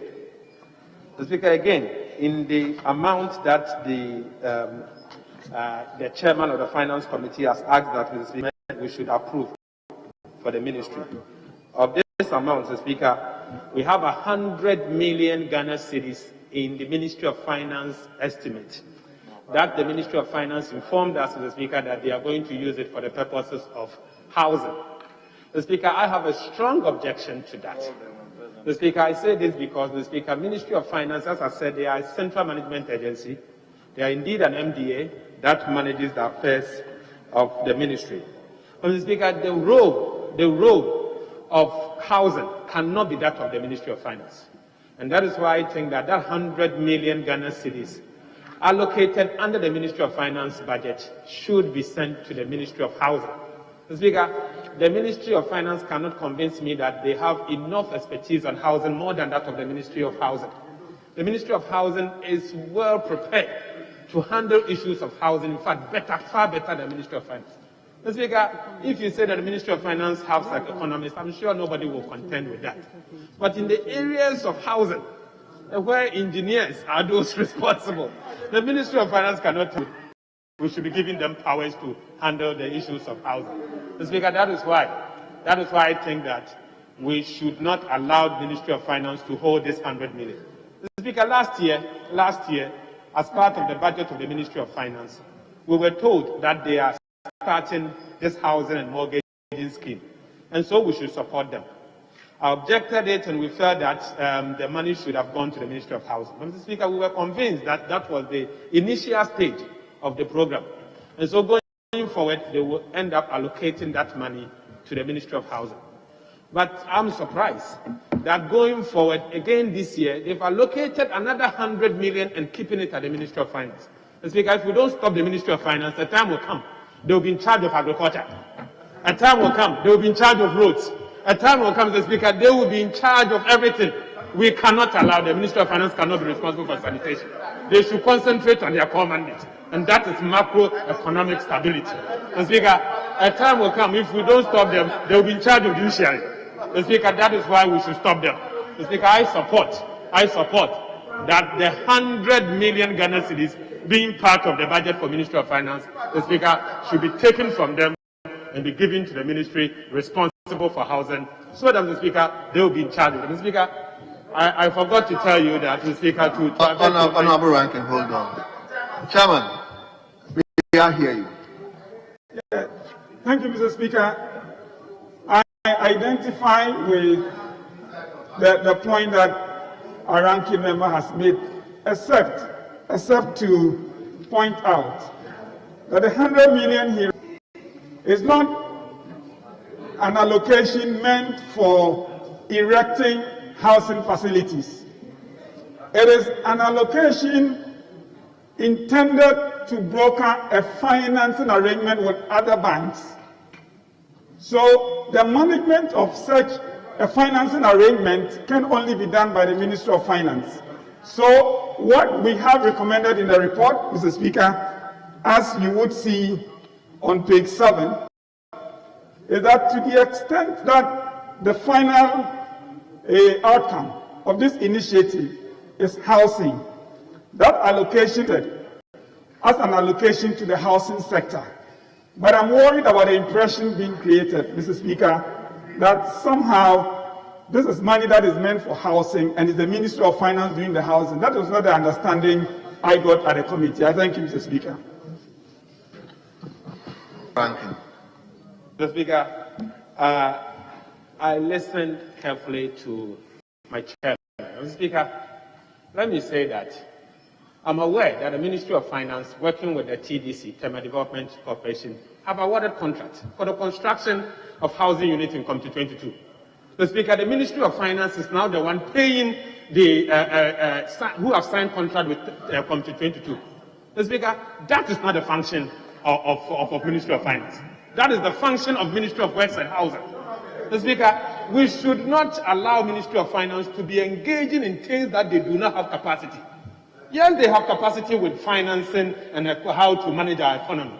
That is the work of the Ministry of Finance. Mr. Speaker, the work at the Ministry of Finance is so much that, Mr. Speaker, let us encourage them to stay within their core mandate and not to veer into areas of agriculture and housing. That is not their mandate. That is not their mandate. Mr. Speaker, I beg to say that I support this motion, subject to us taking 100 million from the Ministry of Finance to the Ministry of Water Resources, Works and Housing. Thank you, Mr. Speaker. Honorable members, the motion has been moved. It is for the consideration of this House. Let me invite Honorable Member for Abrikuma North. Thank you, Mr. Speaker. Mr. Speaker, I rise to support the motion to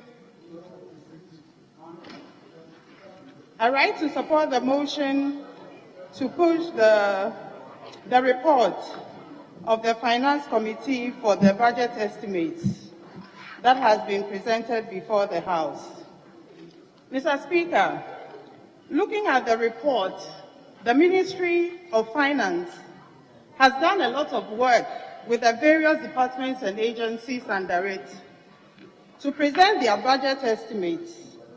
And I would particularly like to bring the attention of the House to the issue that is raised concerning the housing and mortgage scheme, which has already been presented. Mr. Speaker, we all know that housing is a big problem in Ghana. And for the ministry to make an effort in raising mortgage financing as a template to ensure that housing is affordable in Ghana, I believe it is a great step to be commended. So I move that the 100 million, Mr. Speaker, should be encouraged, and the Ministry of Finance should be encouraged to continue with what they are doing. Mr. Speaker, in addition to this, I would also like to treat for the various work they have done in protecting the public purse. Considering the amount of work that we did last year concerning the COVID, there was a lot of revenue that we had to share to make room for COVID. Mr. Speaker, this year we have made a budgetary allocation to cover the cost of COVID, especially in the area of vaccination and in the health infrastructure that we need to put up to cover COVID. We have made room to provide additional 20 million vaccines for the people of Ghana, as well as 111 hospital infrastructure. Mr. Speaker, considering what has been put into the budget of the ministry to ensure that they are able to sustain the fiscal, Mr. Speaker, I would like to suggest that we move this for approval. Thank you very much.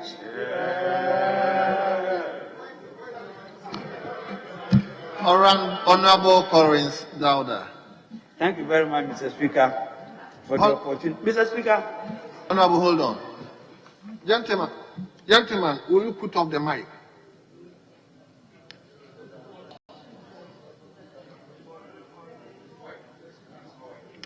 Okay. Honorable Collins.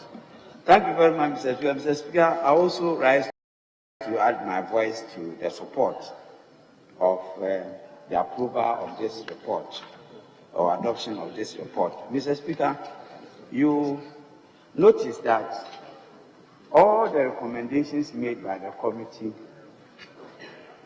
haven't got any problem except the one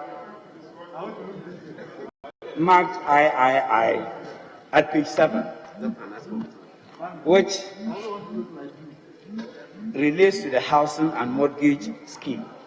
Mr. Speaker, as has been alluded to by the ranking member, the Ministry of Finance has no business attempting to construct houses for Ghanaians when there is a ministry responsible for housing in this country. My colleague and friend, the Minister for Roads, who is in the chamber here, is scared of this development. If it should be allowed to develop, one day the Minister of Finance will be signing road contracts in this country.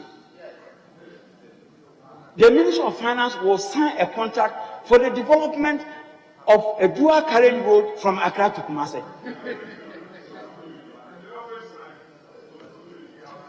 And therefore, I am saying that. Honorable Collins, hold on. Honorable member for. Thank you, Honorable Speaker. Etiwa East. For the opportunity. Speaker.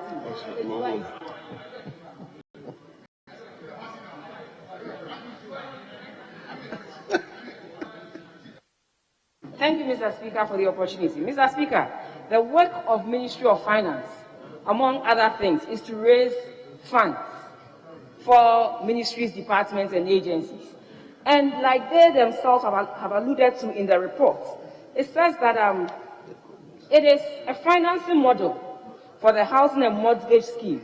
So Ministry of Finance allocates the funding, and then TDC and the others can leverage on it to look for more funding to help us build homes and close the housing gap in the country. So Ministry of Finance has the right or the mandate to raise funds, be it for the road sector, the education, or anywhere.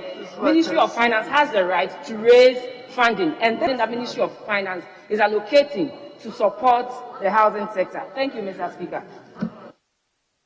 Thank you very much, Mr. Speaker. Mr. Speaker, for the information of the honorable colleague who just spoke, Tama Development Corporation is one of the state agencies under the supervision of the Ministry of Works and Housing. What kind of usurpation of powers is this? You are usurping the powers of the Ministry of Works and Housing. They have direct supervisory responsibility over Chama Development Corporation, and you want to deal with that corporation directly. It is wrong. It's absolutely wrong. Mr. Speaker, he is even deepening the scare of the Minister for Roads and Highways. It means that tomorrow, highways will be dealing directly with the Minister of Finance at the blind side of the Minister for Roads and Highways. So, Mr. Speaker, the chairman, in his contribution, said that this fund is not to be used to construct homes. But what was allocated last year, 2020, was used to develop homes in Tema. There is evidence that the allocation that was made in 2020 was used to construct homes. And therefore, my proposal is that at West, the ministry should try and collaborate at West to collaborate with the Minister of Works and Housing in implementing this project. But to take it absolutely as a project under the Ministry of Finance, it is wrong. And I want to oppose this. I thank you very much, Mr. Speaker, for this. Majority Leader. But, honorable members, I will allow the right honorable Speaker to take the seat. But you can go on. Mr. Speaker, not really to contribute, but I think the issues raised by my colleagues who spoke to the role of the Ministry of Finance in the affairs of the Ministry of Works and Housing is something that should engage our attention. Mr. Speaker, I'm surprised, though, that it should be coming from the Honorable Ranking Member, the Honorable Atufos. Mr. Speaker, he was a Deputy Finance Minister. And the Honorable Collins Zauda was, at a point in time, the Minister for Works and Housing. Mr. Speaker, when we were constructing this facility, Job 600 Complex, the two ministries ganged up and insisted ought to be for Parliament, be supervised and superintended from the two ministries. Today, they are saying that is wrong. Today, they are saying that is wrong. the two ministers are now saying that it's wrong. We argued extensively that it was wrong, and they disagreed.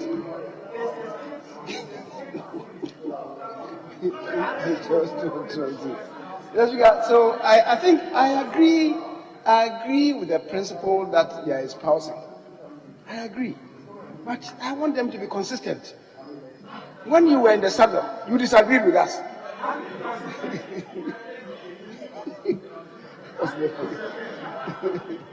Mr. Speaker, go and look at the records. I was never against VAT. I was never. Go and look at your Hansard.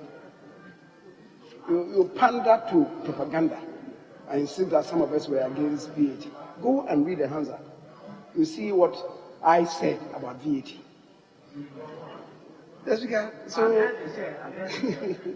Mr. Speaker, I think what they are saying, as I said, in principle I agree with them, but it cannot be pick and choose. When you are not in the saddle, it's bad. When you are in the saddle, it's good. That's the issue that I'm listening to. Mr. Speaker, thank you very much.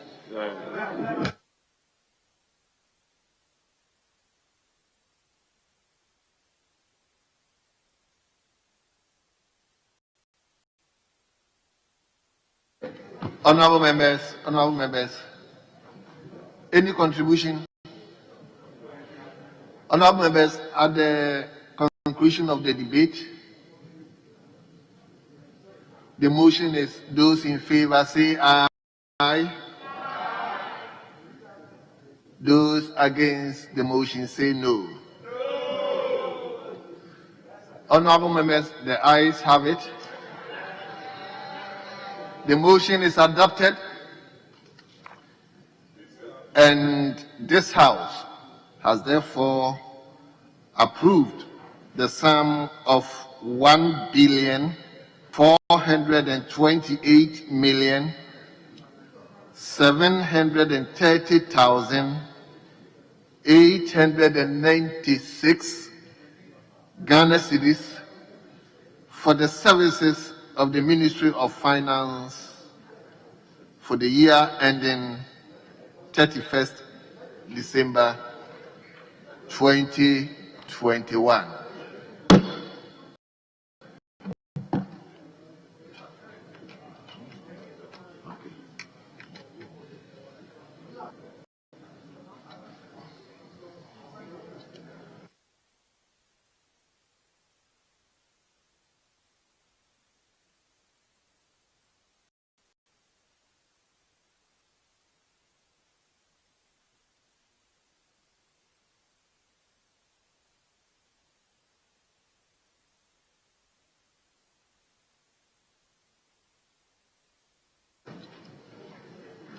Honorable Majority Leader,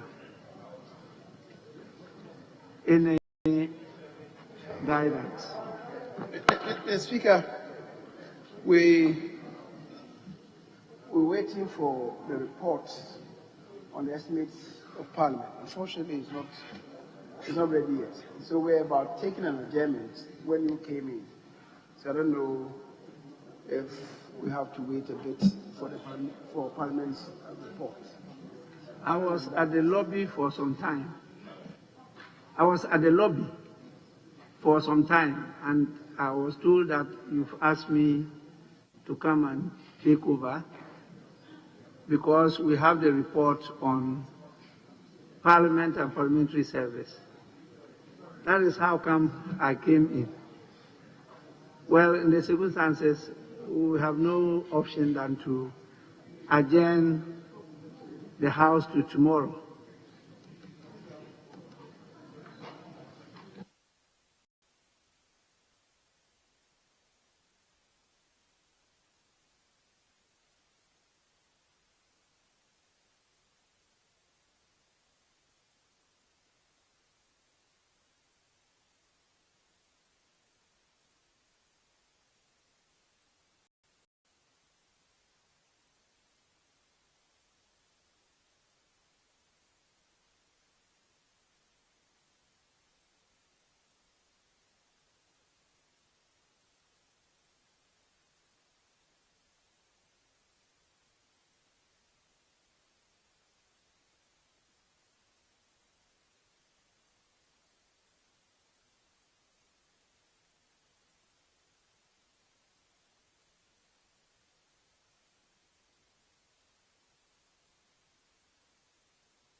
Honorable members,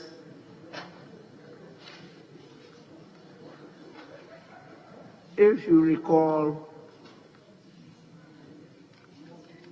there was an outstanding issue I drew the attention of the House to. In fact, it was the Deputy Minority Leader who drew the attention of the House to the fact that the Parliamentary Service Board was not yet in place and wanted to know why. And my explanation was that the advice that this House was to give me has not yet been communicated to me. I now have in my hand the advice from the House. The advice is to the effect that the committee, after a long period of discussion, submits for appointment the names of the following persons. 1. Honorable Oseche Mensah Bonsu, Member of Parliament for Swami and Majority Leader.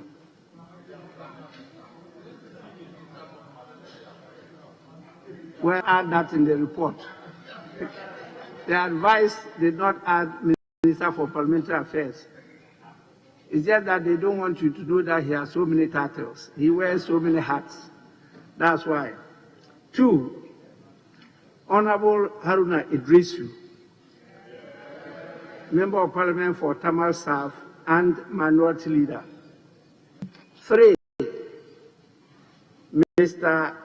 Abraham Osei Edu, former Member of Parliament and former Majority Leader of this House. And 4, Mr. Johnson Asiedu Nketia,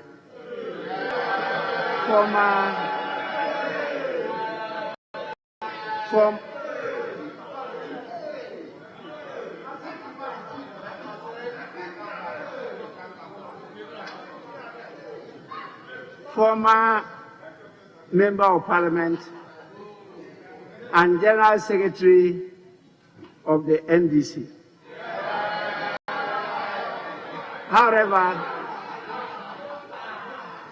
However, it was considered by some members of the advisory committee that the membership of Mr. Asiedu Nketia may amount to an undesired intrusion into the governance of Parliament by a political party and may not, in the circumstances, bode well for the independence of Parliament, since he is the General Secretary of a major political party. Notwithstanding, Mr. Speaker is the person clothed with the authority to appoint the other 4 persons who, together and the Clerk of Parliament, constitute the Parliamentary Service Board. It is also our considered opinion that Mr. Speaker will do what is appropriate. Accordingly, Right Honourable Speaker, I write to forward the above-mentioned names for your consideration in accordance with the mandate of the committee. Thank you very much. And this is signed by the chairman, the advisory committee on the composition of the Parliamentary Service Board. There is no name. I thank the committee and I'll proceed to appoint the persons named as members of the Parliamentary Service Board. But I want to note that the former Parliamentary Service Board had Honorable Hackman Osu Ajiman as a member of the board. And Hackman Osu Ajiman later became the chairman of the Council of Elders of the New Patriotic Party. That one was not intrusion into the governance of Parliament by a political party.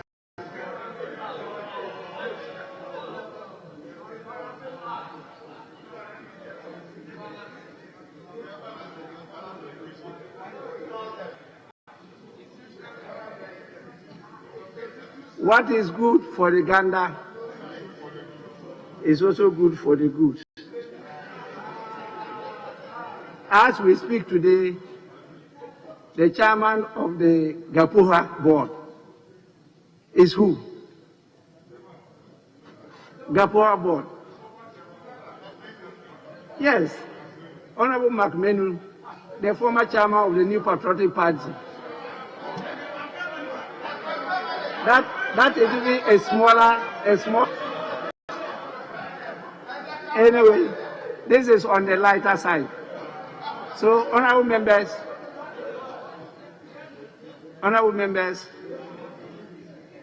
the Parliamentary Service Board will be properly constituted and we will start our work.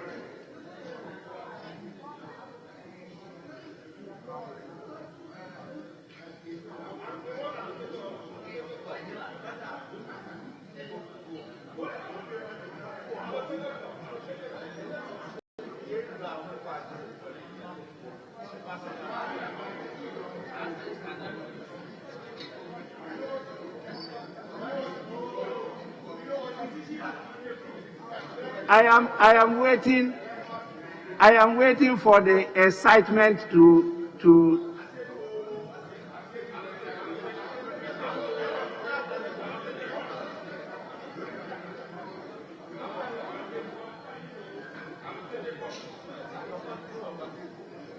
I'm waiting for the excitement between the majority leader and the ranking member on foreign affairs to subside.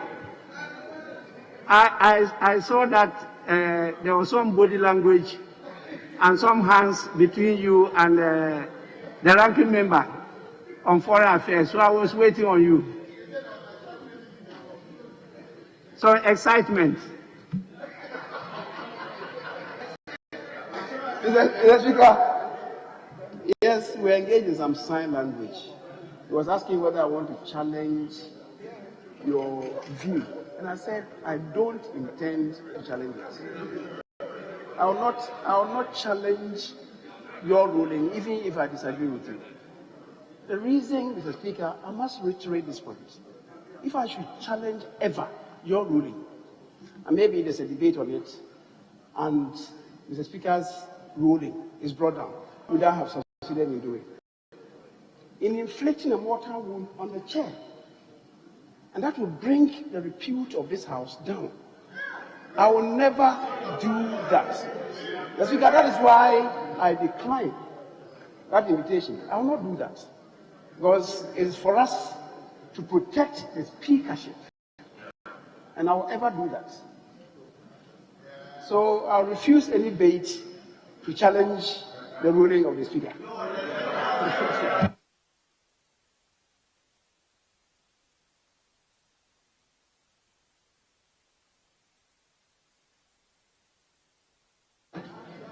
Honorable members, thou shalt not tempt the majority leader to challenge the ruling of the Speaker. I say, thou shalt not tempt the majority leader to challenge the ruling of the Speaker. With this, I proceed to adjourn the House. The House is accordingly adjourned to 10 a.m. tomorrow in the forenoon. House is adjourned.